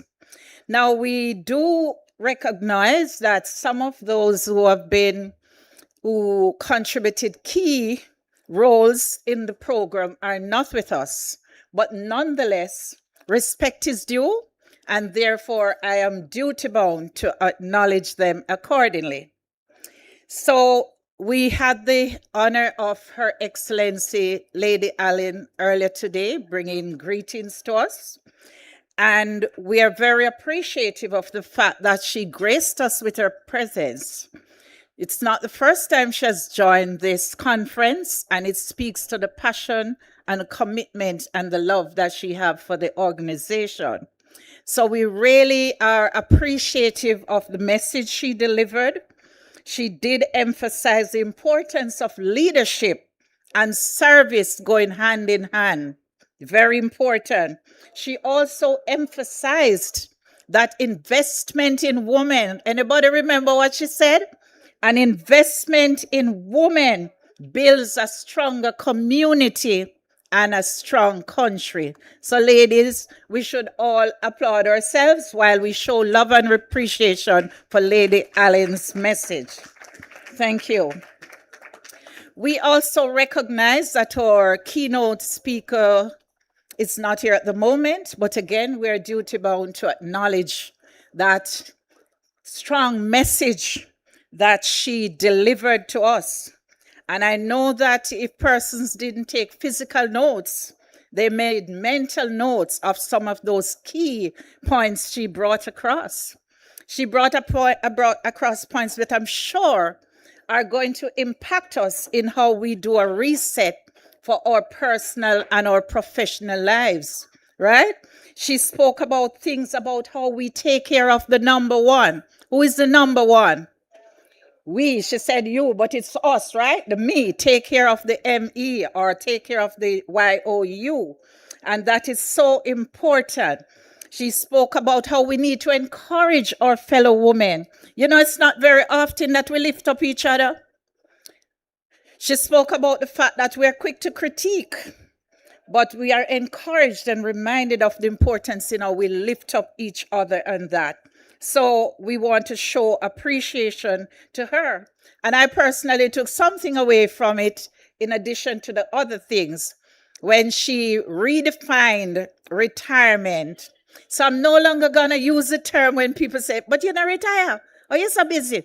I'm going to now not say I'm transitioning, but I have retired to keep the wheels going. Let's show some love for her, although she's absent. And of course, we have with us still, and we had the distinct honor of Mrs. Sharon Coburn Robinson, representing Honorable Minister from the Ministry of Culture, Gender, Entertainment and Sports. And we thank you so very much for your message. Let's show some love to Mrs. Robinson. We had, she's still here, Dr. Anita Facey from Heart and, right, the light challenging me, but we really appreciate your representing Heart NSTA when your message that you delivered. We are inspired by it. We thank you so much. Let's show her some love, man, for the partnership that she has announced. Then we have, of course, my fellow phenomenal woman, my fellow old farmer, a lady who is all Jamaican, though she doesn't reside in Jamaica, but she never missed the beat. She never missed an opportunity to be here, not to profile, but to make tangible contribution to our agricultural industry and those who serve within. And to be here, not going to go back over all you've said, Janet, but we can't help but say how proud we are of how while you're there, you remember this little land, this little rock, and continue with your team, your association, the Ofana Association, to give back to Jamaica. We thank you for your message and your contribution. Respect is due.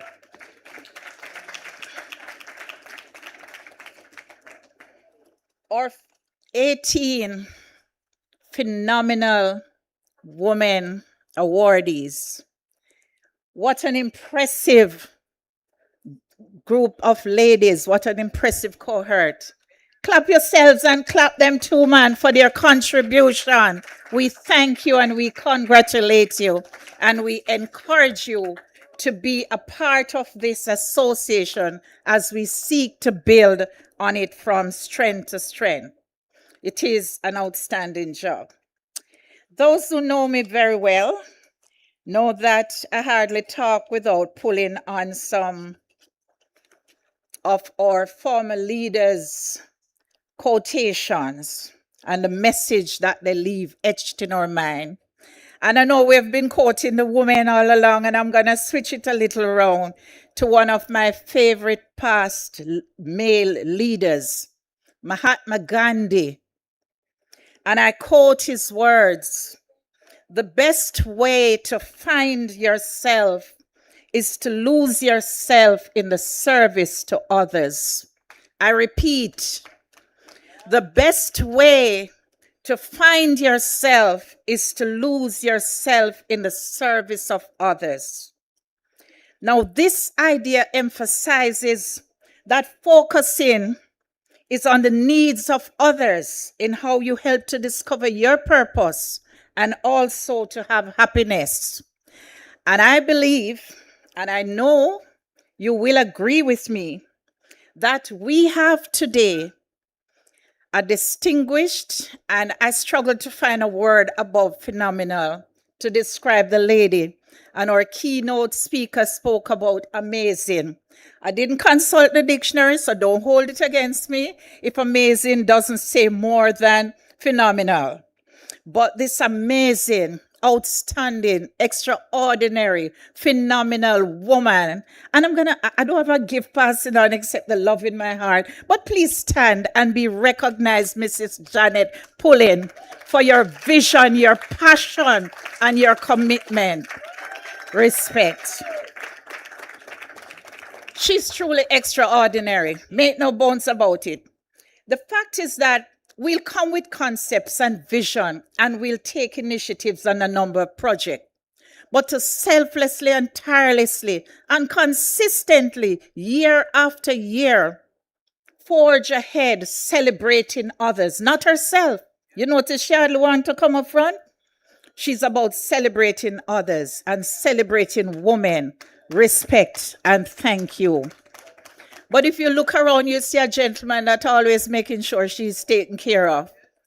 And we know that behind every successful woman, there is a master gentleman a loving gentleman, a caring, understanding, and supporting gentleman. We salute you, Mr. Pauline, and your family. We thank you very much. Respect. You know, we're talking about the women, and I know sometimes the men, we put ourselves at risk. So let me just make it very clear here. And I speak on behalf of all the women present. All the gentlemen present, whether here or online, we appreciate you, we respect you, we rely on you, we lean on you, and we thank you for your support. We can't get nowhere without our men to balance the picture. And I know our friends in the MCGES are going to say that gender balance is a necessity. So we thank you, gentlemen, for being comfortable in your skin to be here with us, knowing that it's only women that are being awarded, but you're here to celebrate the journey with us. Thank you so much. Show them more love, man. Thank you. We appreciate that. Now, there's a whole list of additional persons that have supported this journey behind the scene and in front to make it happen. So bear with me because I have to call them out. We have to call out the thing when it make it good. But Mrs. Pauline, I always love and respect you, but me not tell you no lie. I'm going to talk this out in the public. Earlier this year when she called me with that health experience, I was like, Lord, we lift her up in prayer. We pray for your healing hands. And that was all that was on my mind. But when the things settled down and I realized it, I said, but I mean to say, the Phenomenal Women Conference get licked. Of course, I couldn't ask her that time, but I was convinced because, you know, if you don't take care of your number one, you can't take care of others. And I have a leader who told us that you can't be a high performer in a low performance body. But she's so blessed by God that she got the health and the strength to continue. Me gone back and thank you again. I can't give you enough thanks. But you got the support of so many other entities, and I'm just going to call them, and feel free to just acknowledge them as we go along. We have the Heart NSTA, Ofana, the decorators, our master of ceremony spoke about it, elegant room setting. We have the staff of the Phenomenal Women in Agriculture Foundation, Miss Eugenie Ann Rohr.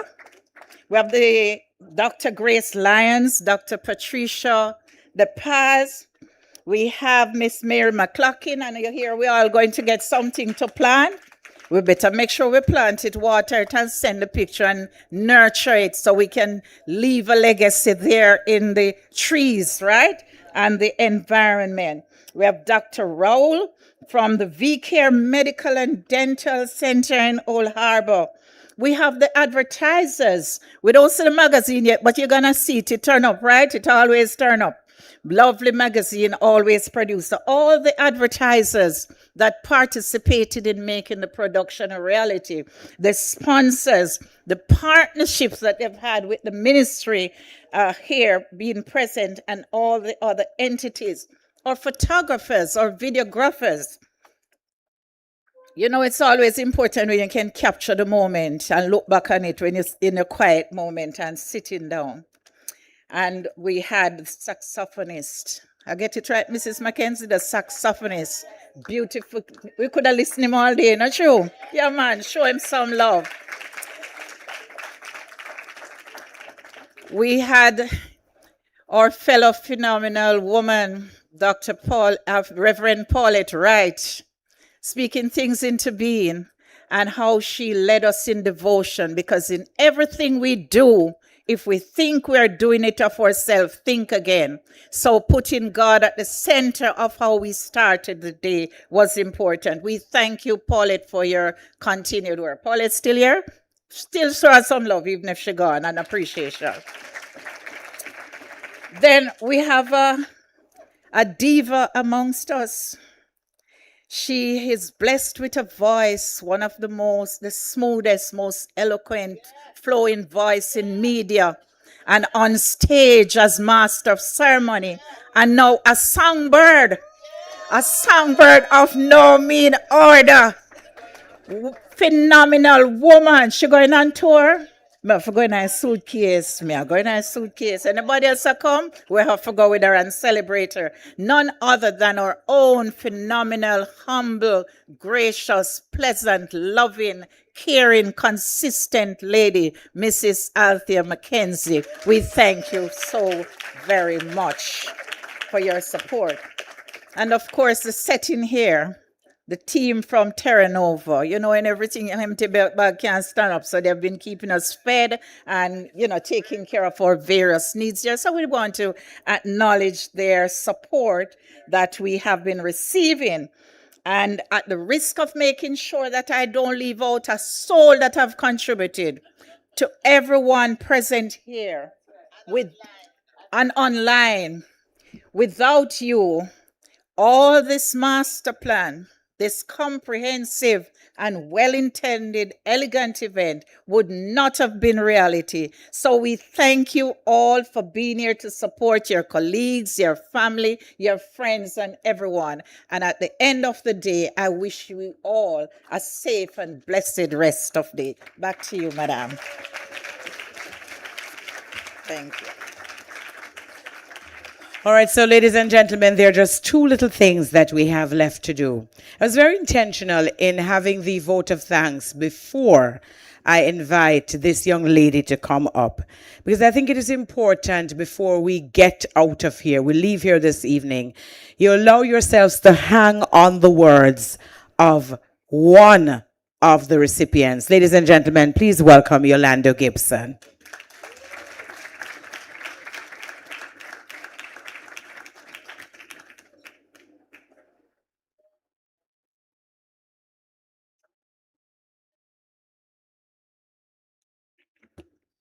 Thank you. Chairperson of today's proceedings, Mrs. Althea Mackenzie, President, Association of Phenomenal Women in Agriculture Foundation, Mrs. Janet Pullen, President of FANA, Mrs. Norma Jarrett, Representative, Ministry of Culture, Gender, Entertainment and Sport, Mrs. Sharon Coburn Robinson, other distinguished guests, ladies and gentlemen, fellow awardees, good afternoon. Or should I say good night or good evening? It is both an honor and a privilege to stand before you today on behalf of the recipients of the 2026 Phenomenal Women Awards. We are sincerely grateful to the Association of Phenomenal Women in Agriculture Awards Foundation for this distinguished recognition and for celebrating the achievements of women whose dedication continues to enrich agriculture, strengthen leadership, and contribute to nation building. Today, we are reminded that service, perseverance, resilience, and commitment never go unnoticed. This award is not only a celebration of individual accomplishments, but also a tribute to the countless women who work tirelessly, often quietly, and without expectation of recognition to uplift their families, empower their communities, and help shape a stronger Jamaica. Agriculture remains at the heart of our nation's development. It sustains our people, drives economic growth, supports environmental stewardship, and strengthens our food security. Women have always been integral to this sector as farmers, researchers, educators, entrepreneurs, extension officers, policymakers, and community leaders.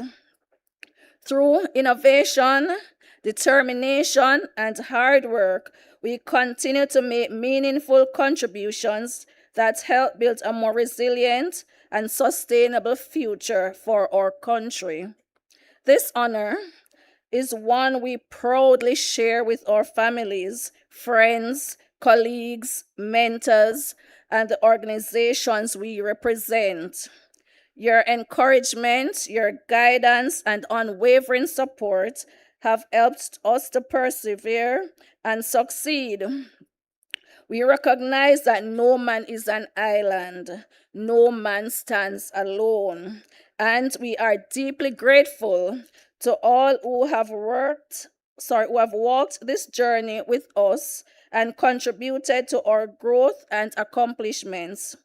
To the Association of Phenomenal Women in Agriculture Award Foundation, we commend your vision and dedication to recognize excellence and highlighting the individual contributions of women.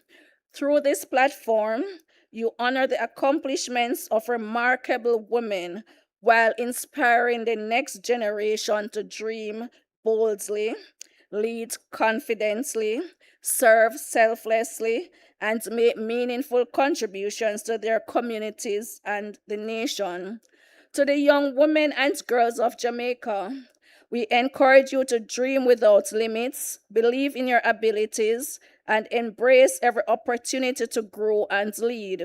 Your ideas, talents, and determination have the power to transform communities and shape the future of our nation.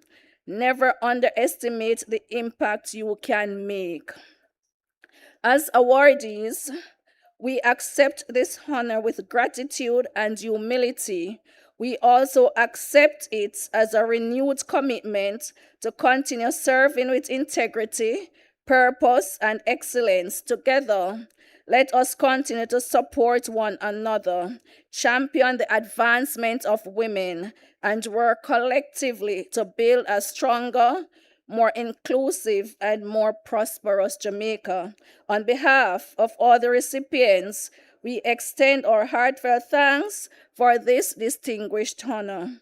We are deeply grateful for your recognition and encouragement, and we remain committed to serving with purpose and excellence.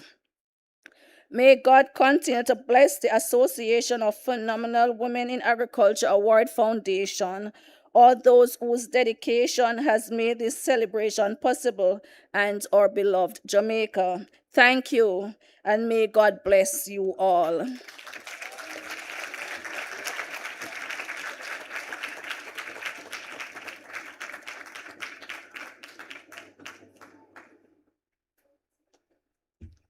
So just a couple of things. Boy, you see, that is when you must follow your spirit. So I'm very happy that that is the way we did it and allowed her to speak last, because that last blessing, so very important as we take our leave of each other, from each other, and move back into our businesses and our homes and our communities to make a difference. When you're leaving, please do not forget to take a tree. An old Chinese proverb speaks about the fact that men plant trees under which they will never find shade, because the trees are going to outlast them. So you're not just building a tree for now, you're building something for tomorrow. We have breadfruit, Otaheite apple, cherry, guava, avocado. So those are the trees that are available. Please make sure that when you're leaving, you take one with you. So my final bit for you is this, and I always try to close as many of these things as I do with this, because I think it is important. The Lord bless thee and keep thee. The Lord make his face to shine upon thee and be gracious unto thee, and be gracious unto thee. The Lord lift up his countenance on thee and give thee peace. God bless you all.